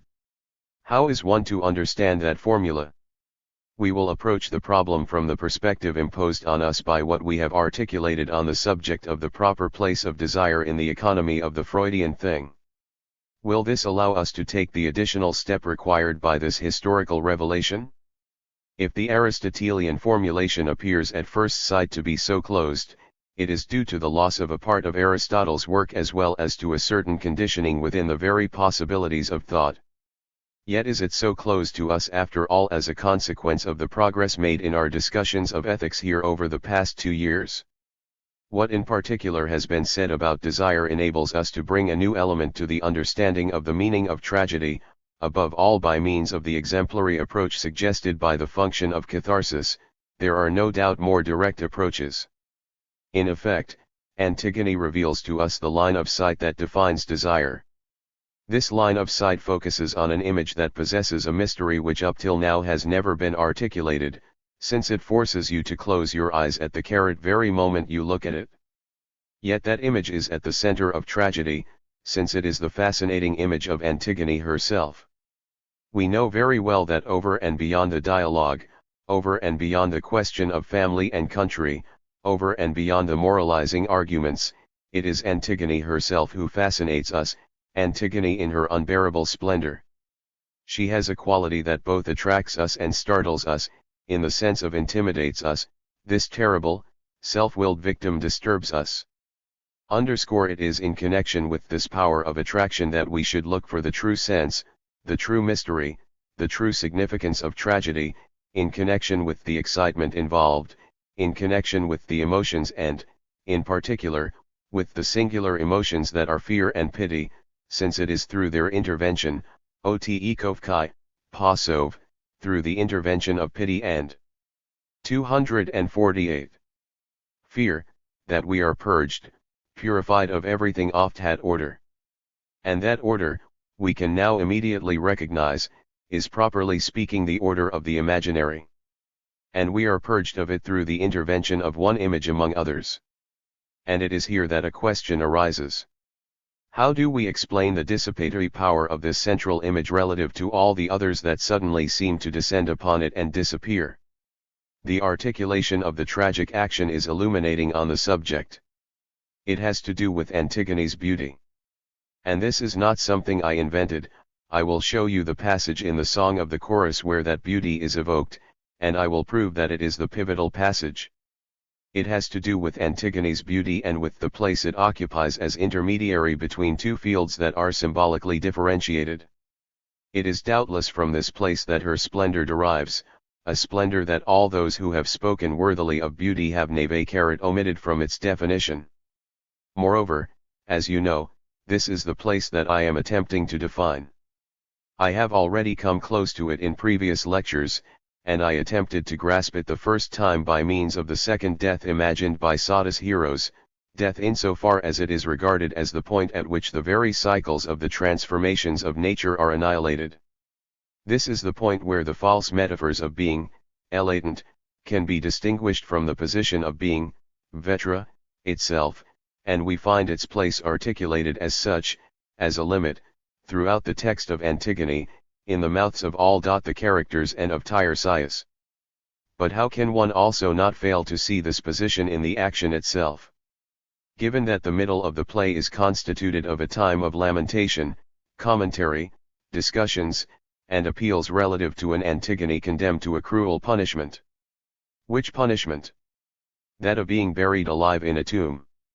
The central third of the text is composed of a detailed series of vowel gradations, which informs us about the meaning of the situation or fate of a life that is about to turn into certain death, a death lived by anticipation, a death that crosses over into the sphere of life, a life that moves into the realm of death. It is surprising that dialecticians or indeed aestheticians as eminent as Hegel and Goethe haven't felt obliged to take account of this whole field in their evaluation of the effect of the play. The dimension involved here is not unique to Antigone. I could suggest that you look in a number of places and you will find something analogous without having to search too hard. The zone defined in that way has a strange function in tragedy. It is when passing through that zone that the beam of desire is both reflected and refracted till it ends up giving us that most strange and most profound of effects, which is the effect of beauty on desire. It seems to split desire strangely as it continues on its way, for one cannot. The splendor of Antigone 249. Say that it is completely extinguished by the apprehension of beauty. It continues on its way, but now more than elsewhere, it has a sense of being taken in, and this is manifested by the splendor and magnificence of the zone that draws it on. On the other hand, since its excitement is not refracted but reflected, rejected, it knows it to be most real. But there is no longer any object. Hence these two sides of the issue.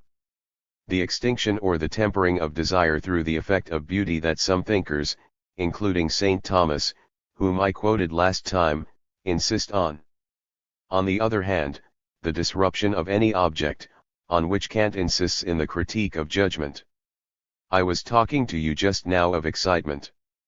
And I will take a moment to have you reflect on the inappropriate use that is made of this word in the usual translation into French of Trébrégung, namely, émoi pulsional, instinctual excitement 1. Why was this word so badly chosen? Émoi, excitement, has nothing to do with emotion nor with being moved.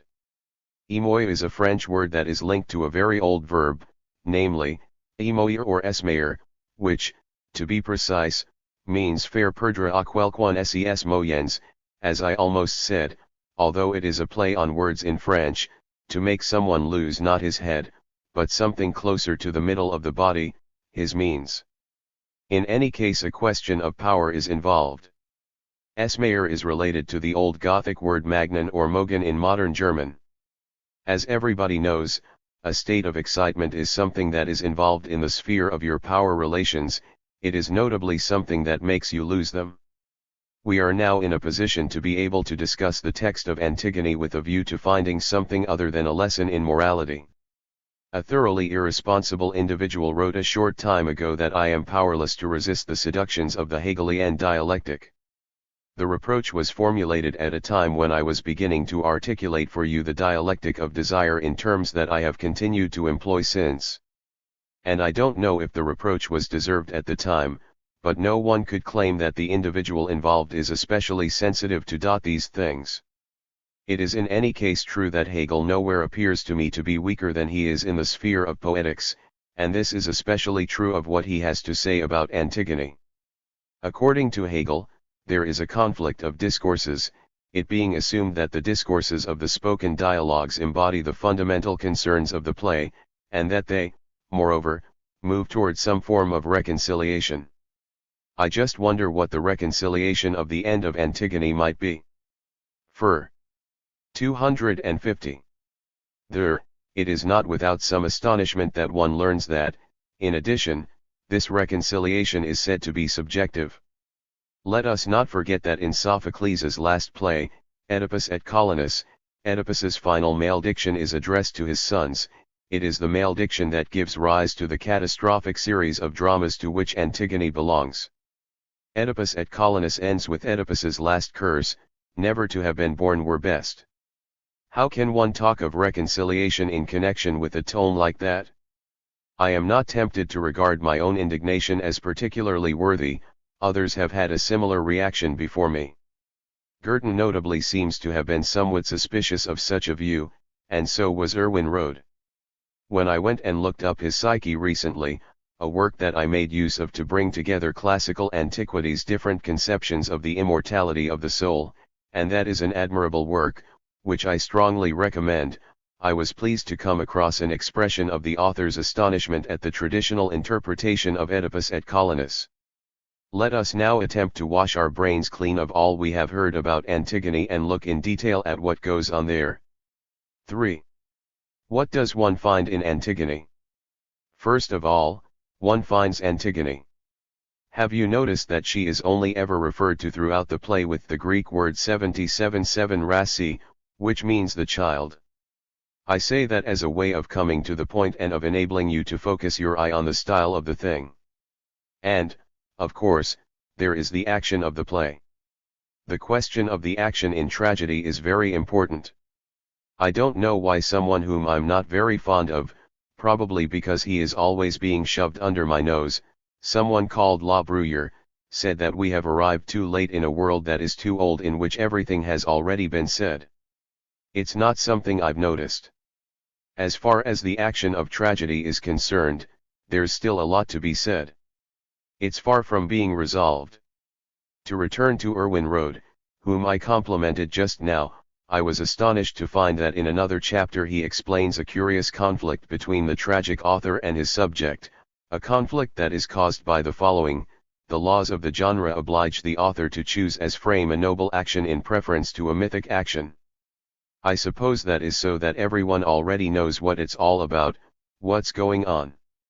The action has to be emphasized in relation to the ethos, the personalities, the characters, the problems, and so forth, of the time. If that's true, then Mr. Anouilh was right to give us his little fascist Antigone. The conflict that results from the dialogue between the poet and his subject is, according to Erwin Rohde, capable of generating conflicts between action and thought, and in this connection, echoing a great many things that have already been said before, he refers with some relevance to the figure of Hamlet. It's entertaining, but it must be difficult for you to accept, if what I explained last year about Hamlet meant anything to you. Hamlet is by no means a drama of the importance of thought in the face of action. Why on the threshold of the modern period would Hamlet bear witness to the special weakness of future man as far as action is concerned? I am not so gloomy, and nothing apart from a cliché of decadent thought requires that we should be, although it is a cliché Freud himself falls into when he compares the different attitudes of Hamlet and Oedipus, toward desire. I don't believe that the drama of Hamlet is to be found in such a divergence between action and thought, nor in the problem of the extinction of his desire. I tried to show that Hamlet's strange apathy belongs to the sphere of action itself, that it is in the myth chosen by Shakespeare that we should look for its motives. We will find its origin in a relationship to the mother's desire and to the father's knowledge of his own death. And to take a step further, I will mention here the moment at which our analysis of Hamlet is confirmed by the analysis I am leading up to on the subject of the second death. Don't forget one-off effects in which the topology I refer to may be recognized. If Hamlet stops when he is on the point of killing Claudius, it is because he is worried about that precise point I am trying to define here. Simply to kill him is not enough, he wants him to suffer hell's eternal torture. Under the pretext that we have already busied ourselves a great deal with this hell, should we see it as beneath our dignity to make a little use of it in the analysis of a text? Even if he doesn't believe in hell any more than we do, even if he's not at all sure about it, since he does after all question the notion, to sleep, perchance to dream. It is nevertheless true that Hamlet stops in the middle of his act because he wants Claudius to go to hell. The reason why we are always missing the opportunity of pointing to the limits and the crossing points of the paths we follow is because we are unwilling to come to grips with the texts, preferring to remain within the realm of what is considered acceptable or, in other words, the realm of prejudices. If I were not to have taught you anything more than an implacable method for the analysis of signifiers, then it would not have been in vain, at least I hope so. I even hope that that is all you will retain. If it is true that what I teach represents a body of thought, I will not leave behind me any of those handles which will enable you to append a suffix in the form of an ism. In other words, none of the terms that I have made use of here one after the other, none of which, I am glad to see from your confusion, has yet managed to 252. Impress itself on you as the essential term, whether it be the symbolic, the signifier or desire. None of the terms will in the end enable any one of you to turn into an intellectual cricket on my account. Next then in a tragedy, there is a chorus. And what is a chorus? You will be told that it's you yourselves. Or perhaps that it isn't you. But that's not the point. Means are involved here, emotional means. In my view, the chorus is people who are moved. Therefore, look closely before telling yourself that emotions are engaged in this purification. They are engaged, along with others, when at the end they have to be pacified by some artifice or other. But that doesn't mean to say that they are directly engaged. On the one hand, they no doubt are, and you are there in the form of a material to be made use of. On the other hand, that material is also completely indifferent. When you go to the theater in the evening, you are preoccupied by the affairs of the day, by the pen that you lost, by the check that you will have to sign the next day. You shouldn't give yourselves too much credit. Your emotions are taken charge of by the healthy order displayed on the stage. The chorus takes care of them. The emotional commentary is done for you. The greatest chance for the survival of classical tragedy depends on that. The emotional commentary is done for you. It is just sufficiently silly, it is also not without firmness, it is more or less human. Therefore, you don't have to worry, even if you don't feel anything, the chorus will feel in your stead. Why after all can one not imagine that the effect on you may be achieved, at least a small dose of it, even if you didn't tremble that much? To be honest, I'm not sure if the spectator ever trembles that much. I am, however, sure that he is fascinated by the image of Antigone. In this he is a spectator, but the question we need to ask is, what is he a spectator of? What is the image represented by Antigone? That is the question. Let us not confuse this relationship to a special image with the spectacle as a whole. The term spectacle, which is usually used to discuss the effect of tragedy, strikes me as highly problematic if we don't delimit the field to which it refers. On the level of what occurs in reality, an auditor rather than a spectator is involved. And I can hardly be more pleased with myself since Aristotle agrees with me. For him the whole development of the arts of theatre takes place at the level of what is heard, the spectacle itself being no more than something arranged on the margin.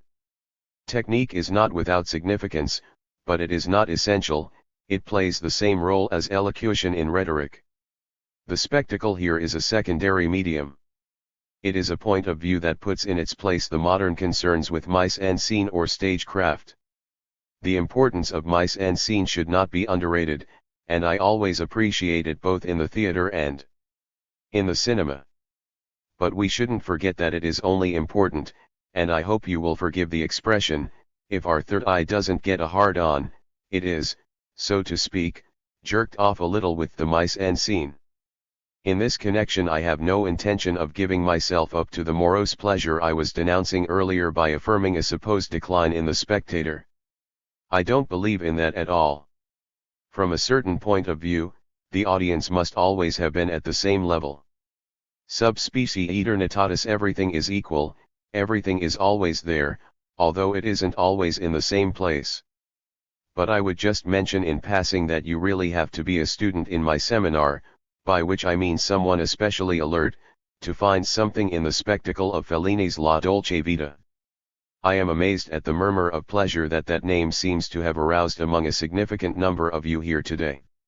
I am ready to believe that this effect is only due to the moment of illusion produced by the fact that the things I say are calculated to emphasize a certain mirage, which is, in effect, the only one aimed at in the series of cinematographic images referred to. But it isn't reached anywhere except at one single moment. That is to say, at the moment when early in the morning among the pines on the edge of the beach, the jet setters suddenly begin to move again after having remained motionless and almost disappearing from the vibration of the light. They begin to move towards some goal that pleased a great many of you, since you associated it with my famous thing, which in this instance is some disgusting object that has been caught by a net in the sea. Thank goodness, that hadn't yet been seen at the moment I am referring to. Only the jet setters start to walk, and they remain almost always as invisible, just like statues moving among trees painted by Uccello. It is a rare and unique moment. Those of you who haven't been should go and observe what I've been teaching you here. It happens right at the end, so that you can take your seats at the right moment, if there are any seats left. Now we are ready for Antigone. Our Antigone is on the point of entering the action of the play, and we will follow her. 4. What else can I tell you today? I am hesitating because it is late. What I want to do is lead you from one end to the other to make you appreciate its scope. There is nevertheless one thing that you could do between now and next time, and that is read the play. I don't suppose that alerting you last time by telling you that I would be talking about Antigone was even enough to make you glance at it, given the average level of zeal you display. It would, how?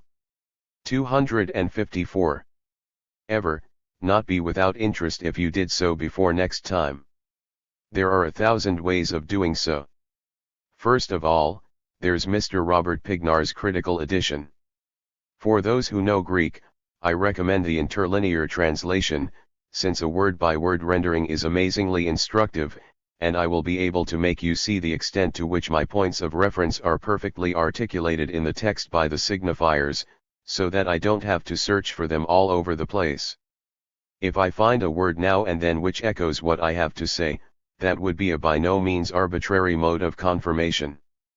On the contrary, I will show you that the words I use are the words that are to be found running like a single thread from one end of the play to the other, and that these words give it its structure. There is one other thing I would like to point out. One day Goethe, in a conversation with Eckermann, was in a speculative mood. A few days previously he had invented the Suez Canal and the Panama Canal.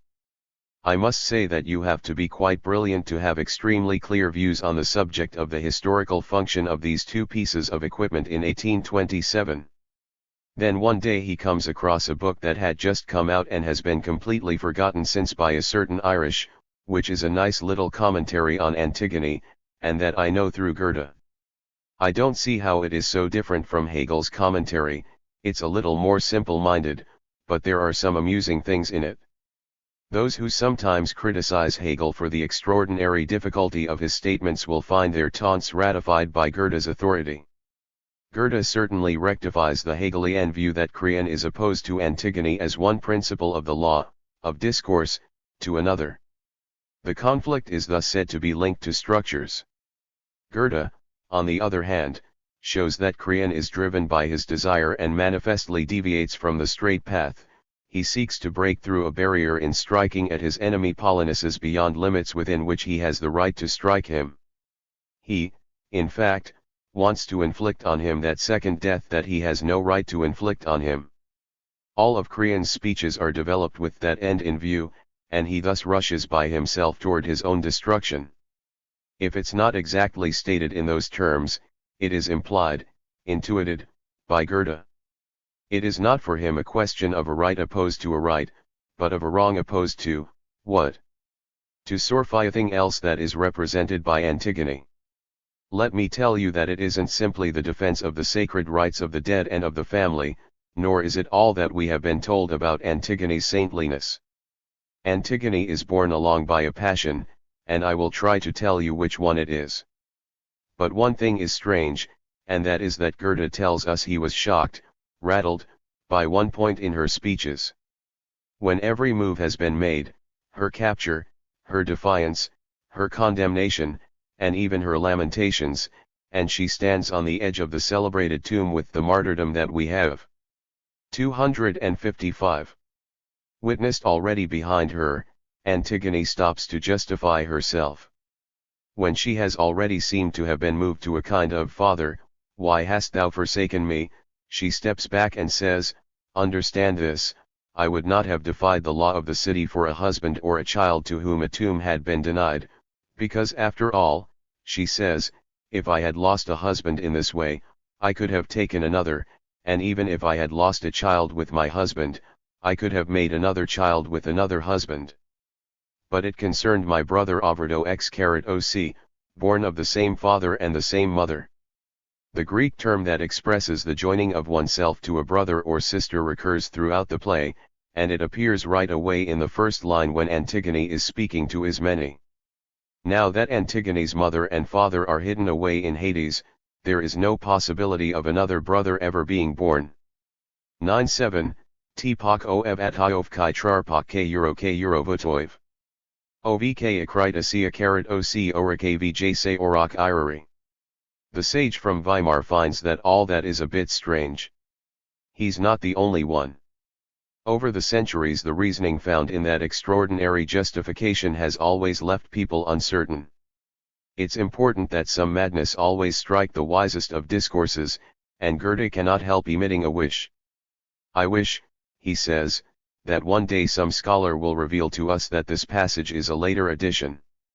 This is the truth of a prudent man, one who knows the value of a text, one who always takes care not to formulate ideas prematurely, for isn't that how one exposes oneself to all kinds of risks? And naturally when one makes such a wish, one can always hope that it will be realized. But there were at least 4 or 5 19th-century scholars who said that such a position is untenable. A story just like it is said to be in Herodotus, in the 3rd book. In truth, there isn't too great a relationship apart from the fact that it is a question of life and death and of a brother, father, husband, and child.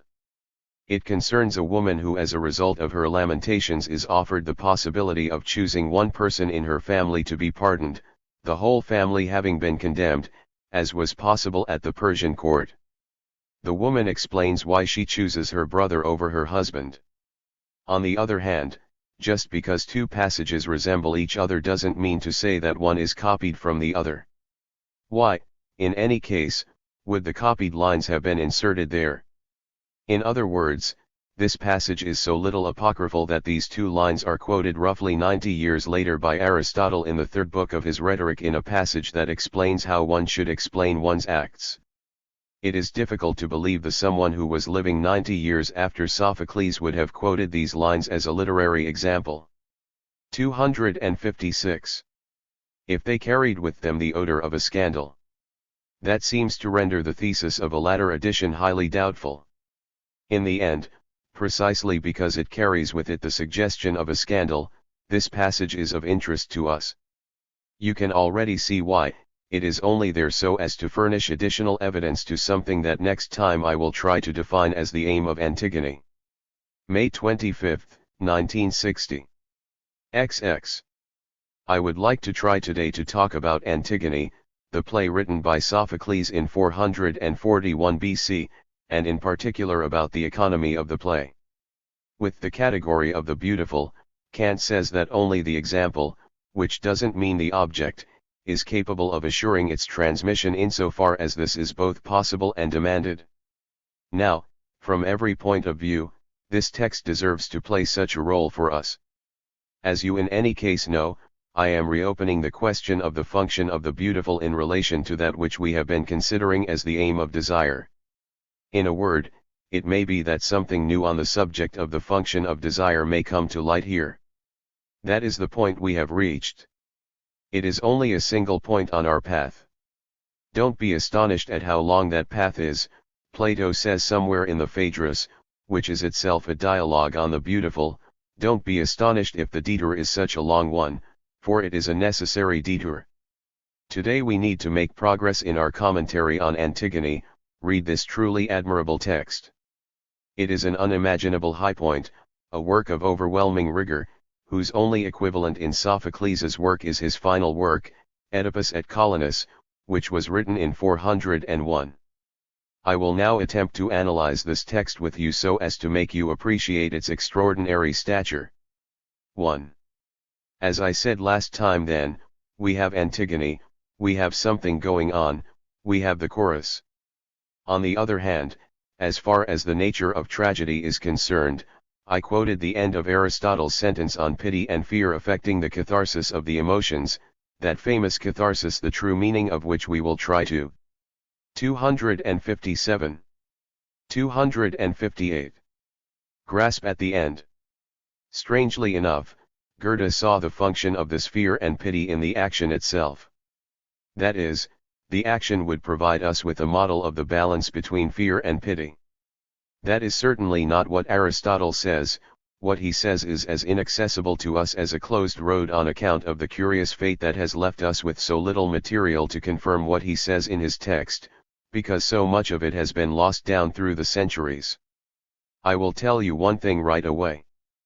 Please note, and this is my first point, that at first glance, of the two protagonists, Creon and Antigone, neither one seems to feel fear or pity. If you doubt that, it is because you haven't read Antigone, and since we are going to read the play together, I hope to point it out to you in the text. My second point is that it is not seems, but it is certain that at least one of the protagonists right through to the end feels neither fear nor pity, and that is Antigone. That is why, among other things, she is the real hero. Creon, on the other hand, is moved by fear toward the end, and if it isn't the cause of his ruin, it is certainly the sign of it. Let us now take up the question from the beginning. It's not even that Creon says the play's opening words. As composed by Sophocles, the play begins by introducing us to Antigone in her dialogue with Ismene, and she affirms her position and her reasons from the opening lines. Creon isn't even there as a foil. He only appears later. He is nevertheless essential for our demonstration. Creon exists to illustrate a function that we have shown is inherent in the structure of the ethic of tragedy, which is also that of psychoanalysis. He seeks the good. Something that after all is his role. The leader is he who leads the community. He exists to promote the good of all. What does his fault consist of? Aristotle tells us, using a term that he affirms falls directly within the province of tragic action, aphiapria. We have some trouble translating that word. Error, we say, and in order to relate it to ethics, we interpret it as error of judgment. But perhaps it isn't as simple as that.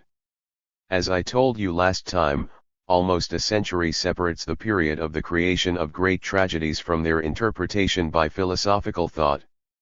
Minerva, as Hegel has already said, takes flight at twilight. I'm not too sure, but I think we should remember this formula, which has been so often evoked, to recall that there is after all some distance between the teachings embodied in tragic rites as such and their subsequent interpretation in the form of an ethics, which with Aristotle is a science of happiness. Nevertheless, it is true that we do note the following. And I would not have any difficulty finding of sapria in others of Sophocles' tragedies. It exists, it is affirmed. The terms aphiapravive and asapraxata are to be found in Creon's own speeches, when at the end he succumbs to the blows of fate.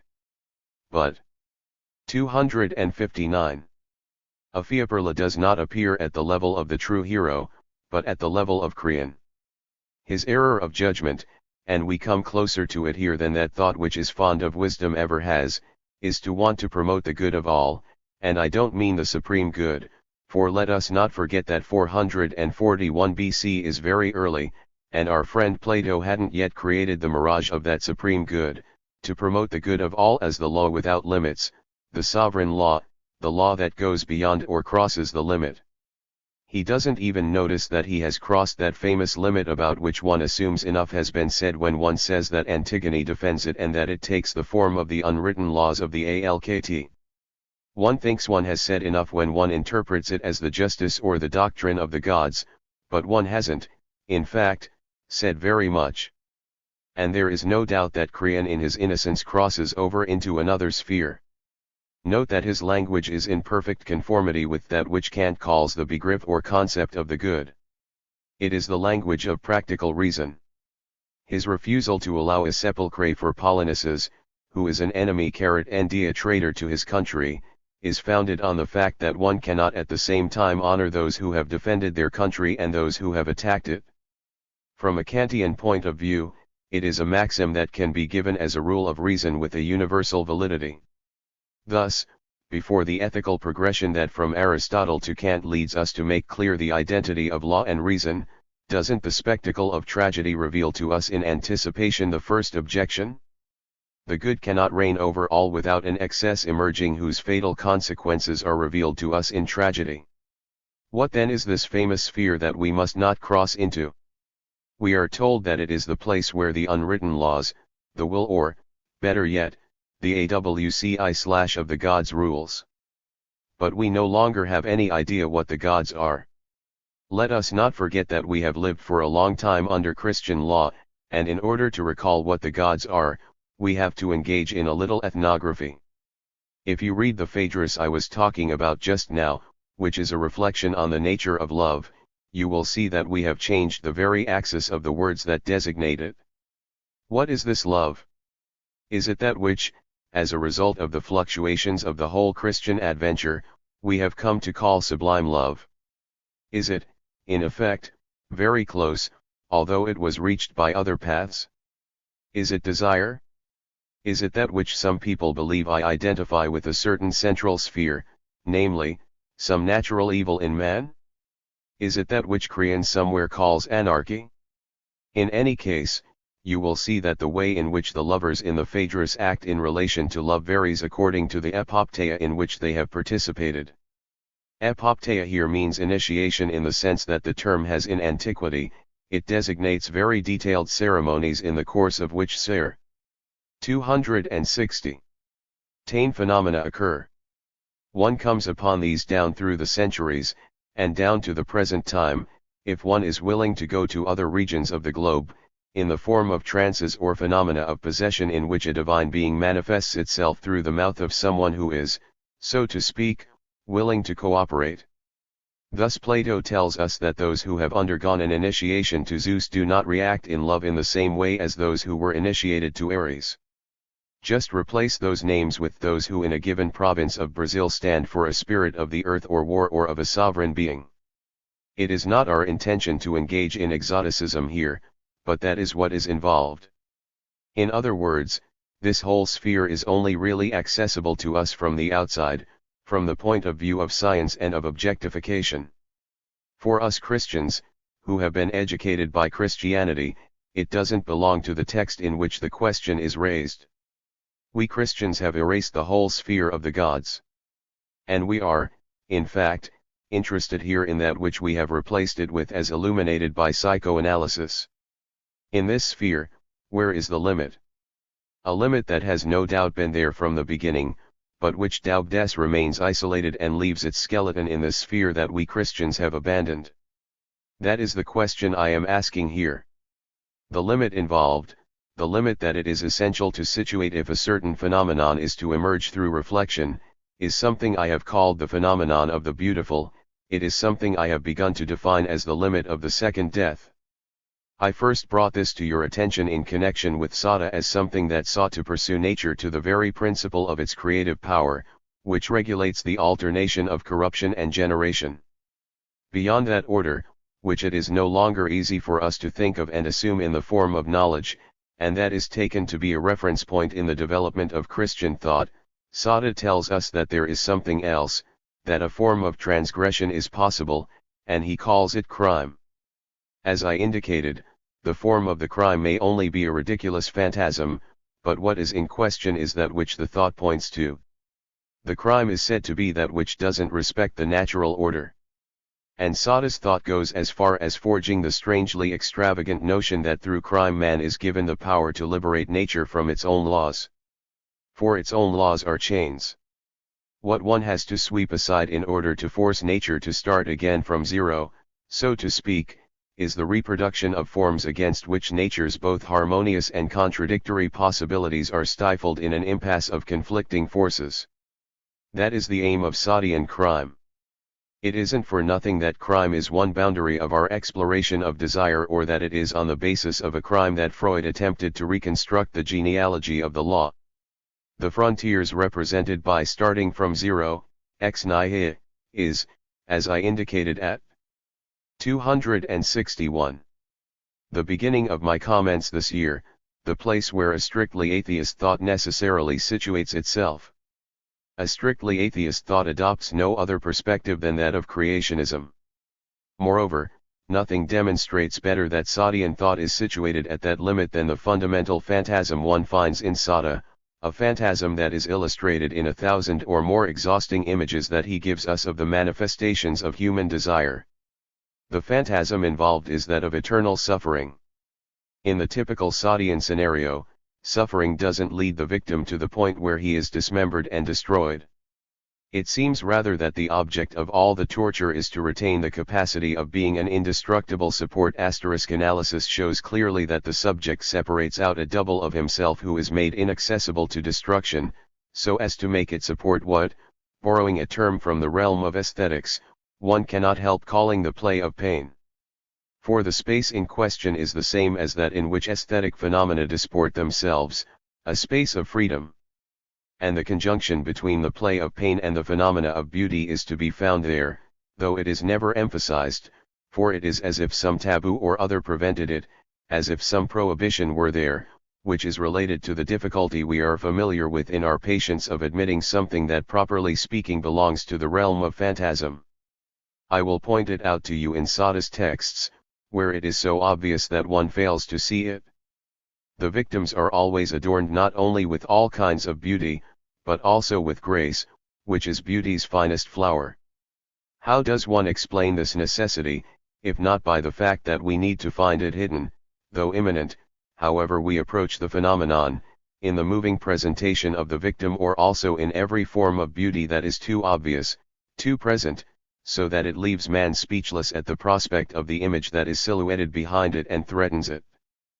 But what precisely is the threat, since it isn't the threat of destruction? The whole question is so crucial that I intend to have you go over the passages of Kant's Critique of Judgment that are concerned with the nature of beauty. They are extraordinarily precise. I will leave them aside for the moment except to note the following: the forms that are at work in knowledge, Kant tells us, are interested in the phenomenon of beauty, though the object itself is not involved. I take it you see the analogy with the Sadian phantasm, since the object there is no more than the power to support a form of suffering, which is in itself nothing else but the signifier of a limit. Suffering is conceived of as a stasis which affirms that that which is cannot return to the void from which it emerged. Here one encounters the limit that Christianity has erected in the place of all the other gods, a limit that takes the form of the exemplary image which 262 attracts to itself all the threads of our desire, the image of the crucifixion. If we dare, not so much look it in the face, given that mystics have been staring at it for centuries, we can only hope that it has been observed closely, but speak about it directly, which is much more difficult. Shall we say that what is involved there is something that we might call the apotheosis of sadism? And by that I mean the divinization of everything that remains in this sphere, namely, of the limit in which a being remains in a state of suffering, otherwise he can only do so by means of a concept that moreover represents the disqualification of all concepts, that is, the concept of ex nihilo. Suffice it for me to remind you of what you as analysts encounter directly, in other words the extent to which the phantasm that guides feminine desire, from the reveries of pure young virgins to the couplings fantasized by middle-aged matrons, may be literally poisoned by the favored image of Christ on the cross. Need I go further and add that in connection with that image Christianity has been crucifying man in holiness for centuries? In holiness. For some time now we have discovered that administrators are saints. Can't one turn that around and say that saints are administrators, administrators of the access to desire, for Christianity's influence over man takes place at the level of the collectivity? Those gods who are dead in Christian hearts are pursued throughout the world by Christian missionaries. The central image of Christian divinity absorbs all other images of desire in man with significant consequences. From an historical point of view, we have perhaps reached the edge of this. It is what in the language of administration is referred to as the cultural problems of underdeveloped countries. I am not as a result going to promise you a surprise here, whether it be a good one or a bad one. You will come upon it, as Antigone says, soon enough. Let us go back to Antigone. 2. Antigone is the heroine. She's the one who shows the way of the gods. She's the one, according to the Greek, who is made for love rather than for hate. In short, she is a really tender and charming little thing, if one is to believe the bidet water commentary that is typical of the style used by those virtuous writers who write about her. By way of introduction, I would just like to make a few remarks. And I will come right to the point in stating the term that is at the center of Antigone's whole drama, a term that is repeated 20 times, and that given the shortness of the text, sounds like 40, which, of course, does not prevent its not being read, arc. It is an irreplaceable word. It designates the limit that human life can only. 263. Briefly cross. The text of the chorus is significant and insistent, e/croc-drac. Beyond this 8, one can only spend a brief period of time, and that's where Antigone wants to go. It's not a moving little journey at all. One learns from Antigone's own mouth testimony on the point she has reached, she literally cannot stand it anymore.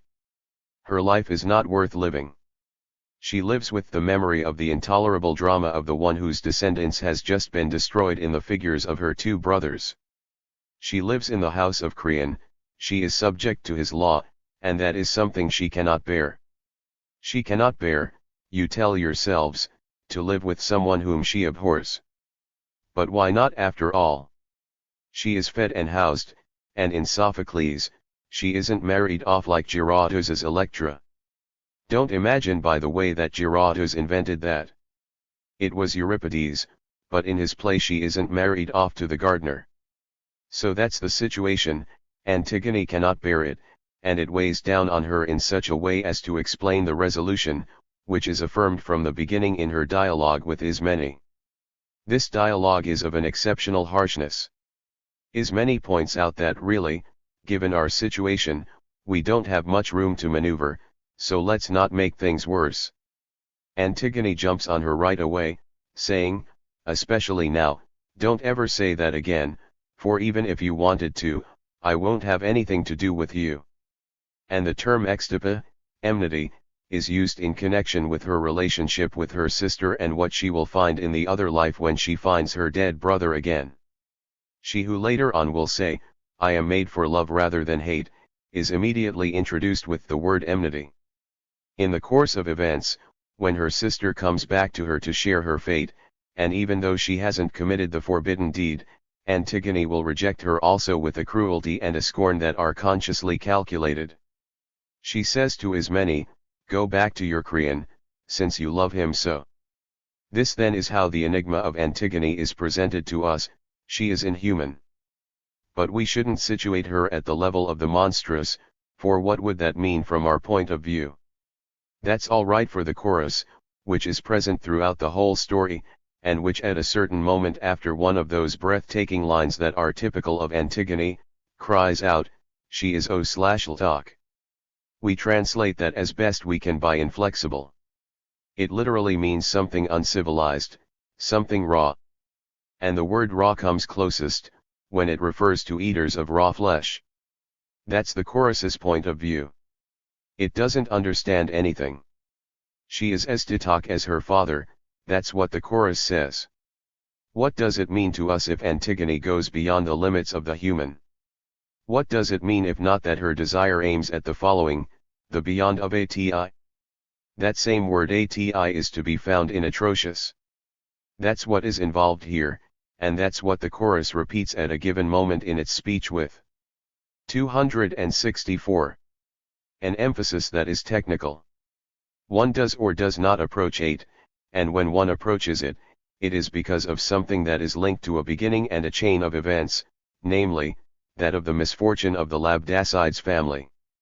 As one starts to come close to it, things come together in a great hurry, and what one finds at the bottom of everything that goes on at every level in this family, the text tells us, is a phipfiva, which is almost the same word as fatekimr, with an emphasis on resentment. But it is very wrong to translate it thus, for resentment is a psychological notion, whereas phipa is one of those ambiguous words that are between the subjective and the objective, and that properly speaking give us the terms of signifying speech. The poppy P.va of the Labdacides is that which drives Antigone to the border of R. One can no doubt translate hate by misfortune, but it doesn't have anything to do with misfortune. It is this meaning that is assigned by doubtless implacable gods, as she might say, which renders her pitiless and fearless. It is also this that, so as to have her appear in the course of carrying out her act, causes the poet to create the following fascinating image, namely, that first occasion when during the night she goes and covers her brother's body with a fine layer of dust, so that it is disguised enough to be hidden from view. One cannot, of course, expose to the eyes of the world that carrion flesh visited by dogs and birds, who come to tear off strips and carry them away, as the text says, only to leave them on the altars in town centers where they promote horror and pestilence. Thus Antigone carries out the deed the first time. But what goes beyond a given limit must not be seen. The messenger goes and tells Creon what has happened, assuring him that no trace has been found, that there is no way of knowing who did it. The order is given to scatter the dust once again. But this time Antigone is caught in the act. Upon his return the messenger describes what happened in the following terms: first, they removed the dust that was covering the body, and then, they placed themselves upwind so as to avoid the awful smells, because it stank. But a strong wind began to blow, and the dust started to fill the air and even, the text tells us, the heavens themselves. And at the very moment when everyone tries to escape, to cover their heads with their arms, and to go to earth at the spectacle of the change in nature, little Antigone appears at the height of the total darkness, of the cataclysmic moment. She appears once more beside the corpse, emitting moans, the text says, like a bird that has just lost its young. It's a very strange image. And it is even stranger that it should be taken up and repeated by other authors. I found in Euripides' Phoenice 4 lines where she is also compared to the lonely mother of a lost brood, who emits pathetic cries. That proves what the image of a bird always symbolizes in classical poetry. Let us not forget how close pagan myth is to ideas of metamorphosis. Remember the transformation of Phaeacian and Baucis.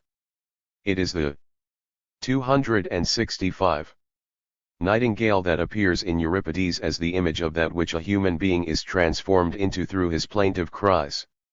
The limit we have reached here is the one where the possibility of metamorphosis is located, metamorphosis that has come down through the centuries hidden in the works of Ovid and that regains its former vitality, its energy, during that turning point of European sensibility, the Renaissance, and bursts forth in the theatre of Shakespeare. That's what Antigone is. The movement of the play toward its climax will from now on be obvious to you. I must clear the ground further, but it's impossible not to point in passing to a few lines spoken by Antigone. Lines 48, 70, and 73, where Antigone expresses a kind of idiocy that is apparent at the end of a sentence in the word phera. Mera means with or after.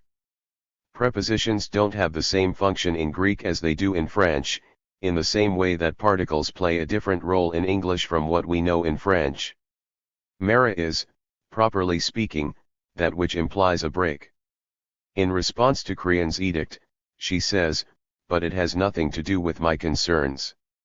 At another moment, she says to her sister, if you wanted to come with me now and to carry out the sacred task, I would no longer accept you. She says to her brother, I will lie down, my loving friend, my almost lover, here with you. Mera is placed each time at the end of the line in an inverse position, for normally this preposition like the word with is placed in front of the noun. This feature implies in a signifying form the kind of fierce presence Antigone represents. I will skip the details of her dialogue with Ismene. The commentary could go on and on, it could take at least a year. I am sorry that I cannot contain the extraordinary substance of the style and meter involved in the framework of a seminar. I will pass on. After this opening, which demonstrates that the die is already cast, we have the chorus. This alternation between action and the chorus is something that, I believe, recurs 5 times. But be careful. It is said that tragedy is an action. Is it Iep, is it Rvarut? The signifier introduces 2 orders in the world, that of truth and that of the event. But if one wants to retain it at the level of man's relations to the dimension of truth, one cannot also at the same time make it serve to punctuate the event. In tragedy in general there is no kind of true event. The hero and that which is around him are situated with relation to the goal of desire. What occurs concerns subsidence, the piling up of different layers of the presence of the hero in time. That's what remains undetermined. In the collapse of the house of cards represented by tragedy, one thing may subside before another, and what one finds at the end when one turns the whole thing around may appear in different ways. An illustration of that is the following: after having broadcast the fact that 266. He will never yield an inch in his responsibilities as ruler, Creon starts to lose his nerve once old Tiresias has finished giving him a piece of his mind. He then says to the chorus, shouldn't I perhaps, after all, perhaps yield? He says it in terms that, from the point of view of what I am arguing here, are extraordinarily precise, for 8 is used there again with a special appositeness. At that moment it is clear that if he had been to the grave before finally and belatedly granting the corpse its funeral honors, something that does after all take a little time, the worst might have been avoided. Only there it is probably not for nothing that he begins with the corpse. He wants, as they say, to come to terms with his conscience. Believe me, that is always the element that leads everyone astray whenever reparations are to be made. I have only given you a little illustration, for at every moment in the unfolding of the drama the question of temporality, of the way in which the threads in place are joined together, remains decisive, essential. But it is no more comparable to an action than what I referred to earlier as subsidence, as a collapse back onto its premises. Thus, after the first dialogue between Antigone and Ismene, the music, the chorus, the song of liberation, Thebes is beyond the power of those whom one might well call the barbarians. The style of the poem, which is that of the chorus, represents Polonius's soldiers and his shadow strangely enough as a huge bird hovering above the houses. The image of our modern wars as something that glides overhead was already made concrete in 441 BC. Once this first musical entrance is finished, and one cannot help feeling that there is some irony involved on the part of the author, it's over, or, in other words, things are about to begin. 3.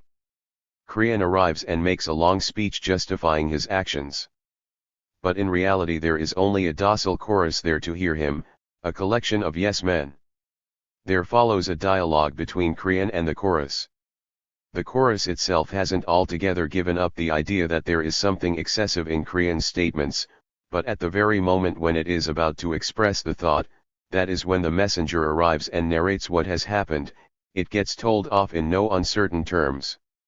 The character of the messenger in this tragedy is a formidable one. He turns up shuffling and mumbling, and he says, "You can't imagine how much I have been thinking things over on my way here, and how many times I came close to taking off in a hurry." That's how a short trip turns into a long one. He's an impressive talker. He even goes so far as to say, "I am sorry to see that you are of the opinion that it is your opinion that you believe in lies." 267. In short, I am suspected of being suspicious. That style of Soc Euro IU TEF 380K Euro IP resonates with the discourse of the sophists, since Creon answers him right away, "You are in the process of making points on the subject of the sofa."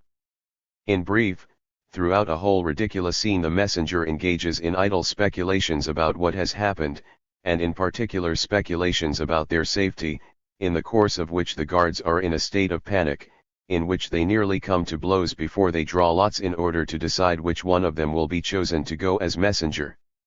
After having got it all out, he is the object of a stream of threats from Creon, who is the person in power and who on this occasion is excessively limited. Creon lets him know that they can all expect the worst if the guilty person is not found in a hurry. FVE come out of this in quite good shape, the messenger comments, since I haven't been strung up right away to the end of a branch. They won't see me again in a hurry. This scene is a bit like the entrance of the clowns. But the messenger is quite subtle, he is very clever when he says to Krian, "What is offended just now? Is it your heart or your ears?" He makes Krian turn around in circles. Krian is forced to face the situation in spite of himself. The messenger then explains, "If it is your heart, then it is the one who did the deed that offends it, I only offend your ears. We have already reached the height of cruelty, but we're having fun." And what happens immediately afterwards? A hymn of praise to mankind. The chorus sets out to praise mankind. "I am constrained by the time, so I can't go on, but I will take up this praise of mankind next time." Then right after the extraordinary tall tale that is this hymn of praise to man, we see Antigone's guard turn up without any concern for verisimilitude, temporal verisimilitude at least. The guard is delighted. He's had a rare piece of luck, his responsibility in the case has been absolved once he has laid hands on the guilty party. Then the chorus sings its song on mankind's relation to it. I'll come back to that, too, another time. Next comes Haemon, who is Krian's son and Antigone's fiancé. He begins a dialogue with his father. The only confrontation between the father and son causes the dimension to appear that I began to discuss concerning the relations of man to his good. There is a moment of doubt, a hesitation. This point is extremely important if we want to be clear about Krian's stature. We will see later what he is, that is, like all executioners and tyrants at bottom, a human character. Only the martyrs know neither pity nor fear. Believe me, the day when the martyrs are victorious will be the day of universal conflagration. The play is calculated to demonstrate that fact. Krian doesn't lose his nerve, far from it, his son leaves to the sound of the most terrible threats. And what bursts forth again at that very moment? The chorus once more, and what does it have to say? EPA. Uflcray /IA/AV carrot. 268. Invincible love of combat. I suppose that even those who do not know Greek have heard at one time or other those three words that have come down through the centuries with a number of melodies in their wake. That song bursts forth at the very moment when Krian decrees the punishment Antigone will be made to undergo. She will be placed alive in a tomb, something that doesn't suggest too tender an imagination. Let me remind you that in Sada it is number 7 or 8 on the list of ordeals to which the hero is submitted. The reference is a useful one for you to realize the significance of what is involved here. It is precisely at this moment that the chorus says in so many words, "This story is driving us mad, we are losing our grip, we are going out of our minds, as far as this child is concerned we are moved to." What the text, using a term whose appositeness I ask you to remember, calls Europoc of apirges. Ijliapoc is the same term that in the Phaedrus points to what I am trying to grasp here as the reflection of desire of the kind by which even the gods are bound. It is the term used by Jupiter to designate his relations with Ganymede. If sepoc of apicus is literally desire made visible. This is what appears at the moment when the long scene that leads up to the punishment takes place. After Antigone's speech, in which is to be found the passage discussed by Goethe that I talked about the other day, the chorus starts up again with a mythological song in which at 3 different moments it evokes 3 especially dramatic destinies that are all on the boundary between life and death, the boundary of the still living corpse. Antigone herself even refers to the image of Niobe, who is imprisoned in the narrow cavity of a rock and will be exposed forever to the assault of rain and weather. It is around this image of the limit that the whole play turns. At the moment when it is moving more and more toward a kind of explosive climax of divine delirium, the blind Tiresias appears. He doesn't simply announce the future, however, because the revelation of his prophecy has a role to play in the preparation of that future.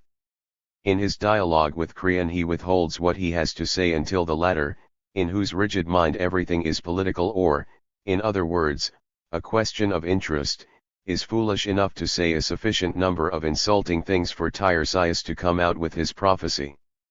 The value attributed to the words of a seer is, as in all circumstances where tradition counts, decisive enough for Creon to give in and resign himself to countermanding his own orders, which, of course, proves catastrophic. The situation is heightened even further. In its penultimate appearance the chorus breaks out in a hymn to the most hidden and supreme god, Dionysus. The spectators imagine that this is once again a hymn of liberation, that everyone is comforted, everything will work out all right. Those, on the other 269 hand, who knew what Dionysus and his savage followers represent, realize that the hymn breaks out because the limits of the field of the conflagration have been breached. After that there is hardly room for the final twist of the action, the one in which the deluded Creon goes and knocks in desperation at the doors of the tomb within which Antigone has hanged herself.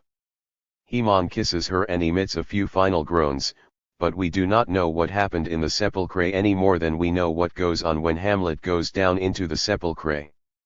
Antigone was after all walled in at the limit of 8, and one is justified in wondering at which moment Haemon entered the tomb. As when the actors turn their faces away from the spot where Oedipus disappears, we don't know what happened in Antigone's tomb. In any case, when Haemon emerges, he is possessed by divine pavia. He shows all the signs of someone who has lost his reason. He attacks his father, misses him, and kills Giemzulf. And when Creon returns to the palace where a messenger has already preceded him, he discovers his wife is dead. At that point the text shows us, in terms that are calculated to remind us where the limit is situated, a Creon who is out of his mind demanding that he be carried off, drag me out by my feet. And the Coryphaeus manages to find the strength to engage in a play of words in saying, "You're right to say that, the pain that one feels in one's feet is the best kind of pain, unlike other kinds, it doesn't last long." Sophocles is no pedantic schoolmaster, but unfortunately he has been translated by pedants.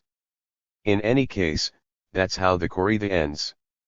Have the arena raked over, the bull removed, and cut off his you-know-what, if there is any left.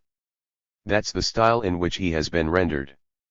May he go off to the bright sound of little bells. It is more or less in these terms that the play of Antigone has been translated. Next time I will take a little time to point out a few essential points that will enable you to link my interpretation directly to the very terms used by Sophocles. I hope that will take no more than half of my time, and that I will be able to speak afterwards about what Kant has to say on the subject of the beautiful. June 1, 1960. XXI. The race is run. Sophocles' anti-humanism. The law of ex nihilo. The death drive illustrated. Complement. I did recommend an interlinear edition of Antigone to those of you who know enough Greek to get by, but it's not available. Use the Gamier translation instead, since it's not bad at all. 1. The following lines of the Greek text are the ones that concern us, 4-7.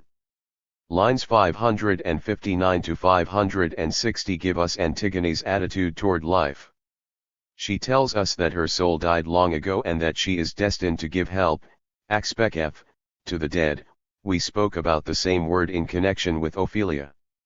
Lines 611 to 614 and 620 to 625 have to do with the chorus's statements on the limit that is 8, and it is around this that what Antigone wants is played out.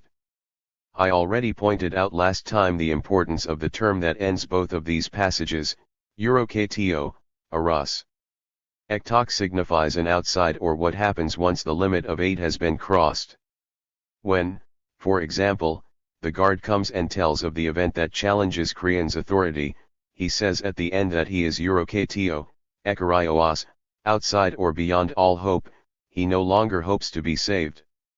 Ektok era, has the meaning of going beyond a limit in the text. And it is around this notion that the chorus's song is developed at that moment, in the same way that it says that man goes toward Vipakarov, that is, toward 8. In this business the whole prepositional system of the Greeks is so vital and suggestive. It is because man mistakes evil for the good, because something beyond the limits of art has become Antigone's good, namely, a good that is different from everyone else's, that she goes toward, erpak eradv. So as to take up the problem in a way that allows me to bring my comments together, I must return to a simple, clean, unencumbered view of the tragic hero, and in particular of the one who concerns us, Antigone. 1. One thing has struck a commentator on Sophocles, commentator in the singular, for I have been surprised to find that it is only in a relatively recent book on Sophocles by Karl Reinhardt that something important has been brought out, namely, the special solitude of Sophoclean heroes, Philophiurovoi, which is a nice term used by Sophocles, along with acpiot, and oiosperka, that is to say, those who lead their thoughts to graze far off. But it is nevertheless certain that it is not this that is involved here, for in the end tragic heroes are always isolated, they are always beyond established limits, always in an exposed position and, as a result, separated in one way or another from the structure. It is strange that something very obvious has been overlooked. Let us examine the 7 plays of Sophocles that are extant of the 25 which he is said to have produced during a life of 90 years, 60 of which he devoted to tragedy. They are Ajax, Antigone, Electra, Oedipus Rex, the Trachinii, Philoctetes, and Oedipus et Colonus.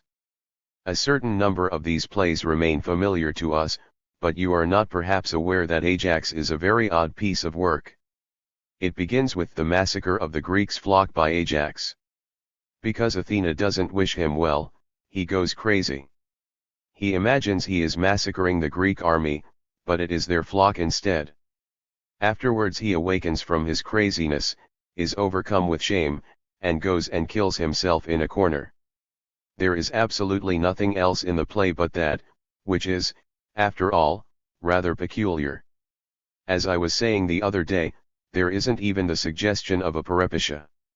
Everything is there from the beginning, the trajectories that are set in motion have only to come crashing down one on top of the other as best they can. We will leave Antigone aside for one moment, since we are discussing it. Electra, too, is an odd play of Sophocles. In Aeschylus we find the Choephoro and the Eumenides, where the death of Agamemnon gives rise to all kinds of things. And once his murder has been avenged, Orestes then has to deal with the avenging divinities who protect the maternal blood. There is nothing comparable in Sophocles. Electra is in certain ways the very double of Antigone, dead in life, she says, I am already dead to everything. Moreover, at that climactic moment when Orestes is making Aegisthus jump for it, he says to him, do you realize you are talking to people who are just like the dead? You are not talking to the living. It is an extremely odd note and the whole thing ends abruptly just like that. There isn't the least trace of anything superfluous. Everything ends abruptly. The end of Electra involves an execution in the proper sense of the word. We can leave aside Oedipus Rex, given the perspective I am adopting here. 272. In any case, I am not claiming to promulgate a general law, since we know nothing of the greater part of Sophocles' work. The Trachinii has to do with the end of Hercules. Hercules has come to the end of his labors, and he knows it. He is told he will be able to go and rest, that his work is over. Unfortunately, he mixed up the last of his labors with the desire for a female captive, and because she loves him, his wife sends him the delightful tunic that she has been keeping since the beginning in case of need, as a kind of weapon to be reserved for the right moment. She sends it to him and you know what happens. The whole end of the play is taken up with Hercules' groans and roars of pain as he is consumed by the burning cloth. Then there is Philoctetes. Philoctetes is a character who has been exiled on an island. He has been rotting away there for 10 years, and then he is asked to render the community a service. All kinds of things happen, including the moving struggle with his conscience of the young Neoptolemus, who is dispatched to serve as bait in an attempt to deceive the hero. Finally, there is Oedipus et Colonus. You have no doubt noted the following. If there is a distinguishing characteristic to everything we ascribe to Sophocles, with the exception of Oedipus Rex, it is that for all his heroes the race is run. They are at a limit that is not accounted for by their solitude relative to others. There is something more, they are characters who find themselves right away in a limit zone, find themselves between life and death. The theme of between life and death is moreover formulated as such in the text, but it is also manifest in the situations themselves. One could even fit Oedipus Rex into this context. The hero has a characteristic that is both unique to him and paradoxical in relation to others. At the beginning of the drama he has attained the height of happiness. Yet Sophocles represents him as driven to bring about his own ruin through his obstinacy in wanting to solve an enigma, to know the truth. Everyone tries to prevent him, including especially Jocasta, who is always saying, "That's enough, we already know enough." Still he wants to know, and in the end he does know. Yet I do grant that Oedipus Rex is an exception, it doesn't fit the general formula of the Sophoclean hero, who is marked by a stance of Therace's run. Let us now return to Antigone, whose race is run in the most obvious of ways. On one occasion I showed you an anamorphosis, it was the finest I could find for our purpose, and it is indeed exemplary, far beyond anything one could have hoped for. Do you remember the cylinder from which this strange phenomenon rises up? It cannot properly speaking be said that from an optical point of view there is an image as such. Without going into the optical. 273.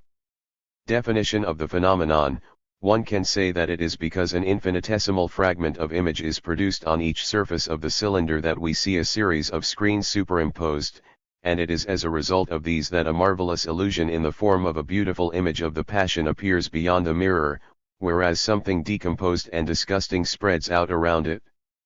That's the kind of thing that is involved here. What is the surface that allows the image of Antigone to rise up as an image of passion? The other day I evoked in connection with her the phrase, "Father, why hast thou abandoned me?" which is literally expressed in one line. Tragedy is that which spreads itself out in front so that that image may be produced.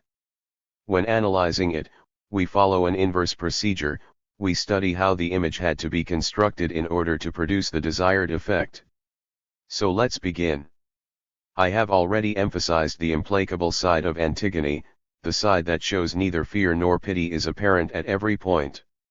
Somewhere in order to deplore this, the chorus calls her, line 875, Avroiva, 2. That should be heard alongside the Avubi Evrov of the Delphic oracle. One cannot ignore the meaning of the kind of self-knowledge attributed to her. I have already indicated her extreme harshness when she tells Ismene of her purpose at the beginning. Do you realize what is happening? She asks. Creon has just promulgated what is called a Krajer/FJ law, a term that plays an important role in modern Protestant theology as a dimension of the revelation. Her manner is as follows, here's the situation then. This is what he has proclaimed for you and me. Then she adds in the lively style of the text. I speak for me. And she goes on to affirm that she will bury her brother. We will see what that means. 2. From then on things move fast. The guard comes and announces that the brother has been buried. At this point I am going to draw your attention to something that reveals the importance of Sophocles' work for us. Some people have said, and I seem to remember that it is the name of one of the many works that I consulted, that Sophocles is a humanist. He is found to be human since he gives the idea of a properly human measure between a rootedness in archaic ideals represented by Aeschylus and a move toward bathos, sentimentality, criticism, and sophistry that Aristotle had already reproached Euripides with. I don't disagree with the notion that Sophocles is in that median position, but as far as finding in him some relationship to humanism is concerned, that would be to give a wholly new meaning to the word. As for us, we consider ourselves to be at the end of the vein of humanist thought. From our point. 274. Of view man is in the process of splitting apart, as if as a result of a spectral analysis, an example of which I have engaged in here in moving along the joint between the imaginary and the symbolic in which we seek out the relationship of man to the signifier, and the splitting it gives rise to in him. Claude Levi-Strauss is looking for something similar when he attempts to formalize the move from nature to culture, or more exactly the gap between nature and culture.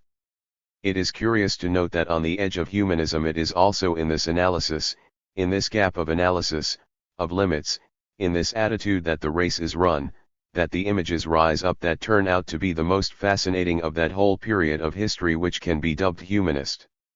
I find, for example, the point in the text that you have in your hands, lines 360 to 375, very striking. It concerns the moment when the chorus bursts forth just after the departure of the messenger, whose comic responses and shuffling movements, when he comes to announce the news that may cost him dearly, I referred to earlier. It is really terrible, the chorus says, to see someone so obstinate about believing he believes. Believing he believes what? Something that no one for the moment has the right to imagine, that is the play of 8 OK Euro L OK Euro IP. That's the element I sought to emphasize in that line, along with the other response, you're playing the fool with your stories about the Oika. That's an obvious allusion to the philosophical games of the time that focused on a theme. The scene itself is quite ridiculous, for we are not really interested in whether the guard will be skinned alive or not on account of the bad news he bears, and he in any case gets out of it with a flourish. Immediately afterwards, in line 332, the chorus breaks out in the chant that I said the other day was a celebration of mankind. It begins as follows. The lines mean literally, there are a lot of wonders in the world, but there is nothing more wonderful than man. As far as Levi-Strauss is concerned, what the chorus says about man here is really the definition of culture as opposed to nature. Man cultivates speech and the sublime sciences, he knows how to protect his dwelling place from winter frosts and from the blasts of a storm, he knows how to avoid getting wet. Yet there is a slippage here, there is, it seems to me, an undeniable irony in what follows, in the famous phrase to vro to pose a to po carat, which has given rise to a debate on the subject of its punctuation. The accepted punctuation seems to be the following: Trav rompo carat aeropoc ovo of epsirat ro/zekov. Tlavro irapo means he who knows all kinds of tricks, man knows a lot of tricks. Atopok is the opposite, it means when one has no resources or defenses against something. You are, I suppose, familiar with the term apo. Ria. A7 topok means one that is screwed. As the proverb from the Vaud region has it, nothing is impossible for man, what he can't do, he ignores. Tarai means he advances. Tst ovo means toward nothing. Tufjaikov can be translated quite innocently as the future, it also means that which must happen, but at other moments it signifies fxexzekv, to delay. As a result, Tufsekskov opens up a semantic field that isn't easy to identify precisely with the corresponding French term. The problem is usually solved by saying, since he is highly resourceful, he will never be without resources whatever he has to face. The thought strikes me as a little petty bourgeois. It's not clear that it was the poet's intention to emit such a platitude. In the first place, it is difficult to disconnect the two terms that are joined at the beginning of the sentence, Iravarwaropo aeropoc. I also note that later on in line 370 we find another conjunction, expiroxi eroxic, that is to say he who is both above and outside the city. And this is the definition of a character generally identified, as I will explain later, with Kriyan, with his deformation. At the same time I am not sure that avapaxi ovdef epskrat can be translated as because he doesn't approach anything without resources. It isn't at all in conformity with the genius of the Greek language in this case. Epsirai requires that eiro be attached to it.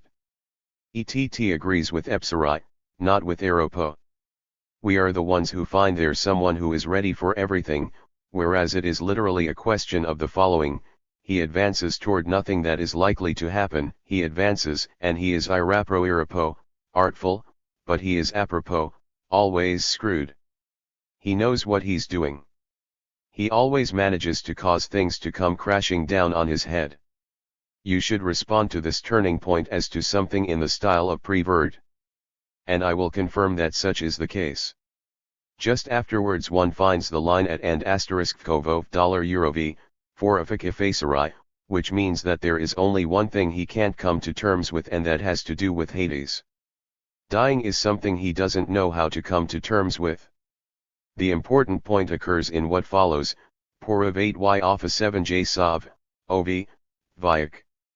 Having said that there is one thing that man hasn't managed to come to terms with, and that is death, the chorus says that he has come up with an absolutely marvelous gimmick, namely, translated literally, an escape into impossible sicknesses. There is no way of ascribing another meaning to that phrase than the one I ascribe. The translations usually attempt to say that man even manages to come to deal with sickness, but that's not what it means at all. He hasn't managed to come to terms with death, but he invents marvelous gimmicks in the form of sicknesses he himself fabricates.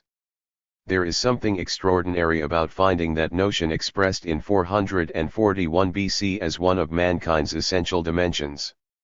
It wouldn't make any sense to translate that as an 276.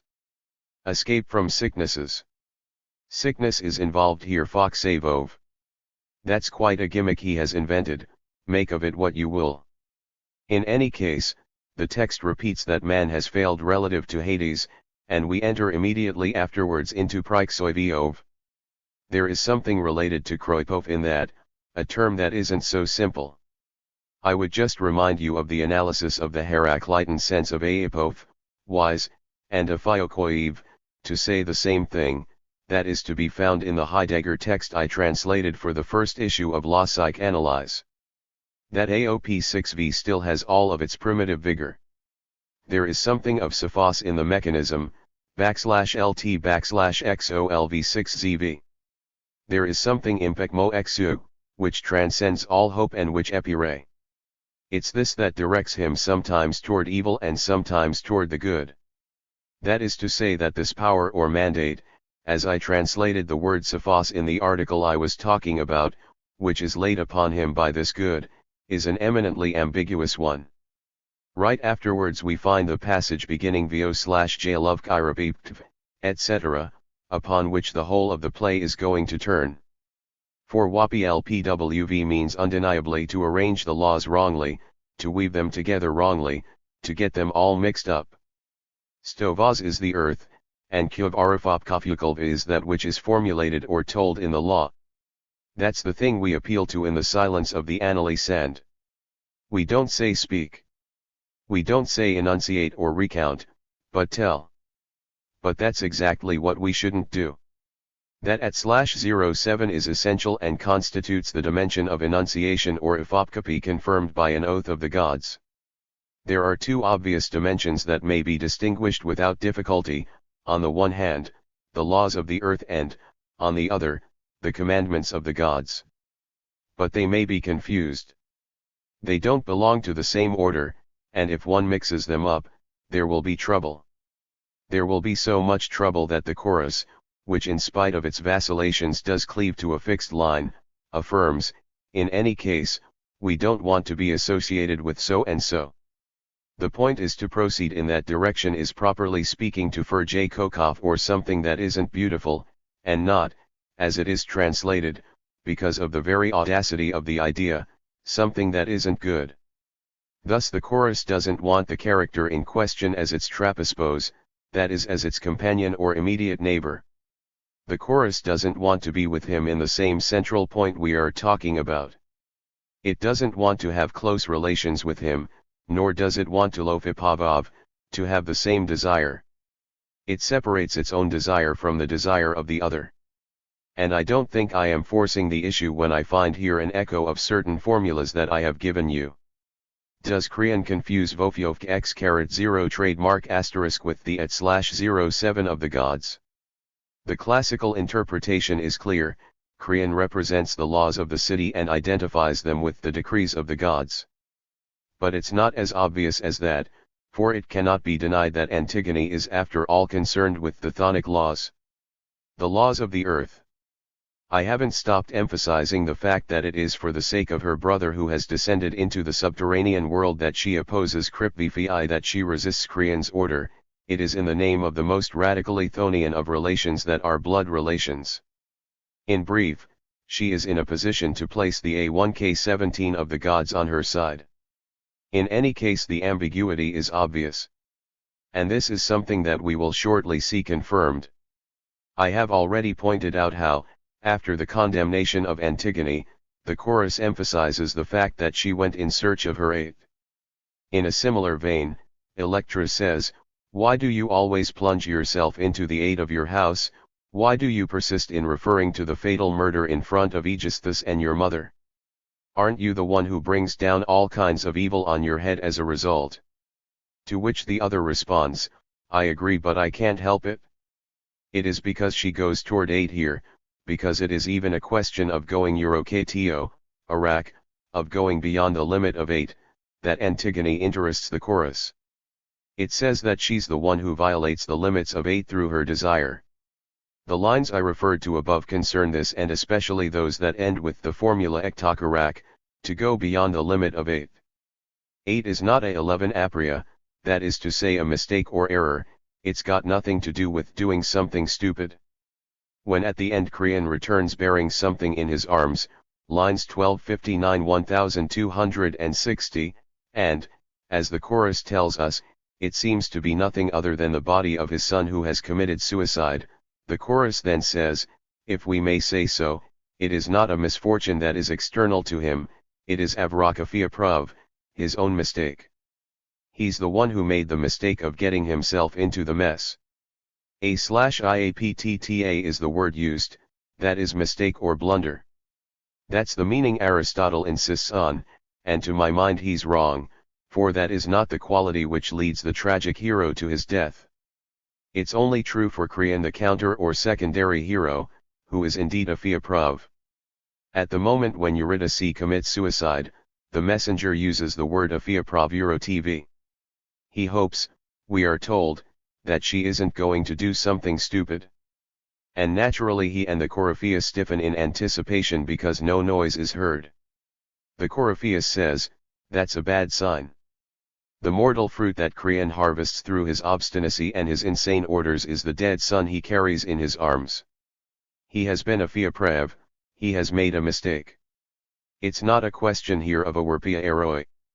8 concerns the other, the field of the other, and it doesn't belong to Creon. It is, on the other hand, the place where Antigone is situated. 3. And it is to Antigone that we must now turn. Is she, as the classic interpretation would have it, the servant of a sacred 278 order, of respect for living matter? Is hers the image of charity? Perhaps, but only if we confer on the word charity a savage dimension. Yet the path from Antigone's passion to her elevation is a long one. When she explains to Creon what she has done, Antigone affirms the advent of the absolute individual with the phrase "that's how it is because that's how it is." But in the name of what? And to begin with, on the basis of what? I must quote the text. She says clearly, you made the laws. But once again the sense is missed. Translated word for word, it means, for Zeus is by no means the one who proclaimed those things to me. Naturally, she is understood to have said, and I have always told you that it is important not to understand for the sake of understanding, it's not Zeus who gives you the right to say that. But she doesn't, in fact, say that. She denies that it is Zeus who ordered her to do it. Nor is it Inite, which is the companion or collaborator of the gods below. She pointedly distinguishes herself from A1K17. You have got that all mixed up, she, in effect, says. It may even be that you are wrong in the way you avoid the /cr. But I'm not going to get mixed up in it. I'm not concerned with all these gods below who have imposed laws on men. Uparav, Apaka, Apak means precisely the image of an horizon, of a limit. Moreover, the limit in question is one on which she establishes herself, a place where she feels herself to be unassailable, a place where it is impossible for a mortal being to Spapa/Zavi to go beyond Voyepe, the laws. These are no longer laws, Pofyak, but a certain legality which is a consequence of the laws of the gods that are said to be ipasevnra, which is translated as unwritten, because that is in effect what it means. Involved here is an invocation of something that is, in effect, of the order of law, but which is not developed in any signifying chain or in anything else. Involved is an horizon determined by a structural relation, it only exists on the basis of the language of words, but it reveals their unsurpassable consequence. The point is, from the moment when words and language and the signifier enter into play, something may be said, and it is said in the following way: my brother may be whatever you say he is, a criminal. He wanted to destroy the walls of his city, lead his compatriots away in slavery. He led our enemies onto the territory of our city, but he is nevertheless what he is, and he must be granted his funeral rights. He doubtless doesn't have the same rights as the other. You can, in fact, tell me whatever you want, tell me that one is a hero and a friend, that the other is an enemy. But I answer that it is of no significance that the latter doesn't have the same value below. As far as I am concerned, the order that you dare refer me to doesn't mean anything, for from my point of view, my brother is my brother. That's the paradox encountered by Goethe's thought, and he vacillates. My brother is what he is, and it's because he is what he is and only he can be what he is, that I move forward toward the fatal limit. If it were anyone else with whom I might enter into a human relationship, my husband, or my children for example, they are replaceable, I have relations with them. But this brother who is a jacques, who has in common with me the fact of having been born in the same womb, the etymology of the word aoe / embodies an allusion to the womb, and having been related to the same father, that criminal father the consequences of whose crimes Antigone is still suffering from, this brother is something unique. And it is this alone which motivates me to oppose your edicts. Antigone invokes no other right than that one, a right that emerges in the language of the ineffaceable character of what is, ineffaceable, that is, from the moment when the emergent signifier freezes it like a fixed object in spite of the flood of possible transformations. What is, and it is to this surface, that the unshakable, unyielding position of Antigone is fixed. She rejects everything else. The stance of the races run is nowhere better illustrated than here. And whatever else one relates it to, is only a way of causing uncertainty or disguising the absolutely radical character of the position of the problem in the text. The fact that it is man who invented the sepulchre is evoked discreetly. One cannot finish off someone who is a man as if he were a dog. One cannot be finished with his remains simply by forgetting that the register of being of someone who was identified by a name has to be preserved by funeral rites. No doubt all kinds of things may be added to that.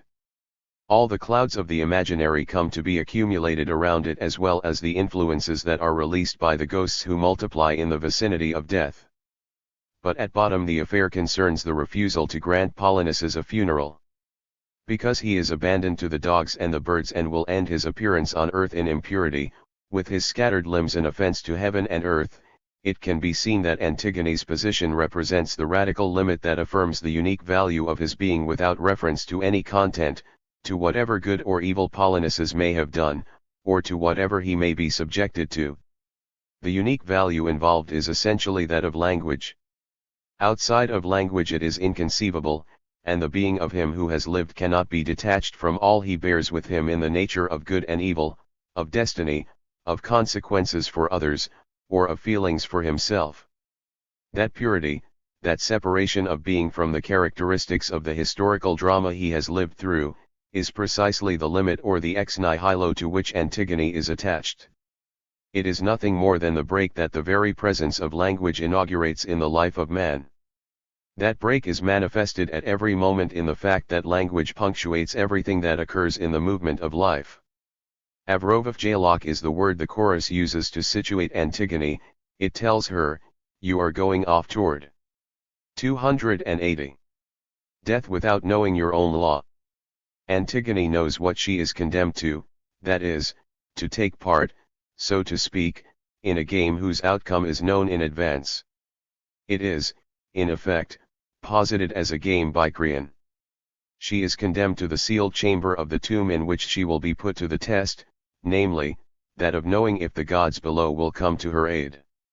It is at this point in her ordeal that Creon pronounces his condemnation, when he says, "We'll see how useful your loyalty to the gods below will be. You will have the food that is always placed next to the dead by way of an offering, and we'll see just how long you last with that." It is at that moment that the tragedy is illuminated with a new light, in the form of Antigone's kapok, her complaint or lamentation. And it is significant that certain commentators have been scandalized by it. 4. When does this complaint begin?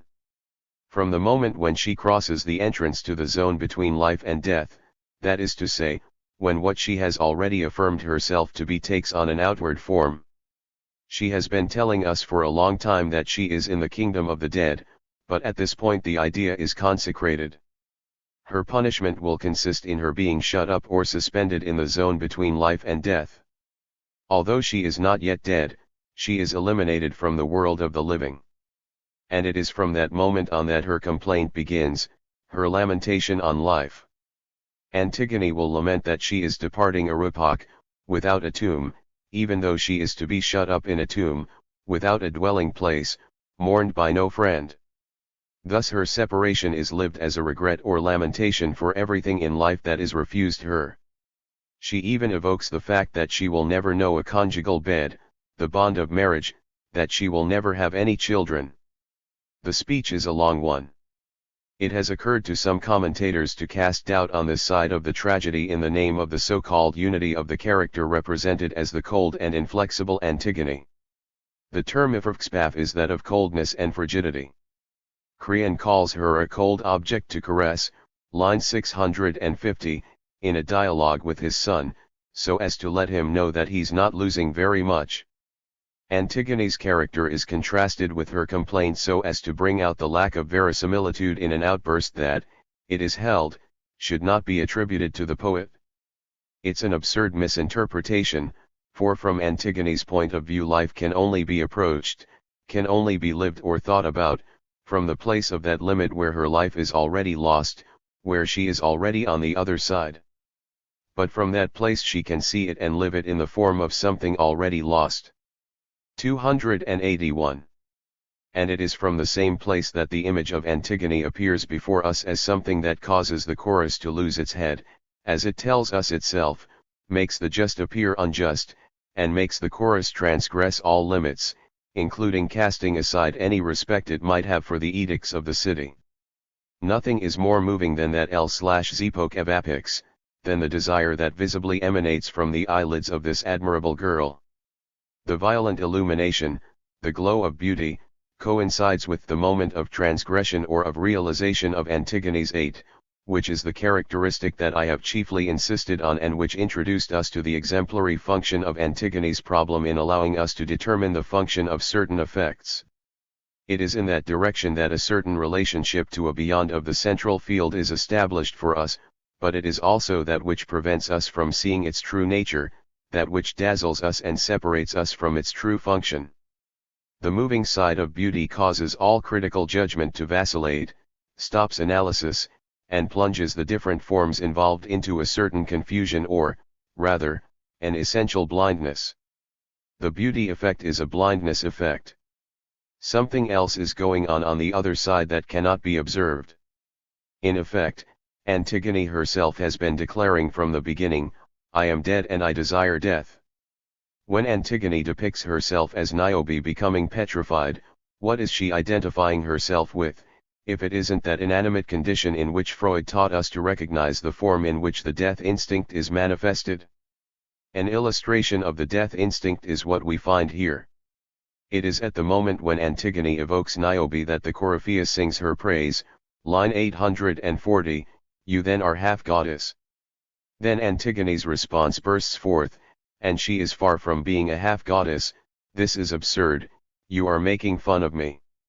And the word she uses means outrage, which, as I have already indicated, is manifestly correlated to the moment of crossing over. The Greek word is used here in its proper sense, which is directly related to the term meaning to cross over. Outrage is to go out or beyond, C'est à l'outre, go beyond the right. One has to make light of what happens at the greatest of costs. Asterisk Y0 PT pound euro IC is the term Antigone confronts the chorus with. You do not realize what you are saying. You outrage me. But her stature is far from diminished as a result, and her complaint, the comiaque, her long complaint, follows immediately. The chorus then goes on to make an enigmatic reference to three quite disparate episodes from the history of mythology. The first concerns Danae, who was shut up in a bronze chamber. The second is to Lycurgus, the son of Dryas, king of the Edeneans, who was mad enough to persecute the servants of Dionysus, to pursue and terrify them, and even to rape their women and to make divine Dionysus jump into the sea. This is the first mention we have of the Dionysiac. In Book 2 of the Iliad we find Dionysus in a death. 282. Like state, and he goes on to revenge himself by transforming Lycurgus into a madman. There are a number of different forms of the myth. Perhaps he was imprisoned, blinded by Dionysus's madness. He even killed his own sons whom he mistook for vine shoots, and he hacked off his own limbs. But that's not important because the text only refers to the vengeance of Dionysus the god. The third example, which is even more obscure, concerns the hero Phineus, who is at the center of a whole bundle of legends that are full of contradictions and extremely difficult to reconcile. He is found on a cup as the object of a conflict between the Harpies, who torment him, and the Boreads, the two sons of Boreas who protect him, and on the horizon there passes, strangely enough, the wedding procession of Dionysus and Ariadne. There is certainly a lot to be gained in the interpretation of these myths, if it turns out to be possible. Their disparate character and the apparent lack of relevance to the issues at hand is certainly one of the burdens that the tragic texts impose on their commentators. I don't pretend to be able to solve the problem, but it was by bringing to the attention of my friend Levi Strauss the difficulty of this passage, that I recently managed to interest him in Antigone. There is nevertheless something that one can point to in this rash of tragic episodes evoked by the chorus at the moment when Antigone is at the limit. They all concern the relationship of mortals to the gods. Danae is entombed because of the love of a god, Lycurgus is punished because he attempted to commit violence on a god, and it is also because she is of divine descent that Cleopatra the Boread and rejected companion of Phineus is implicated in the story. She is referred to as a/U-77 rock, that is to say, as swift as a horse, and it is said that she also moves faster across solid ice than any steed. She's a skater. Now the striking thing about Antigone is that she undergoes a misfortune that is equal to that of all those who are caught up in the cruel sport of the gods. Seen from the outside by us as Arpewoi, she appears as the victim at the center of the anamorphic cylinder of the tragedy. She is there in spite of herself as victim and holocaust. Antigone appears as Avrovovkasi, as a pure and simple relationship of the human being to that of which he miraculously happens to be the bearer, namely, the signifying cut that confers on him the indomitable power of being what he is in the face of everything that may oppose him. Anything at all may be invoked in connection with this, and that's what the chorus does in the fifth act when it evokes the god that saves. Dionysus is this god, otherwise why would he appear there? There is nothing Dionysiac about the act and the countenance of Antigone.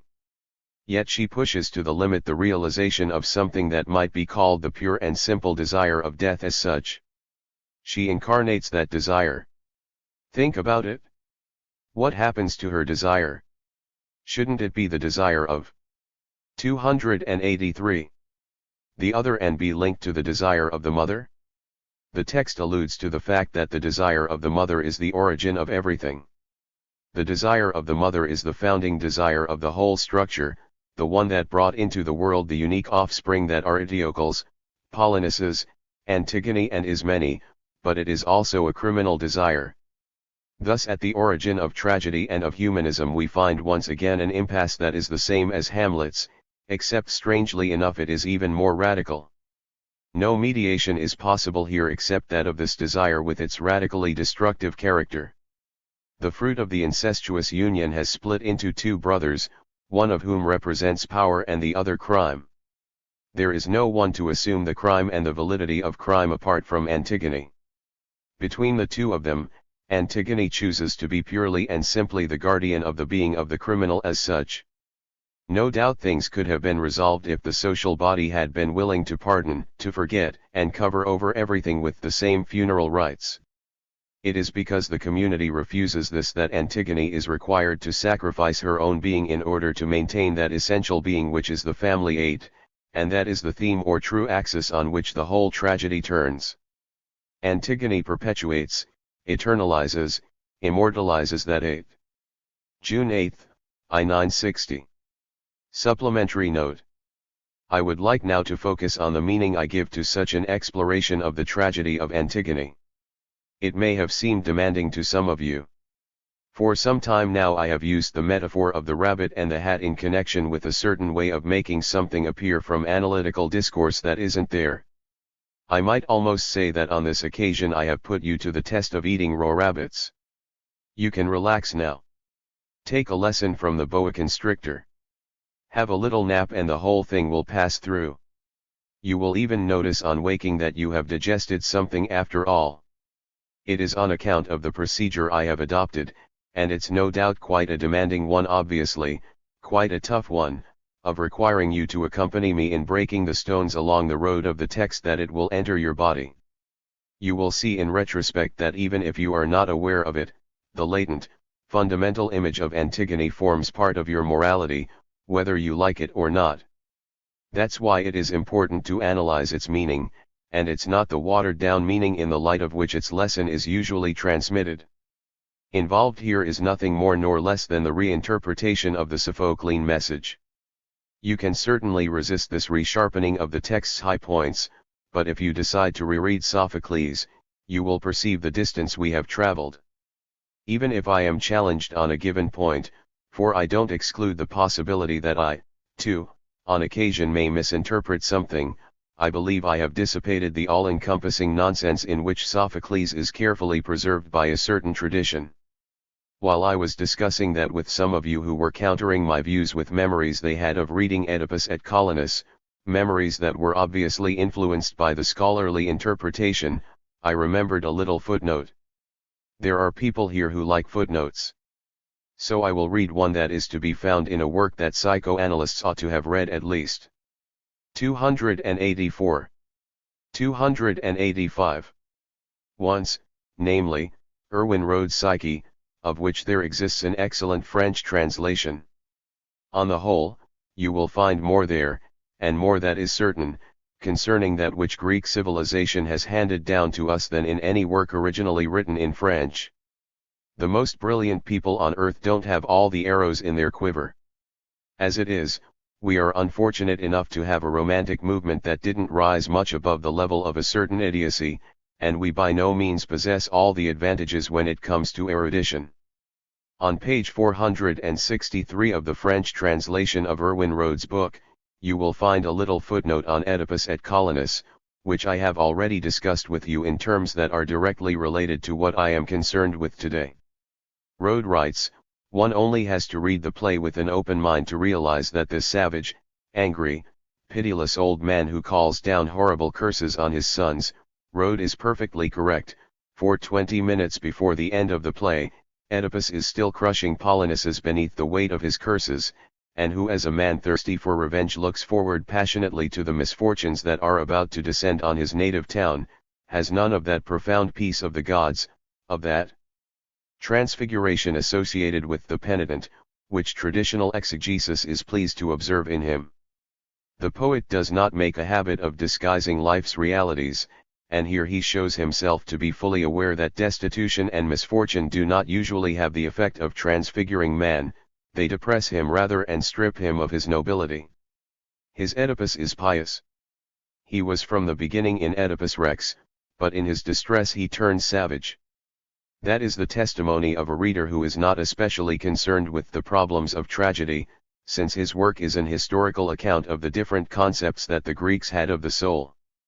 As far as we are concerned, I have tried to show you that at a time that preceded the ethical formulations of Socrates, Plato, and Aristotle, Sophocles presents us with man and questions him along the paths of his solitude. He situates the hero in a sphere where death encroaches on life, in his relationship, that is, to what I have been calling the second death here.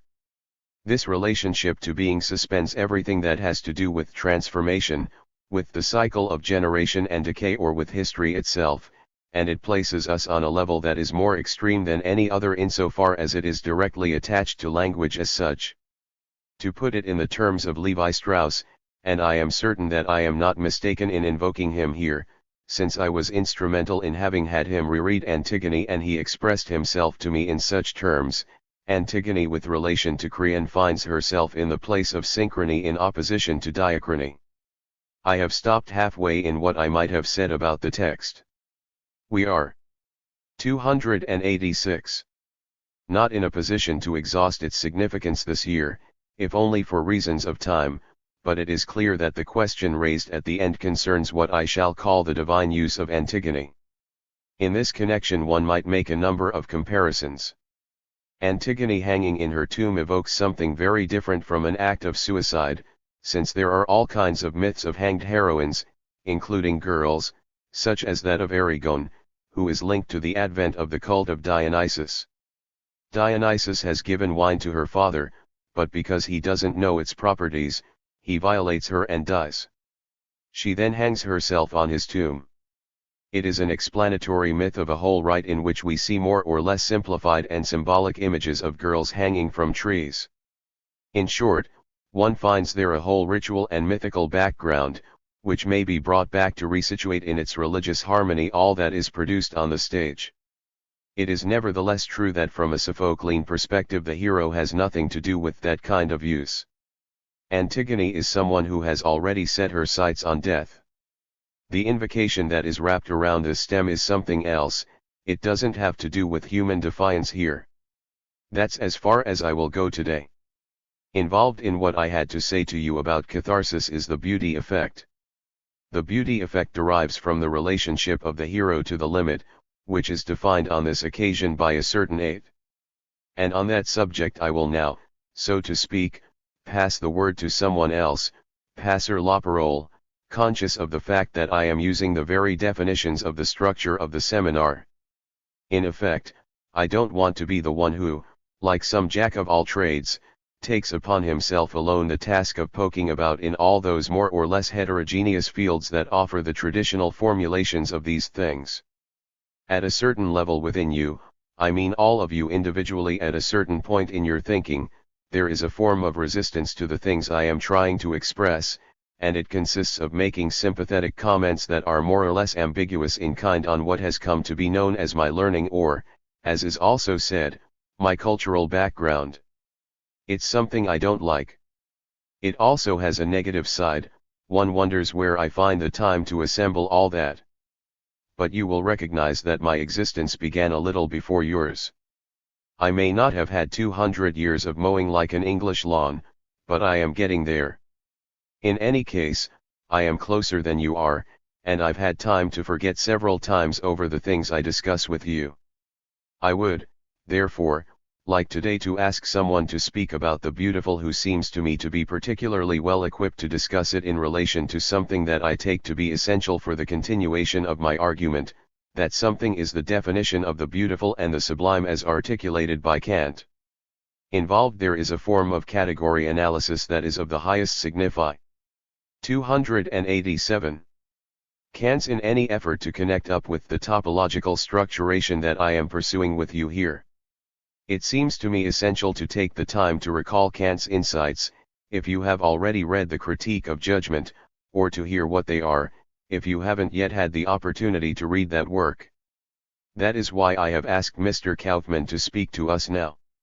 You will see afterwards the use that we might make of the work he will be presenting for your benefit today. Mr. Kaufmann's presentation followed. You were certainly right to state that infinitesimal calculus is evoked behind the experience of the sublime. One should note that in Kant's time infinitesimal calculus still harbored a kind of mystery of the signifier that has totally disappeared since that time. The 1764 passage you quoted from Kant should really be communicated to Claude Levi-Strauss, as the inaugural speech he gave on being appointed to his chair at the Collège de France is already implied there. I don't mean by that antedated, but anticipated precisely in a way that is not emphasized at all in Rousseau. Kant already founds the ethics of ethnography there. The work you presented today suggested to the audience here, which is heterogeneous in its educational background, the idea of structures around which Kant both regroups and dissociates the idea of the beautiful. We might have placed in the background the idea of pleasure in Aristotle and have quoted the nice little definition he gives of it in the Rhetoric. We will use that as a fulcrum, something that is in traditional philosophy, when we take up again where we left off the question of the effect of tragedy. Although we think we always have to defer to Aristotle, that effect concerned cannot be fully explained in terms of moral catharsis. June 15, I 960. The tragic dimension of psychoanalytic experience. XXII. The demand for happiness and the promise of analysis. Desire and the Last Judgment. The Second Death. The Fable of the Clodhoppers. Hades and Dionysus. The Analyst's Desire. The report I gave 2 years ago at Royaumont on the direction of the cure is to appear in the next issue of our review. The text is somewhat thrown together because I wrote it between 2 seminars I was giving here. I shall keep its improvised form, although I will try to fill out and rectify certain things to be found there. 1. I said somewhere that an analyst has to pay something if he is to play his role. He pays in words, in his interpretations. He pays with his person to the extent that through the transference he is literally dispossessed. The whole current development of analysis involves the misrecognition of the analyst, but whatever he thinks of that and whatever panic reaction the analyst engages in through the counter-transference, he has no choice but to go through it. He's not the only one there with the person to whom he has made a commitment. Finally, he has to pay with a judgment on his action. That's the minimum demanded. Analysis is a judgment. It's required everywhere else, but if it seems scandalous to affirm it here, there is probably a reason. It is because, from a certain point of view, the analyst is fully aware that he cannot know what he is doing in psychoanalysis. Part of this action remains hidden even to him. And it is this that justifies the direction I have been taking you in this year, the point to which I have suggested you follow me, namely, there where the question of exploring the general ethical consequences involved in Freud's opening up of the relationship to the unconscious is raised. I grant that there was the appearance of a detour, but it was necessary so as to bring you closer to our ethics as analysts. A few reminders were necessaries. 291. 292. Sorry before I could bring you closer to the practice of analysis and its technical problems. In the present state of affairs, they can hardly be resolved through such reminders. In the first place, is it the end of analysis that is demanded of us? What is demanded can be expressed in a simple word, bonheur, or happiness, as they say in English. I'm not saying anything new in that. A demand for happiness is doubtless involved here. In the report I referred to earlier, which, now that I see it in print, seems a little too aphoristic, which explains why I will attempt here to lubricate its hinges a little, I allude to the question without explaining it further. The business is not helped by the fact that happiness has become a political matter. I won't go any further into this, but it is the reason why I ended the lecture called Dialectical Psychoanalysis, a lecture in which I brought to an end a certain period of activity in a group that we have broken with since, with the words, "There is no satisfaction for the individual outside of the satisfaction of all." To refocus analysis on the dialectic makes evident the fact that the goal is indefinitely postponed. It's not the fault of analysis if the question of happiness cannot be articulated in any other way at the present time. I would say that it is because, as Saint Just says, happiness has become a political matter. It is because happiness has entered the political realm that the question of happiness is not susceptible to an Aristotelian solution, that the prerequisite is situated at the level of the needs of all men. Whereas Aristotle chooses between the different forms of the good that he offers the master, and tells him that only certain of these are worthy of his devotion, namely, contemplation, the dialectic of the master has, I insist, been discredited in our eyes for historical reasons that have to do with the period of history in which we find ourselves. Those reasons are expressed in politics by the following formula. There is no satisfaction for the individual outside of the satisfaction of all. It is in such a context that analysis appears to be, without our being able to explain why precisely it is the case in this context, and the analyst sets himself up to receive, a demand for happiness. I have set out to show you this year the distance traveled since Aristotle, say, by choosing among some of the most crucial concepts. I wanted to make you feel the extent to which we approach these things differently, how far we are from any formulation of a discipline of happiness. There is in Aristotle a discipline of happiness. He shows the paths along which he intends to lead anyone who is willing to follow him in his problematic, paths which in different spheres of potential human activity lead to the realization of one of the functions of virtue. Such virtue is achieved through /lecrott/c, something that is far from being a simple golden mean or a process. 293. Linked to the avoidance of excess, instead it is supposed to enable man to choose that which might reasonably allow him to realize himself in his own good. Please note that one finds nothing similar in psychoanalysis. Along paths that would appear surprising to someone straight out of high school, we claim to allow the subject to put himself in a position such that things mysteriously and almost miraculously work themselves out right, provided he grasp them at the right end. Goodness only knows how obscure such a pretension as the achievement of genital objecthood, /objectolite genital, remains, along with what is so imprudently linked to it, namely, adjustment to reality.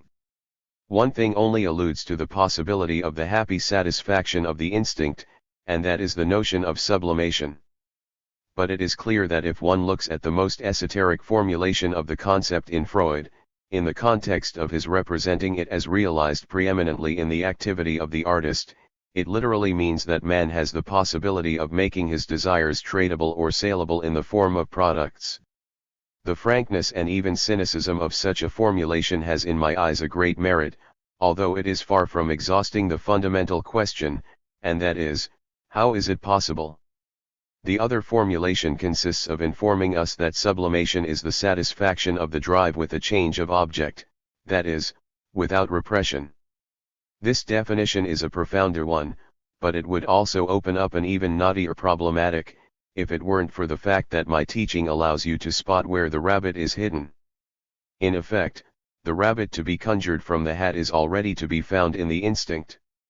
This rabbit is not a new object, it is a change of object in itself. If the drive allows the change of object, it is because it is already deeply marked by the articulation of the signifier. In the graph of desire that I gave you, the instinct is situated at the level of the unconscious articulation of a signifying series and is for this reason constituted as fundamental alienation. That is why, on the other hand, each of the signifiers composing the series is joined by a common element. In the definition of sublimation as satisfaction without repression, whether implicitly or explicitly, there is a passage from not knowing to knowing, a recognition of the fact that desire is nothing more than the metonymy of the discourse of demand. It is change as such.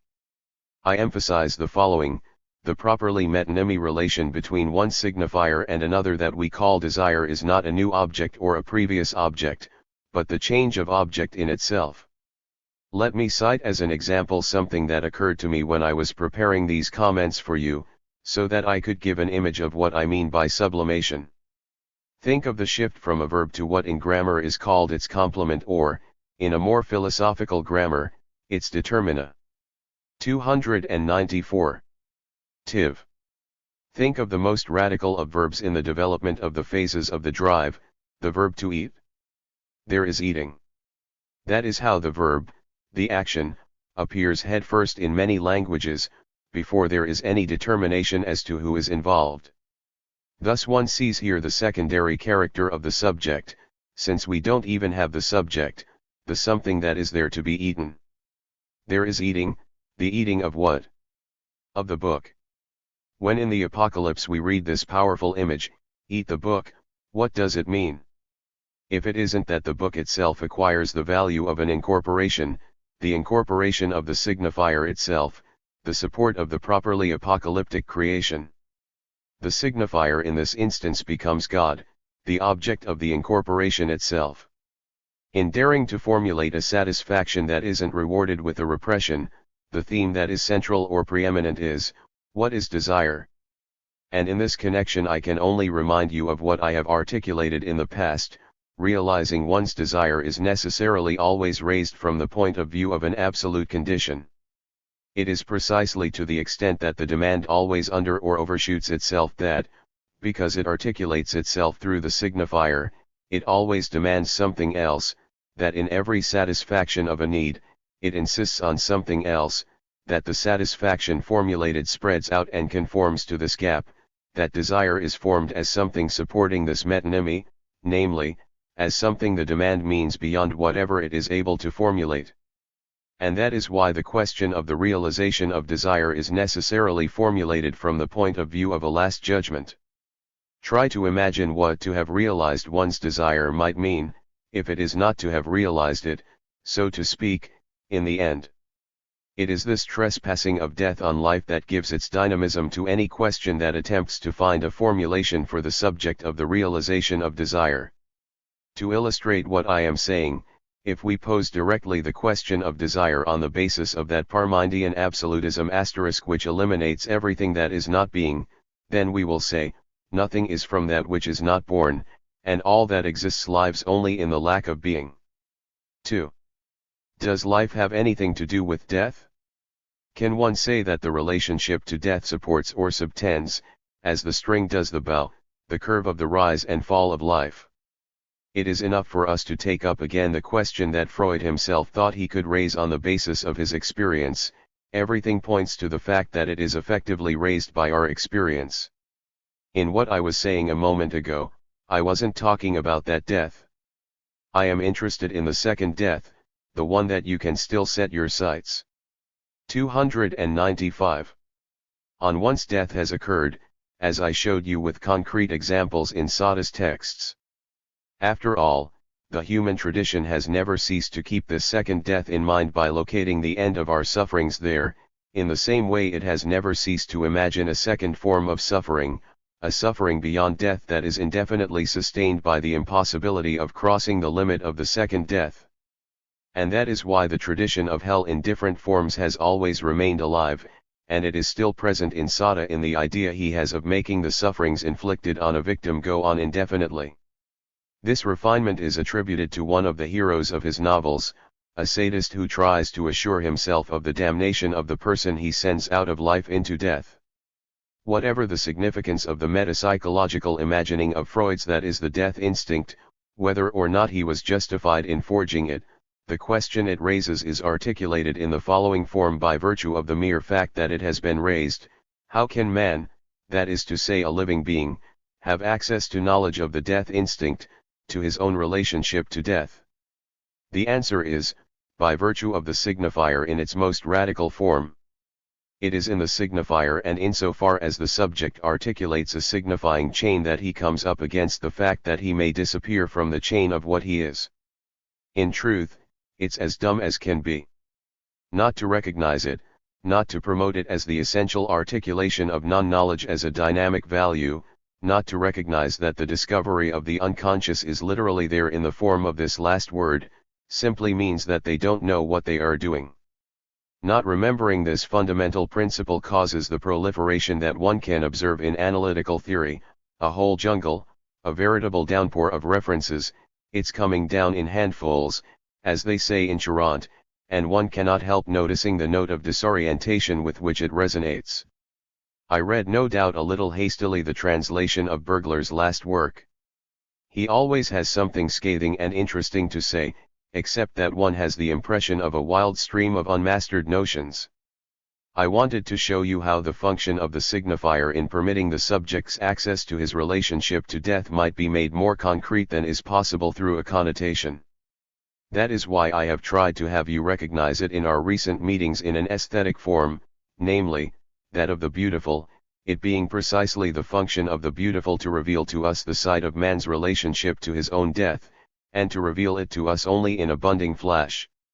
Since I asked Mr. Kaufman to remind you last time of the terms according to which, right at the beginning of the period of man's relation to happiness that we are still living in, Kant thought it necessary to define the relation to the beautiful, I have subsequently heard the complaint that the thing wasn't 296 made vivid enough for you by means of an example. Well, let me try to give you one. Remember the 4 moments of the beautiful as they were articulated for you. I will try by means of a graduated process to illustrate that for you. For the first step I will draw on an element of my daily experience. My experience is not that vast, and I have often said to myself that I haven't had sufficient taste for it. Things don't always seem to me to be that much fun. Nevertheless, something always turns up to enable one to find an image for that path of the in-between where I am attempting to lead you. Let us just say that, unlike Mr. Test, if stupidity is not my strong point, I'm not particularly proud of the fact. I'm just going to tell you a little incident. I was in London once in what they call a kind of home, where I was being welcomed as a guest of an institution which disseminates French culture. It was in one of those charming little areas of London at some distance from the centre, toward the end of October when the weather is often delightful. I was the recipient of a form of hospitality that was marked by a kind of Victorian monasticism in a charming little building. The style of the establishment was marked by the delicious smell of toast and the menace of those inedible gelatine desserts that they are in the habit of consuming over there. I wasn't alone but was with someone who has agreed to accompany me through life, one of whose characteristics is an extreme sense of uniqueness. In the morning this person, that is to say my wife, suddenly says out of the blue, "Professor D. is here." He is or was one of my mentors at the École de Langues Orientales. It was very early in the morning. "How do you know?" I asked her, "since I assure you Professor D. is not a close friend of mine." I was told, "I've seen his shoes." I must say that I couldn't help feeling startled by that answer. I was also skeptical. To read the highly personal traits of an individuality into a pair of clodhoppers sitting outside a door didn't seem to me to be sufficiently convincing evidence, and there was nothing else that allowed me to believe that Professor D. might be in London. I found the thing quite funny and didn't attach any importance to it. I made my way at that early hour along the corridors without thinking anything more about it. And it was then that to my astonishment I saw Professor D. in person slipping out of his bedroom in his dressing gown, exposing as he went a pair of long and highly academic drawers. I find that experience highly instructive, and it is on that basis that I intend to suggest to you the notion of the beautiful. Nothing less was required than an experience in which the universality. The reference is to Paul Valéry's short work of fiction, Monsieur Test. 297. Belonging to the shoes of an academic was intimately joined to whatever it was that was absolutely specific to Professor D. For me to invite you quite simply to think of Van Gogh's old shoes, on the basis of which Heidegger has given us a dazzling image of what a work of beauty is. You must imagine Professor D. S. clodhoppers ohne Begriff, with no thought of the academic, without any connection to his endearing personality, if you are to begin to see Van Gogh's own clodhoppers come alive with their own incommensurable quality of beauty. They are simply there, they communicate a sign of understanding that is situated precisely at equal distance from the power of the imagination and that of the signifier. This signifier is not even a signifier of walking, of fatigue, or of anything else, such as passion or human warmth. It is just a signifier of that which is signified by a pair of abandoned clodhoppers, namely, both a presence and a pure absence, something that is, if one likes, inert, available to everyone, but something that seen from certain sides, in spite of its dumbness, speaks. It is an impression that appears as a function of the organic or, in a word, of waste, since it evokes the beginning of spontaneous generation. That factor which magically transforms these clodhoppers into a kind of reverse side and analog of two buds proves that it is not a question of imitation, something that has always taken in those who have written on the topic, but of the capture, by virtue of their situation in a certain temporal relationship, of that quality through which they are themselves the visible manifestation of beauty. If you don't find this example convincing, find others. What I am, in effect, attempting to show here is that the beautiful has nothing to do with what is called ideal beauty.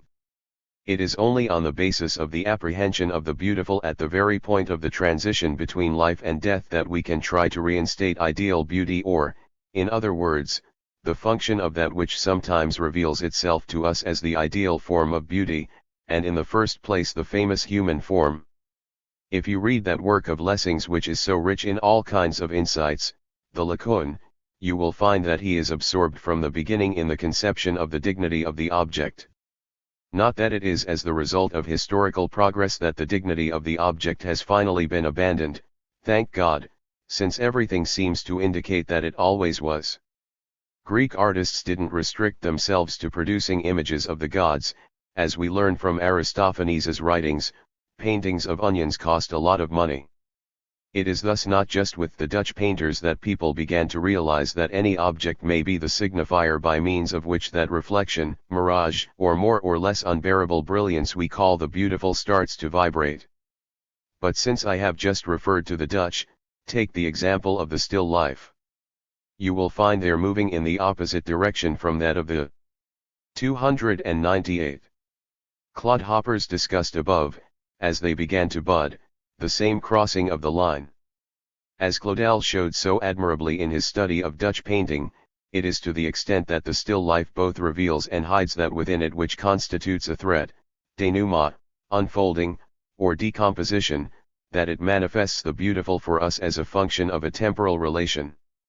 Moreover, insofar as it engages the ideal, the question of the beautiful can only be found at this level as operating at the limit. Even in Kant's time it is the form of the human body that is presented to us as the limit of the possibilities of the beautiful, as ideal Erscheinung.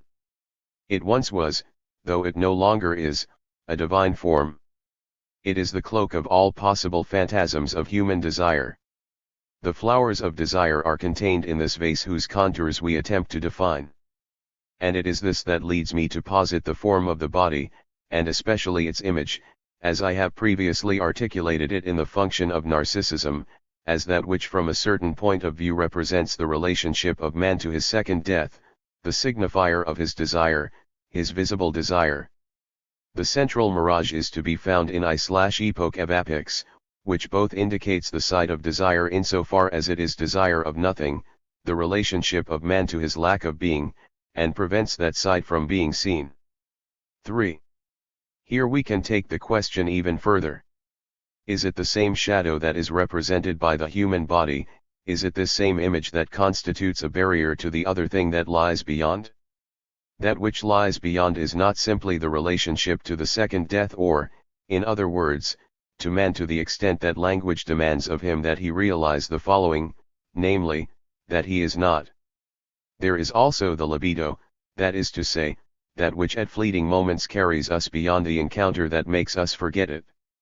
And Freud was the first to articulate boldly and powerfully the idea that the only moment of jouissance that man knows occurs at the site where phantasms are produced, phantasms that represent for us the same barrier as far as access to jouissance is concerned, the barrier where everything is forgotten.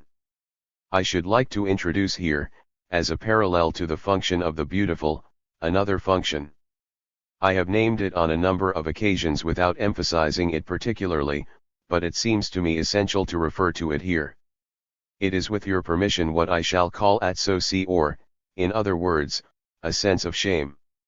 The omission of this barrier, which prevents the direct experience of that which is to be found at the center of sexual union, seems to me to be at the origin of all kinds of questions that cannot be answered, including notably the matter of feminine sexuality, which is a subject that is on the agenda of 299. Our research activities, though I am not responsible for that. The end of Antigone offers us the substitution of some bloody image of sacrifice that is realized in the mystical suicide. Clearly, beyond a certain point we do not know what goes on in Antigone's tomb. Everything points to the fact that what occurs there takes place as a crisis of Isavia. Antigone attains the same level as that at which both Ajax and Hercules perish. I won't take up the question of Oedipus's end. In this connection I have found no better a source than the Heraclitan aphorisms that we owe to the denunciatory references of Saint Clement of Alexandria. He found in them the sign of pagan abominations.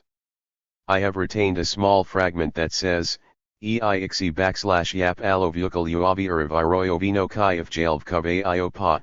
Clearly, if they did not organize processions and feasts to Dionysus accompanied by the singing of hymns, and it is here that the ambiguity begins, alswaoeva visarera elpiaov, what would they perform? The most disrespectful of homages to something shameful. That is in a sense one way of reading it. And, Heraclitus goes on, Hades and Dionysus are the same thing to the extent that both of them phsevovre, they enter a state of delirium and start to perform like hyenas. The reference is to Bacchic processions that are linked to the appearance of all manner of forms of trance. You should realize that Heraclitus didn't at all like extreme religious ceremonies and had no sympathy for ecstasy, a lack of sympathy that is very different from that of a Christian or a rationalist. And he leads us up to the point where he says that if it weren't a reference to Hades or a ceremony of ecstasy, it would be nothing more than an odious phallic ceremony, an object of disgust. Yet it isn't clear that one should rely on this translation. There is an obvious play on words between aiswaoifavisarera and jacques, which means invisible. Aisolo means the shameful parts, but it can also mean something respectable and venerable. The term song isn't missing. In the end, in singing their praises with great pomp to Dionysus, the members of his sect do not really know what they are doing. Aren't Hades and Dionysus one and the same thing? It's a question that is also raised for us. Do the phantasm of the phallus and the beauty of the human image find their legitimate place at the same level? Or is there, on the contrary, an imperceptible distinction, an irreducible difference, between them? The whole Freudian enterprise has come up against that issue. At the end of one of his final papers, Analysis Terminable and Interminable, Freud tells us that in the end the aspiration of the patient collapses into an ineradicable nostalgia for the fact that there is no way he can be the phallus, and that since he cannot be it, he can only have it in the condition of the penis nade in a woman or of castration in a man. That's something to remember whenever the analyst finds himself in the 300 position of responding to anyone who asks him for happiness. The question of the sovereign good is one that man has asked himself since time immemorial, but the analyst knows that it is a question that is closed. Not only doesn't he have that sovereign good that is asked of him, but he also knows there isn't any. To have carried an analysis through to its end is no more nor less than to have encountered that limit in which the problematic of desire is raised. That this problematic is central for access to any realization of oneself whatsoever constitutes the novelty of the analysis. There is no doubt that in the course of this process the subject will encounter much that is good for him, all the good he can do for himself, in fact, but let us not forget what we know so well because we say it every day of our lives in the clearest of terms, he will only encounter that good if at every moment he eliminates from his wishes the false goods, if he exhausts not only the vanity of his demands, given that they are all no more than regressive demands, but also the vanity of his gifts. Psychoanalysis makes the whole achievement of happiness turn on the genital act. It is, therefore, necessary to draw the proper consequences from this. It is doubtless possible to achieve for a single moment in this act something which enables one human being to be for another in the place that is both living and dead of the thing. In this act and only at this moment, he may simulate with his flesh the consummation of what he is not under any circumstances. But even if the possibility of this consummation is polarizing and central, it cannot be considered timely. What the subject achieves in analysis is not just that access, even if it is repeated and always available, but something else that through the transference gives everything living its form. The subject, so to speak, counts the vote relative to his own law. This law is in the first place always the acceptance of something that began to be articulated before him in previous generations, and which is strictly speaking 8. Although this 8 does not always reach the tragic level of Antigone's 8, it is nevertheless closely related to misfortune. What the analyst has to give, unlike the partner in the act of love, is something that even the most beautiful bride in the world cannot outmatch, that is to say, what he has. And what he has is nothing other than his desire, like that of the analysand, with the difference that it is an experienced desire. What can a desire of this kind, the desire of the analyst, be? We can say right away what it cannot be. It cannot desire the impossible.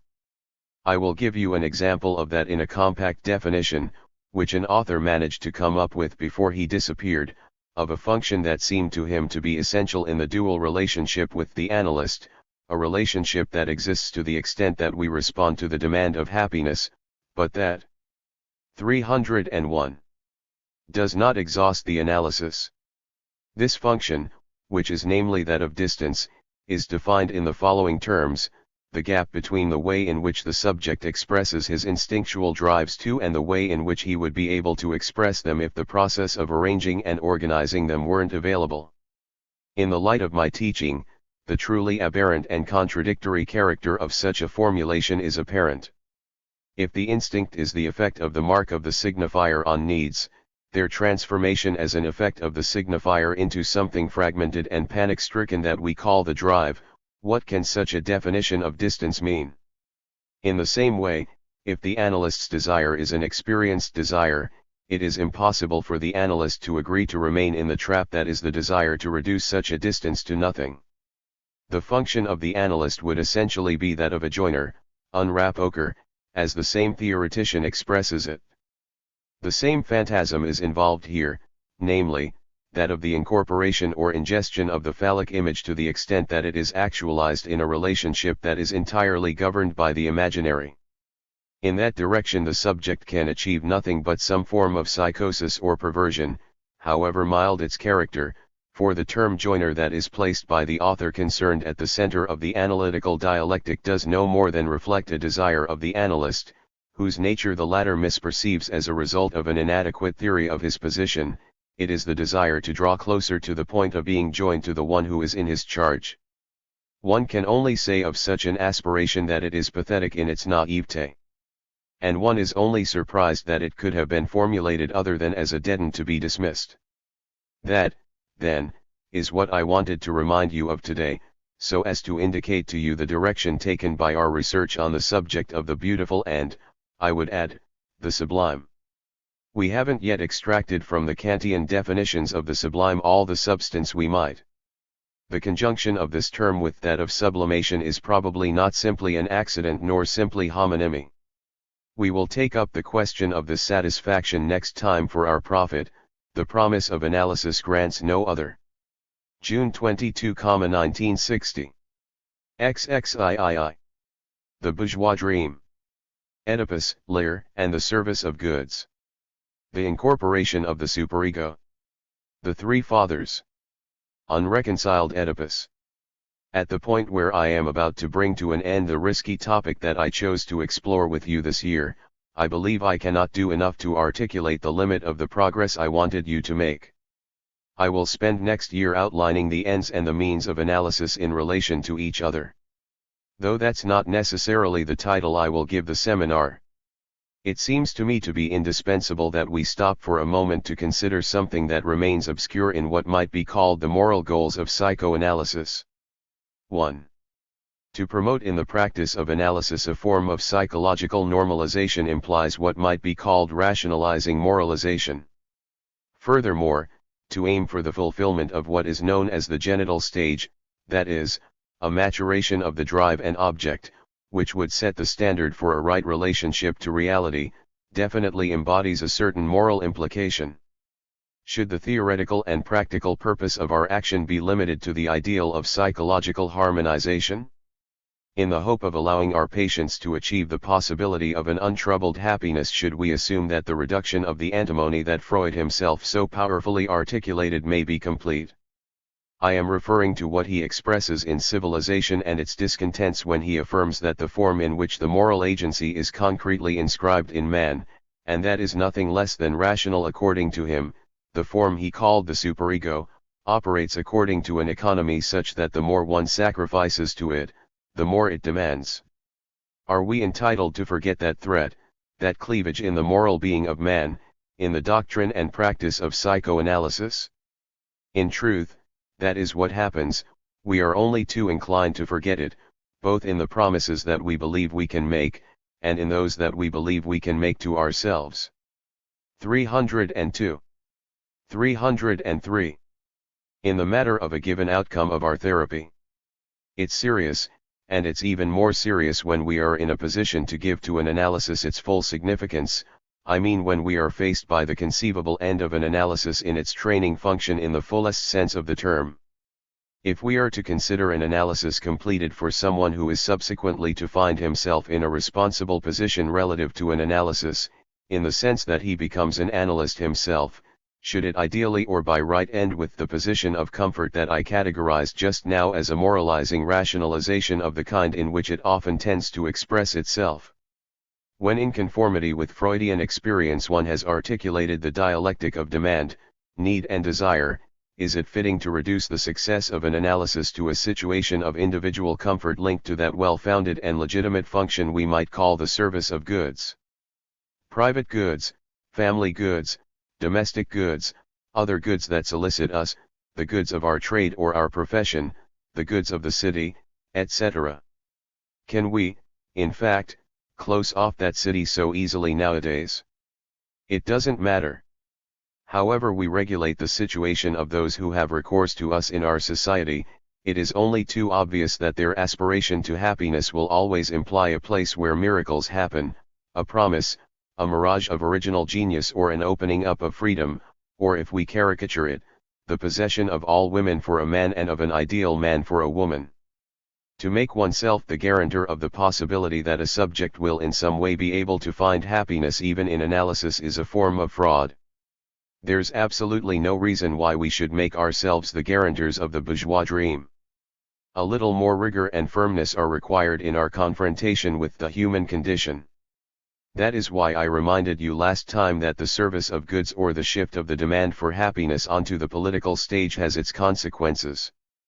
The movement that the world we live in is caught up in, of wanting to establish the universal spread of the service of goods as far as conceivably possible, implies an amputation, sacrifices, indeed a kind of puritanism in the relationship to desire that has occurred historically. The establishment of the service of goods at a universal level does not in itself resolve the problem of the present relationship of each individual man to his desire in the short period of time between his birth and his death. The happiness of future generations is not at issue here.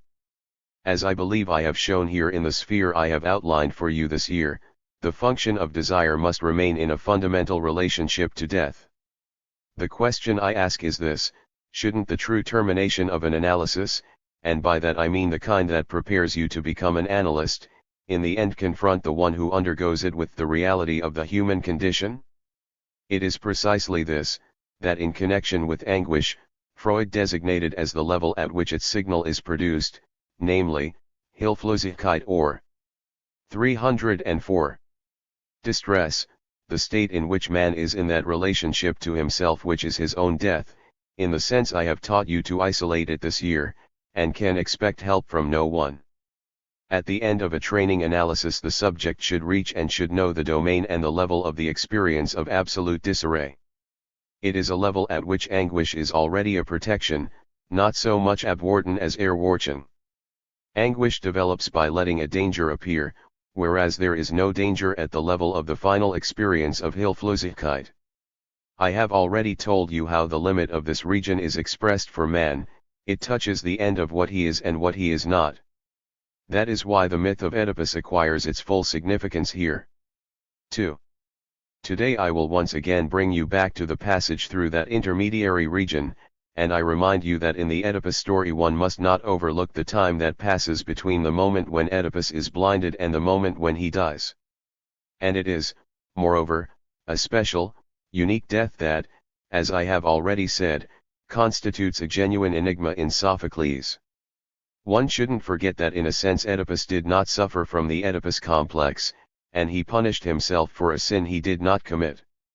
He simply killed a man whom he didn't know was his father, a man whom, according to the realistically motivated form in which the myth is presented, he met on the road along which he was fleeing because he had got wind of something quite unpleasant concerning him with relation to his father. He flees those whom he thinks are his parents, and commits a crime in trying to avoid it. He doesn't know that in achieving happiness, both conjugal happiness and that of his job as king, of being the guide to the happiness of the state, he is sleeping with his mother. One might therefore ask what the treatment he inflicts on himself means. Which treatment? He gives up the very thing that captivated him. In fact, he has been duped, tricked by reason of the fact that he achieved happiness. Beyond the sphere of the service of goods and in spite of the complete success of this service, he enters into the zone in which he pursues his desire.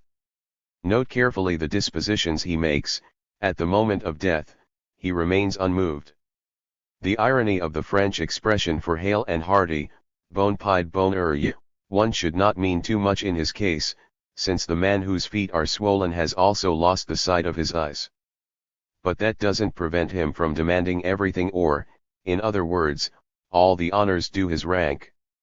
The 1. It means literally good foot good eye. 305. Memory of the legend allows us to perceive something that is emphasized by modern ethnography, because after the sacrifice he was sent the victim's thigh instead of its shoulder. It might be the other way round, and he sees in this lapse an intolerable insult and breaks with his sons to whom he had handed over power. Then in the end his curse on his sons bursts forth, and it is absolute. It is important to explore what is contained in that moment when, although he has renounced the service of goods, nothing of the preeminence of his dignity in relation to these same goods is ever abandoned.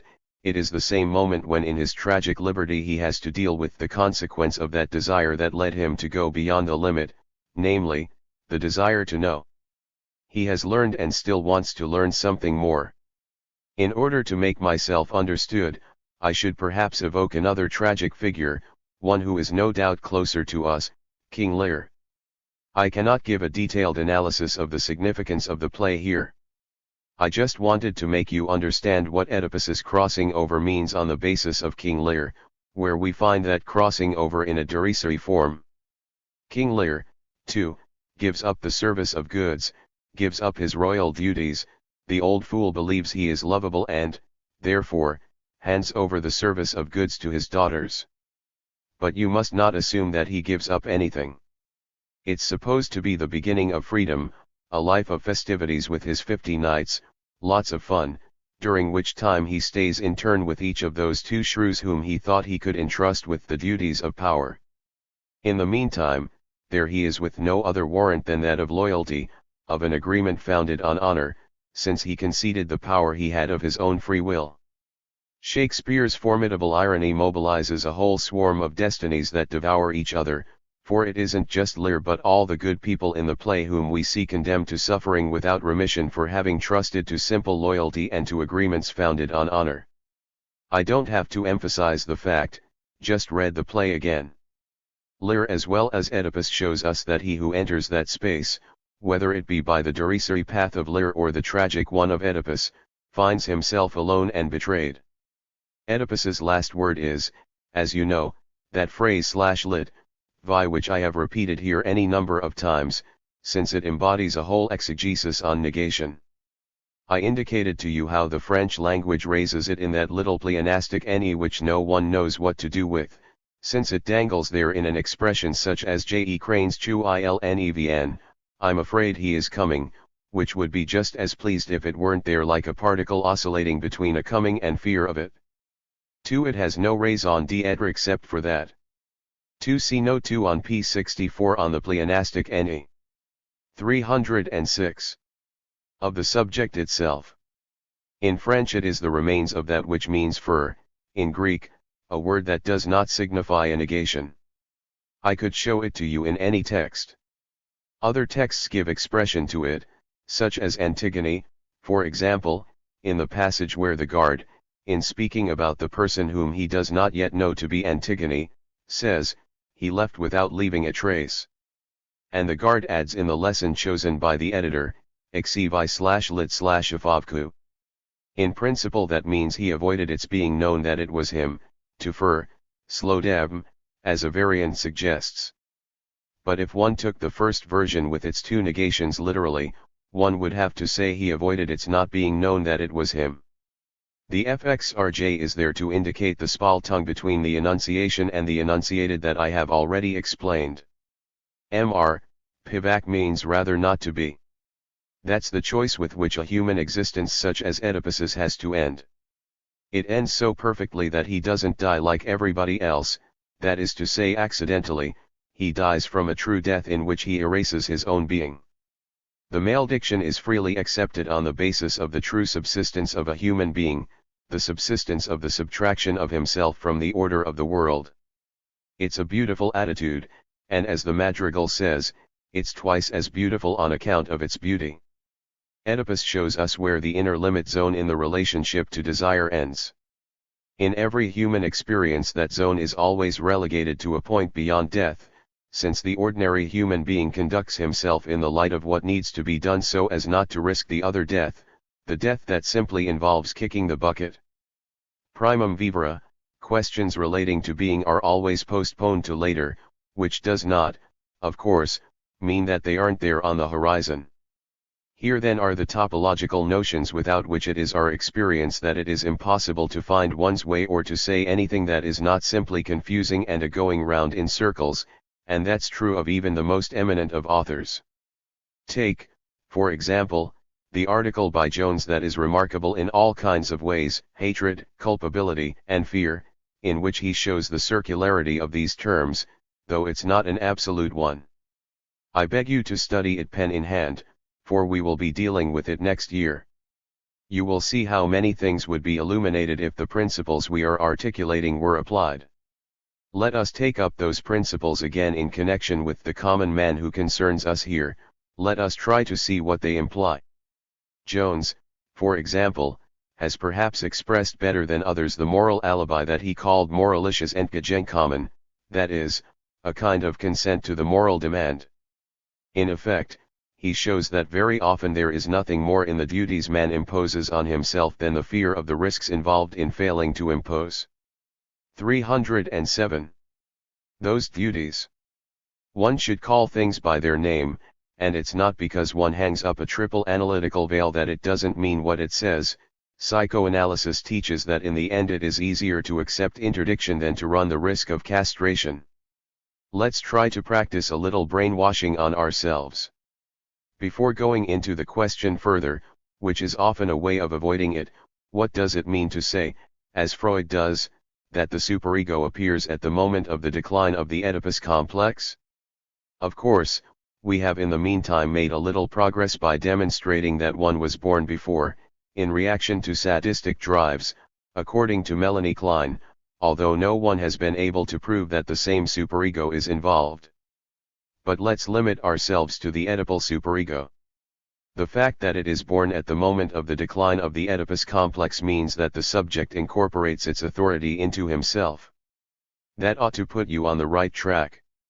In a famous article called Mourning and Melancholia, Freud also says that the work of mourning is applied to an incorporated object, to an object which for one reason or another one is not particularly fond of.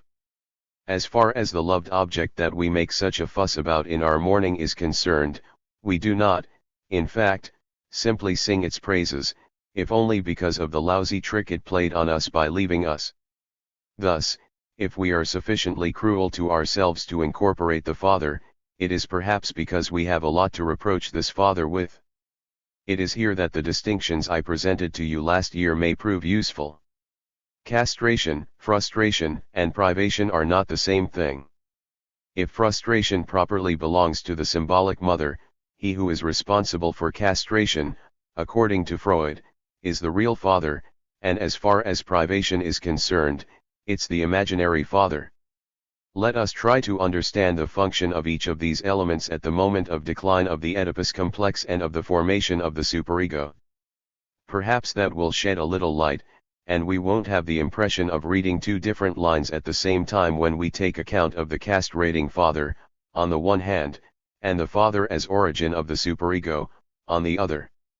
This distinction is basic to everything Freud articulated, and in particular to the question of castration. Once he began to spell it out, the phenomenon is indeed a stupefying one, since it is a notion that had never even been broached before him. The real father, Freud tells us, is a castrating father. In what way? Through his presence as real father, who effectively occupies that person with whom the child is in a state of rivalry, namely, the mother. Whether or not that is the case in experience, in theory there is no doubt about it, the real father is elevated to the rank of great fucker, though not, believe me, in the face of the eternal, which isn't even around to count the number of times. Yet doesn't this real and mythical father fade at the moment of the decline of the Oedipus complex into the one whom the child may easily have already discovered at 308. The relatively advanced age of 5 years old, namely, the imaginary father, the father who has fucked the kid up. Isn't that what the theoreticians of analytical experience say as they mumble away? And doesn't one find the point of difference there? Isn't it in connection with the experience of privation the small child undergoes, not because he is small but because he is human, in connection with what the child experiences as privation, that the mourning for the imaginary father is forged? That is a mourning for someone who would really be someone.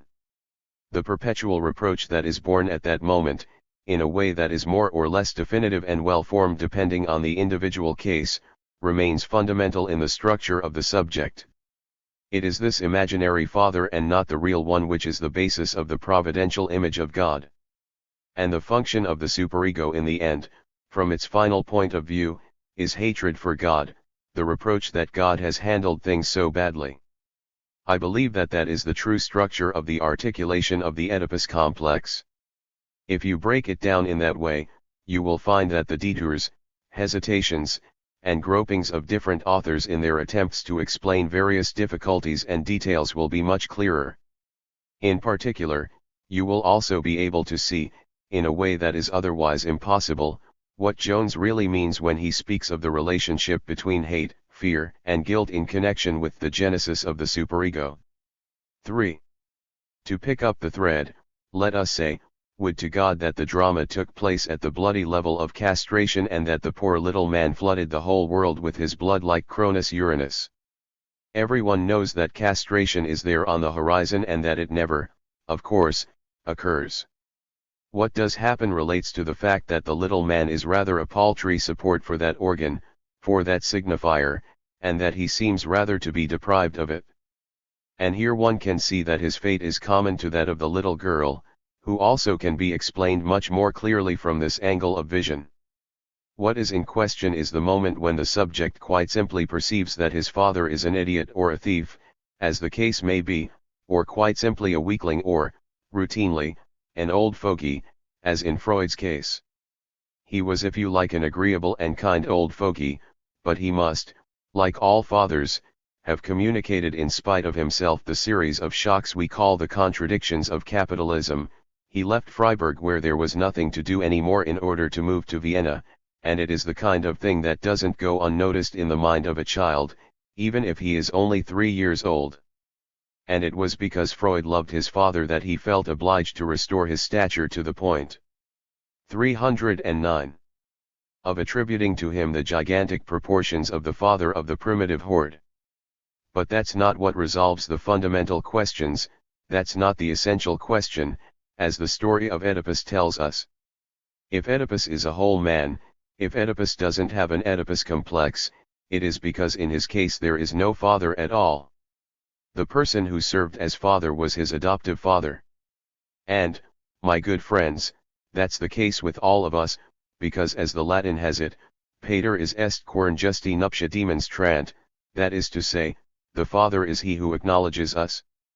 We are at bottom in the same boat as Oedipus, even if we don't know it. As far as the father that Oedipus knew is concerned, he only becomes the father, as Freud's myth indicates, once he is dead. It is thus there, as I've said 100 times, that one finds the paternal function. In our theory the sole function of the father is to be a myth, to be always only the name of the father, or in other words nothing more than the dead father, as Freud explains in Totem and Taboo. But for this to be developed fully, of course, the human adventure has to be carried through to its end, if only in outline. That zone Oedipus enters after having scratched out his eyes has to be explored. It is always through some beneficial crossing of the limit that man experiences his desire. Others have expressed the idea before me.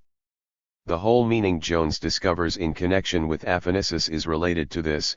It is linked to the important risk, which is quite simply the loss of desire. Oedipus's desire is the desire to know the last word on desire. When I tell you that the desire of man is the desire of the other, I am reminded of something in a poem by Paul Eluard that says the difficult desire to endure, le der désir de durer. That is nothing more than the desire to desire. For the ordinary man, given that Oedipus's mourning is at the origin of the superego, the double limit, from the real death risk to the preferred or the assumed death, to the being for death, only appears as veiled. It is a veil that Jones calls hate. You can grasp in this the reason why any alert author locates the final term of the psychic reality we deal with in the ambivalence between love and hate. The external limit that keeps man in the service of the good is the primum vivere.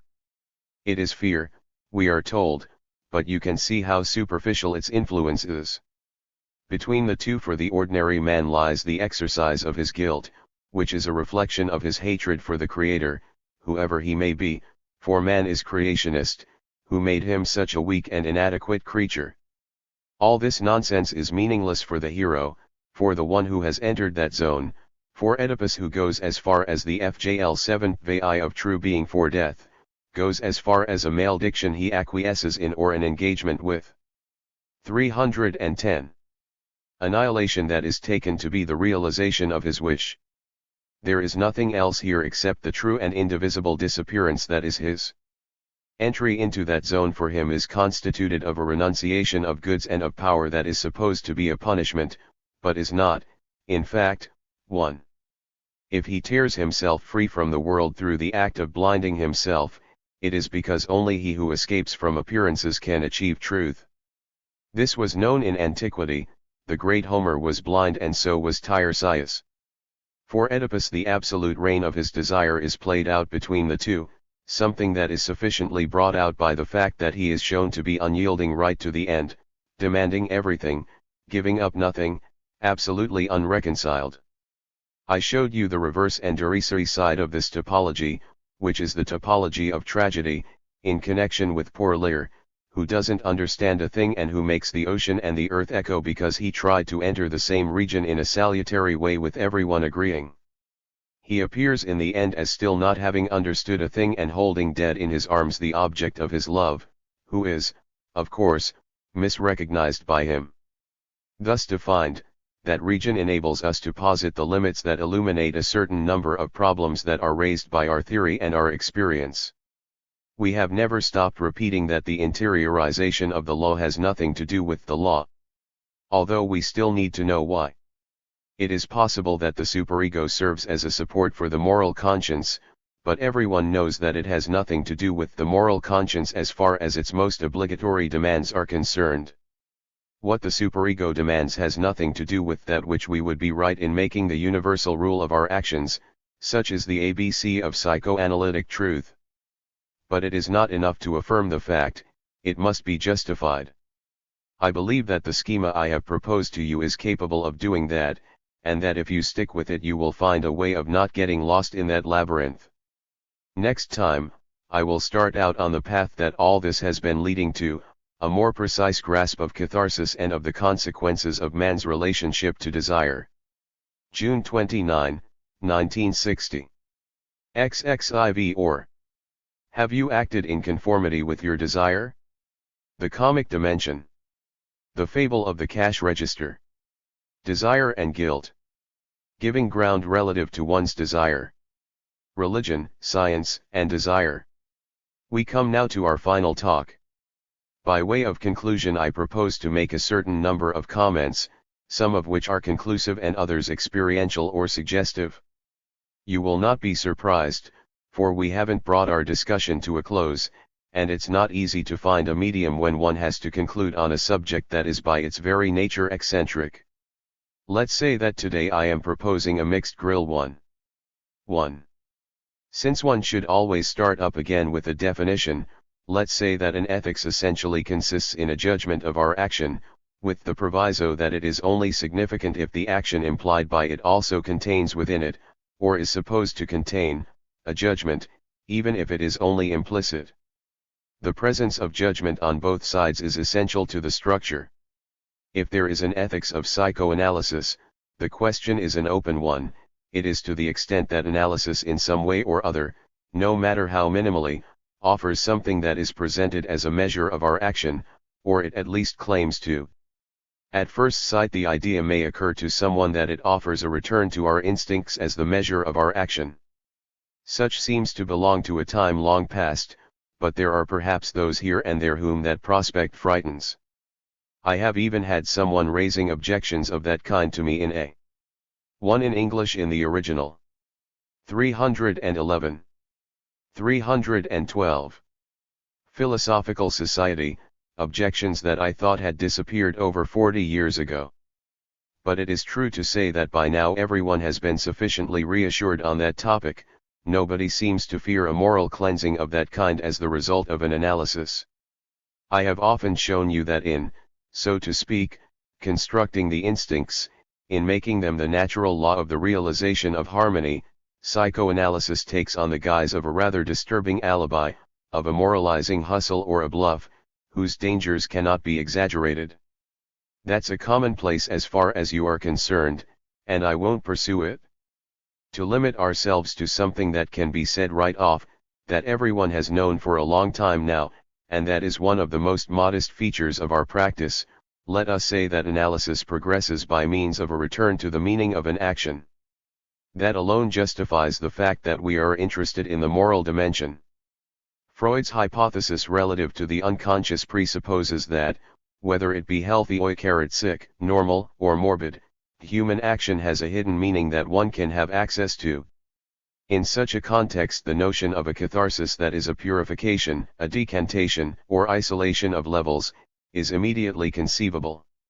That hardly seems to me to qualify as a discovery, rather, it is the minimal position that is fortunately not too obscured in the common notion of psychoanalysis. In what goes on at the level of lived experience there is a deeper meaning that guides that experience, and one can have access to it. Moreover, things cannot be the same when the two layers are separated. That doesn't take us very far. It is the embryonic form of a very old Ivkadai Evtov, though it obviously has its own particular emphasis, which is related to an excessively general form of all that goes under the name of inner progress. But it is already enough to situate the sharp difference I have emphasized this year that is introduced, if not by analytical experience, then at least by Freudian thought. What does this difference consist of? It may be measured in the response given to the question that ordinary people ask themselves, a question that we answer more or less directly. The question is, once it is over, once the return to the meaning of an action has been accomplished, once the deep meaning has been liberated, that is to say, separated out through a catharsis in the sense of decantation, will everything work out all right by itself? Or, to be precise, will there be nothing but goodness? That takes us back to a very old question. A certain Mencius, as he was called by the Jesuits, tells us that it can be judged in the following way. In the beginning, goodness was natural to man, it was like a mountain covered with trees. Only the inhabitants of the surrounding area started to cut the trees down. The blessing of the night was that it gave rise to a fresh growth of suckers, but in the morning the herds returned to eat them and in the end the mountain was denuded, so that nothing grew on it. 313. You see that the problem is not a new one, then. The goodness in question is so far from being confirmed in our experience that we start out from what is modestly called the negative therapeutic reaction, something that at the more remarkable level of literary generality I last time called a malediction assumed or agreed to in the /JLT, Vai of Oedipus. Not that the problem doesn't remain whole, that is decided beyond the return to sense. I asked you this year to enter into a mental experiment, an experimentum mentis as Galileo called it. Contrary to what you may think, he was much better acquainted with mental experiments than with those of the laboratory, and without it in any case he would certainly not have taken the decisive step. The experimentum mentis that I have been proposing to you throughout the year is directly connected to something that our experience points to whenever we try to articulate it in its own topology, in its own structure, instead of reducing it to a common denominator or common standard, instead of making it fit into pre-existing pigeonholes. The experiment consisted in adopting what I called the point of view of the Last Judgment. And I mean by that choosing as the standard of that reconsideration of ethics to which psychoanalysis leads us, the relationship between action and the desire that inhabits it. To make you understand this relationship, I had recourse to tragedy, that is to a reference one cannot avoid, as is proved by the fact that Freud was obliged to make use of it from the beginning. Has nothing to do with speculation about prescriptions for, or the regulation of, what I have called the service of goods. Properly speaking, that ethics implies the dimension that is expressed in what we call the tragic sense of life. Actions are inscribed in the space of tragedy, and it is with relation to this space, too, that we are led to take our bearings in the sphere of values. Moreover, this is also true of the space of comedy, and when I started to talk to you about the formations of the unconscious, it was, as you know, the comic that I had in mind. Let us say by way of a preliminary sounding that the relationship between action and the desire which inhabits it in the space of tragedy functions in the direction of a triumph of death. And I taught you to rectify the notion as a triumph of being for death that is formulated in Oedipus's /11 a phrase in which one fixes that fxfy the negation that is identical to the entrance of the subject supported by the signifier. There lies the fundamental character of all tragic action. A preliminary sounding of the space of comedy shows it is less a question of a triumph than of a futile or derisory play of vision. However little time I have thus far devoted to the comic here, you have been able to see that there, too, it is a question of the relationship between action and desire, and of the former's fundamental failure to catch up with the latter. 314.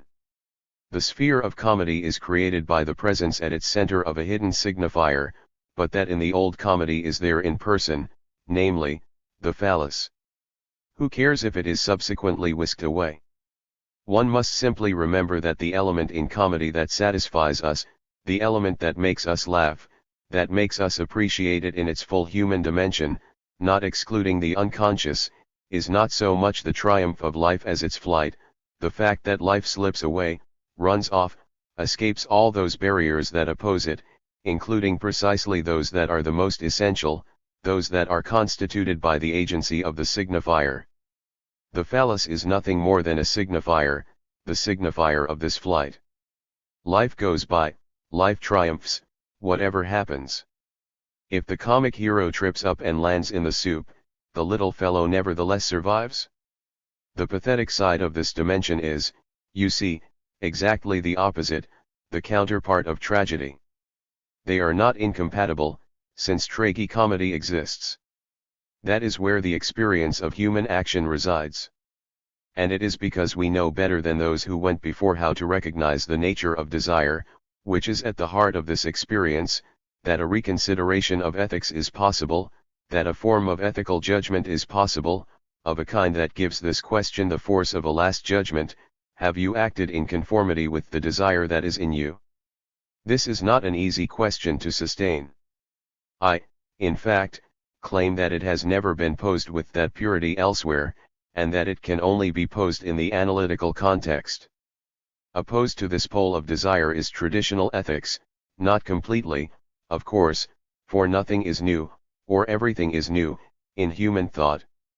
That's something I wanted to make you feel by choosing the example of the antithesis of the tragic hero in a tragedy, an antithesis who nevertheless embodies a certain heroic quality, and that is Creon.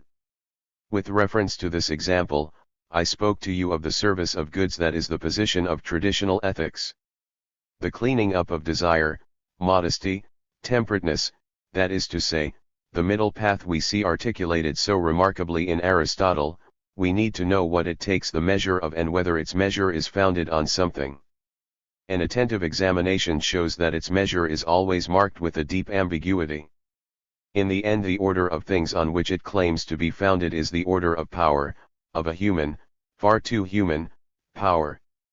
We are not the ones to say so, but it is obvious that it can hardly take two steps in expressing itself without sketching in the ramparts that surround the place where, as far as we are concerned, the signifiers are unleashed, or where, for Aristotle, the arbitrary rule of the gods holds sway, insofar as at this level gods and beasts join together to signify the world of the unthinkable.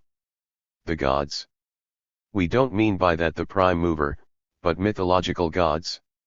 We, of course, know how to contain the unleashing of the signifiers, but it is not because we have staked almost everything on the no/name of the Father. 315. That the question is simplified. If you go and take a close look at it, and it's worth the trouble, you will see that Aristote's morality is wholly founded on an order that is no doubt a tidied up, ideal order. But it is nevertheless one that corresponds to the politics of his time, to the organization of the city. His morality is the morality of the master, created for the virtues of the master and linked to the order of powers. One shouldn't be contemptuous of the order of powers. These are not the comments of an anarchist. One simply needs to know their limit with relation to our field of inquiry. As far as that which is of interest to us, namely, that which has to do with desire, to its array and disarray, so to speak, the position of power of any kind in all circumstances and in every case, whether historical or not, has always been the same. What is Alexander's proclamation when he arrived in Persepolis, or Hitler's when he arrived in Paris? The preamble isn't important. I have come to liberate you from this or that. The essential point is carry on working. Work must go on. Which, of course, means, let it be clear to everyone that this is on no account the moment to express the least surge of desire. The morality of power, of the service of goods, is as follows: as far as desires are concerned, come back later. Make them wait. 2. It is worth recalling here the line of demarcation with reference to which the question of ethics is raised for us. It is also a line that marks an essential end in the development of philosophy. Kant is the person I have in mind because he renders us the greatest service by introducing the topological milestone that distinguishes the moral phenomenon. And by that I mean the field that is of interest to moral judgment as such. It is a limited categorical opposition, no doubt, purely ideal, but it was essential that someone someday articulate it by purifying it, catharsis, of all interest, which does not mean of the interests linked to mental pathology, to the pathologisches, but simply to sensible, vital human interests. For it to be valorized as the properly ethical field, none of our interests must be in any way involved. A decisive step is taken there. Traditional morality concerned itself with what one was supposed to do insofar as it is possible, as we say, and as we are forced to say. What needs to be unmasked here is the point on which that morality turns. And that is nothing less than the impossibility in which we recognize the topology of our desire. The breakthrough is achieved by Kant when he posits that the moral imperative is not concerned with what may or may not be done. To the extent that it imposes the necessity of a practical reason, obligation affirms an unconditional thou shalt. The importance of 316. This field derives from the void that the strict application of the Kantian definition leaves there. Now we analysts are able to recognize that place as the place occupied by desire. Our experience gives rise to a reversal that locates in the center an incommensurable measure, an infinite measure, that is called desire. I showed you how one can easily substitute for Kant's thou shalt the Sadian phantasm of jouissance elevated to the level of an imperative. It is, of course, a pure and almost derisory phantasm, but it doesn't exclude the possibility of its being elevated to a universal law. Let us stop here and look at the prospects on the horizon. If Kant had only designated this crucial point for us, everything would be fine, but one also sees that which the horizon of practical reason opens onto, to the respect and the admiration that the starry heavens above and the moral law within inspires in him. One may wonder why. Respect and admiration suggest a personal relationship. That is where everything subsists in Kant, though in a demystified form. And that is where my comments on the basis furnished by analytical experience relative to the dimension of the subject in the signifier are essential. Let me illustrate this briefly. Kant claims to find a new proof of the immortality of the soul in the fact that nothing on earth satisfies the demands of moral action. It is because the soul remains hungry for something more that it needs an afterlife, so that the unrealized harmony may be achieved somewhere or other. What does that mean? That respect and that admiration for the starry skies had already grown fragile at that moment in history. Did they still exist in Kant's time? As far as we are concerned, when we look at the vast universe, doesn't it seem to us that we are in the middle of a huge construction site surrounded by various nebulae with one funny little corner, the one we live in, that has always been compared to a watch that someone forgot? Apart from that, it is easy to see if there is no one there, if, that is, we give a meaning to what might be construed as a presence. And there is no other articulatable meaning to give this divine presence except that which functions for us as a criterion of the subject, namely, the dimension of the signifier. The philosophers can speculate all they want on the being in whom act and knowledge are one. The religious tradition is not misled, only that which can be articulated by means of a revelation has the right to be recognized as one or more divine persons. As for us, only one thing could convince us that the heavens are inhabited by a transcendent person, and that is a signal. What signal?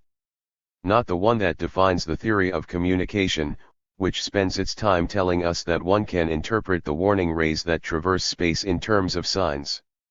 Distance creates mirages. Because these things come from far off, people believe that they are messages we are receiving from stars 300 light-years away.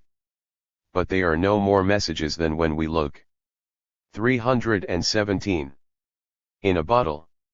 It would only be a message if some explosion of a star at these immense distances corresponded to something that was written down somewhere in the Great Book, in other words, something that would make a reality of what was happening.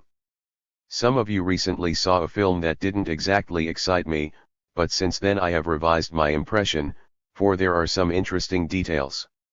It's Jules Dassin's film, Never on Sunday.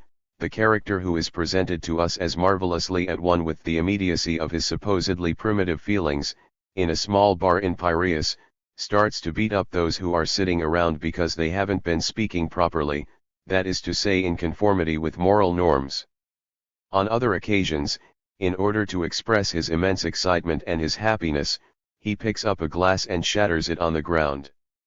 And every time a glass is shattered, we see the cash register vibrate frenetically. I see that as a beautiful touch, a stroke of genius. That cash register defines very clearly the structure that concerns us. The reason why there is human desire, that the field can exist, depends on the assumption that everything real that happens may be accounted for somewhere. Kant managed to reduce the essence of the moral field to something pure. Nevertheless, there remains at its center the need for a space where accounts are kept. It is this that is signified by the horizon represented by his immortality of the soul. As if we hadn't been plagued enough by desire on earth, part of eternity is to be given over to keeping accounts. In these phantasms one finds projected nothing but the structural relationship that I attempted to indicate on the graph with the line of the signifier. It is insofar as the subject is situated and is constituted with relation to the signifier that the break, splitting or ambivalence is produced in him at the point where the tension of desire is located. The film I just referred to, in which I learned afterwards the director, Dassin, plays the role of the American, presents us with a nice and curious model of something that can be expressed as follows from a structural point of view. The character who plays the satirical role, the role that is offered for our derision, namely, Dassin as the American, finds himself to be as the producer and creator of the film in a position that is more American than those whom he makes fun of, that is, the Americans. Don't misunderstand me. He is there in order to undertake the re-education of a good-hearted whore. And the irony of the screenwriter is to be found in the fact that in carrying out this pious mission he is in the pay of the one whom we might call the Grand Master of the brothel. The deeper meaning is signaled to us by the placing before our eyes of an enormous pair of black glasses. He is someone whose face is for good reason never shown. Naturally, when the whore learns that it is the character who is her sworn enemy who is paying the piper, she eviscerates the beautiful soul of the American in 318. Question, and he who has conceived such great hopes is made to look very foolish. If there is a dimension of social criticism in this symbolism, that is to say that what one finds hidden behind the brothel are the forces of order, so to speak, it is somewhat naive to make us hope at the end of the screenplay that all that is needed to solve the problem of the relations between virtue and desire is to close down the brothel. There runs constantly throughout the film that old fin de siècle ambiguity, which involves identifying classical antiquity with the sphere of liberated desire. It is not to have gone beyond Pierre Louise to believe that it is somewhere outside her own situation that the good Athenian prostitute can focus all the light of the mirages she is at the center of. In a word, Dassin didn't have to confuse what flows from the sight of this attractive figure with a return to Aristotelian morality, which he fortunately doesn't spell out in detail. Let's get back on track. This shows us that on the far edge of guilt, insofar as it occupies the field of desire, there are the bonds of a permanent bookkeeping, and this is so independently of any particular articulation that may be given of it.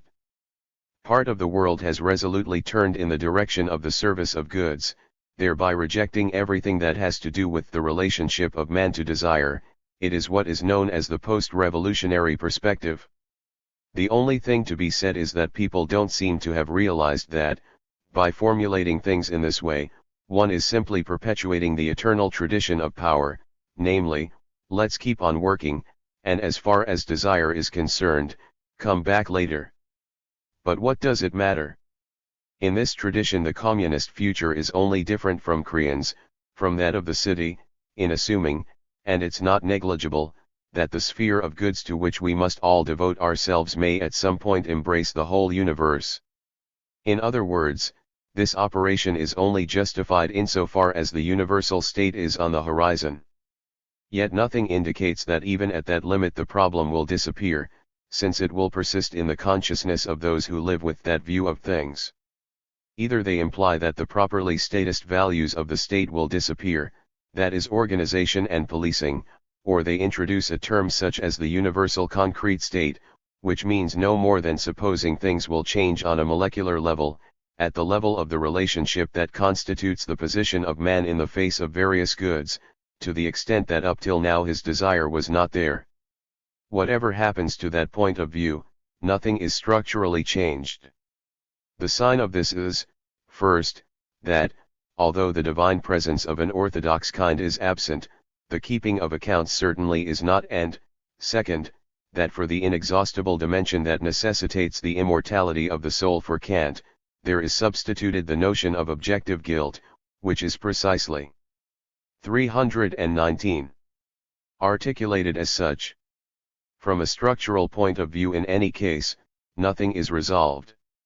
I think I have now sufficiently outlined the opposition between the desiring center and the service of goods. We can now come to the heart of the matter. 3. It is in an experimental form that I advance the following propositions here. Let's formulate them as paradoxes. Let's see what they sound like to analysts' ears. I propose then that, from an analytical point of view, the only thing of which one can be guilty is of having given ground relative to one's desire. Whether it is admissible or not in a given ethics, that proposition expresses quite well something that we observe in our experience.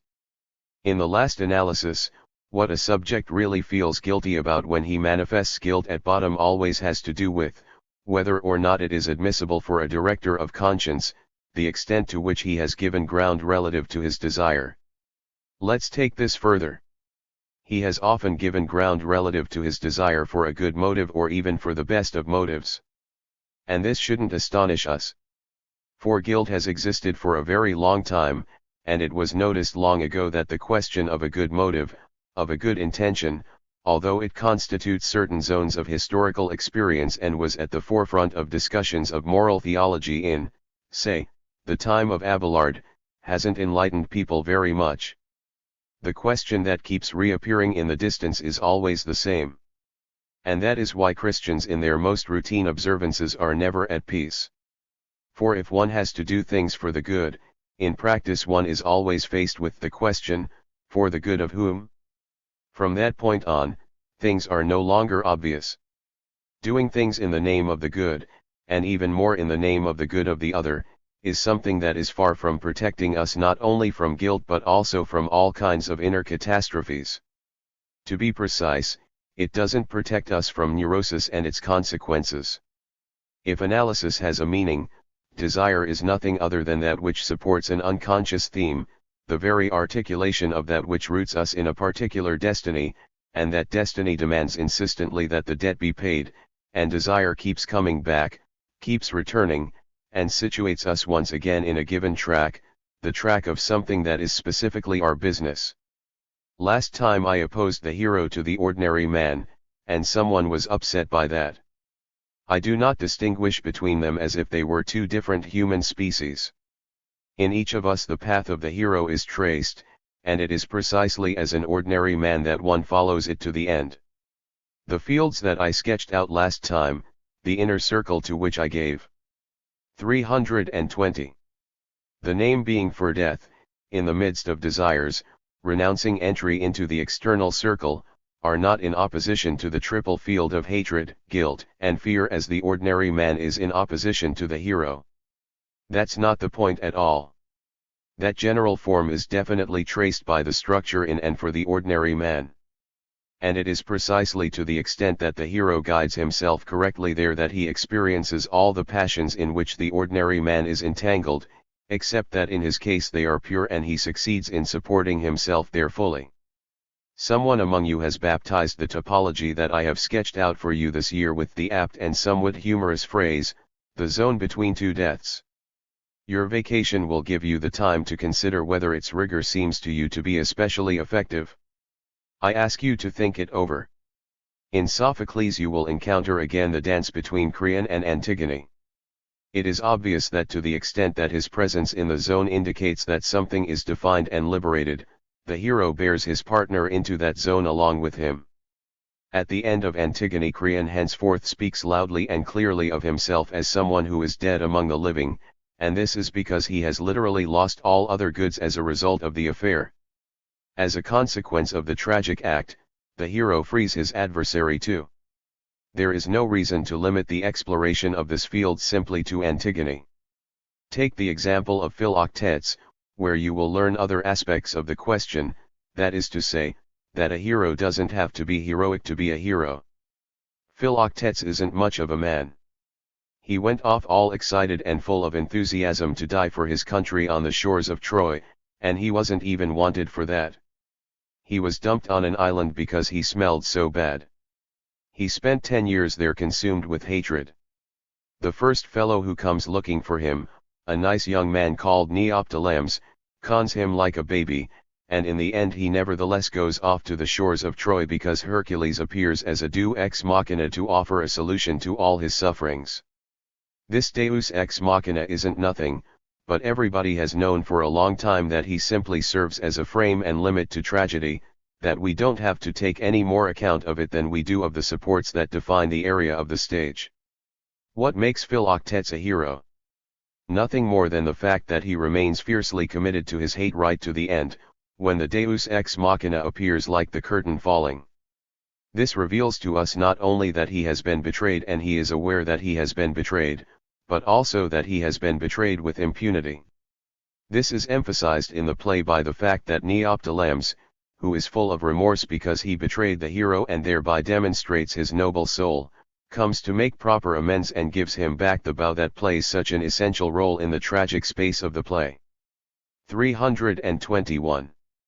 Because it operates there like a subject that is spoken about and addressed. It is the space of the hero and for good reason. What I call giving ground relative to one's desire is always accompanied in the destiny of the subject by some betrayal. You will observe it in every case and should note its importance. Either the subject betrays his own way, betrays himself, and the result is significant for him, or, more simply, he tolerates the fact that someone with whom he has more or less vowed to do something betrays his hope and doesn't do for him what their pact entailed, whatever that pact may be, fated or ill-fated, risky, short-sighted, or indeed a matter of rebellion or flight, it doesn't matter. Something is played out in betrayal if one tolerates it, if driven by the idea of the good, and by that I mean the good of the one who has just committed the act of betrayal, one gives ground to the point of giving up one's own claims and says to oneself, well, if that's how things are, we should abandon our position, neither of us is worth that much, and especially me, so we should just return to the common path. You can be sure that what you find there is the structure of giving ground relative to one's desire. Once one has crossed that boundary where I combined in a single term contempt for the other and for oneself, there is no way back. It might be possible to do some repair work, but not to undo it. Isn't that a fact of experience that demonstrates how psychoanalysis is capable of supplying a useful compass in the field of ethical guidance? I have, therefore, articulated 3 propositions. First, the only thing one can be guilty of is giving ground relative to one's desire. Second, the definition of a hero, someone who may be betrayed with impunity. Third, this is something that not everyone can achieve, it constitutes the difference between an ordinary man and a hero, and it is, therefore, more mysterious than one might think. For the ordinary man the betrayal that almost always occurs sends him back to the service of goods, but with the proviso that he will never again find that factor which restores a sense of direction to that service. We come finally to the field of the service of goods. It exists, of course, and there is no question of denying that. But turning things around, I propose the following, and this is my 4th proposition: there is no other good than that which may serve to pay the price for access to desire, given that desire is understood here, as we have defined it elsewhere, as the metonymy of our being. The channel in which desire is located is not simply that of the modulation of the signifying chain, but that which flows beneath it as well, that is, properly speaking, what we are as well as what we are not, our being and 322. Our non-being, that which is signified in an act passes from one signifier of the chain to another beneath all the significations. I explained this last time with the metonymy of eating the book that no doubt just came to me, but if you examine it a little more closely, you will see that it is the most extreme of metonymies, something that shouldn't surprise us on the part of St. John, the man who placed the word at the beginning. It really is a writer's idea, and he was an incomparable one.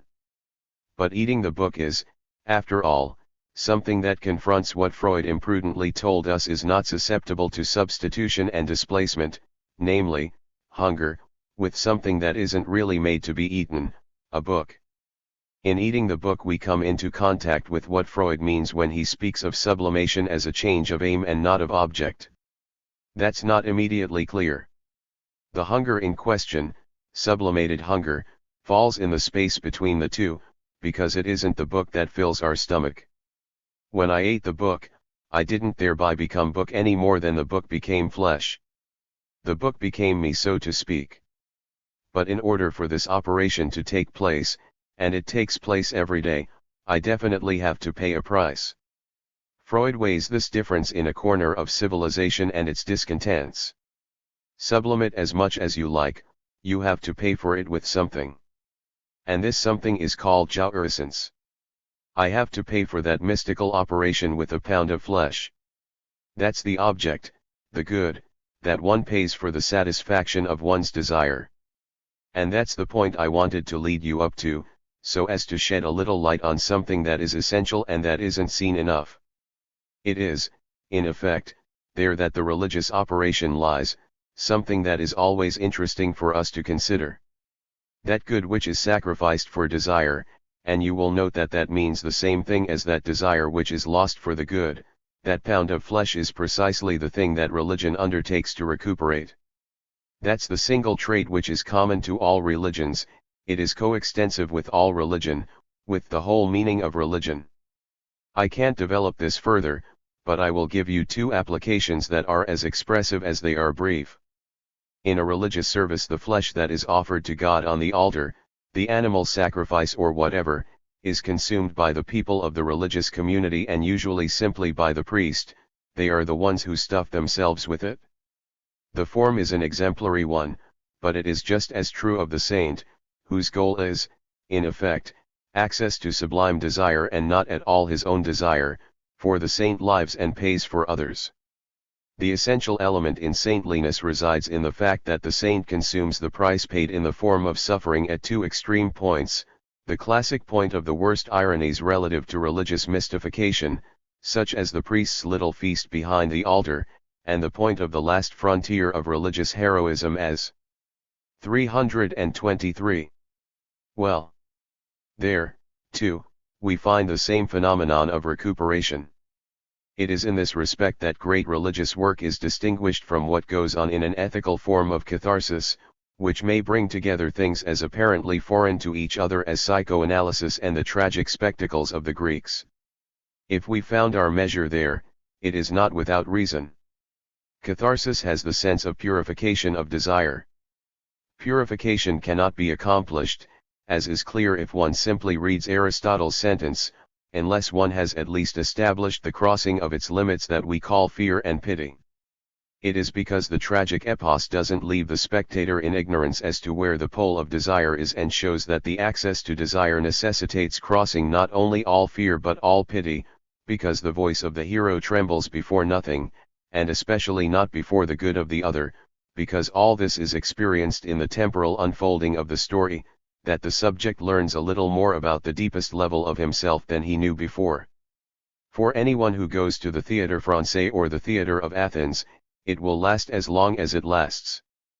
But if, in the end, Aristotle's formulations mean anything, it is that one knows what it costs to go forward in a given direction, and if one doesn't go that way, one knows why. One can even sense that if, in one's accounts with one's desire, one isn't exactly in the clear, it is because one couldn't do any better, for that's not a path one can take without paying a price. The spectator has his eyes open to the fact that even for him who goes to the end of his desire, all is not a bed of roses. But he also has his eyes opened, and this is essential, to the value of prudence which stands in opposition to that, to the wholly relative value of beneficial reasons, attachments, or pathological interests, as Mr. Kant says, that might keep him on that risky path. I have given you there an almost prosaic interpretation of tragedy and its effects, and however vital its peaks may be, I am not happy to have reduced it to a level that might lead you to believe that what I take to be essential in catharsis is pacificatory. It may not be pacificatory for everybody. But it was the most direct way of reconciling what some have taken to be the moralizing face of tragedy with the fact that the lesson of tragedy in its essence is not at all moral in the ordinary sense of the word. Of course, not every catharsis can be reduced to something as external as a topological demonstration. When it is a matter of the practices of those whom the Greeks called phiapo/zivati, those who go crazy through a trance, through religious experience, through passion, or through anything else, the value of the catharsis presupposes that, in a way that is either more or less directed or wild, the subject enters into the zone described here, and that his return involves some gain that will be called possession or whatever.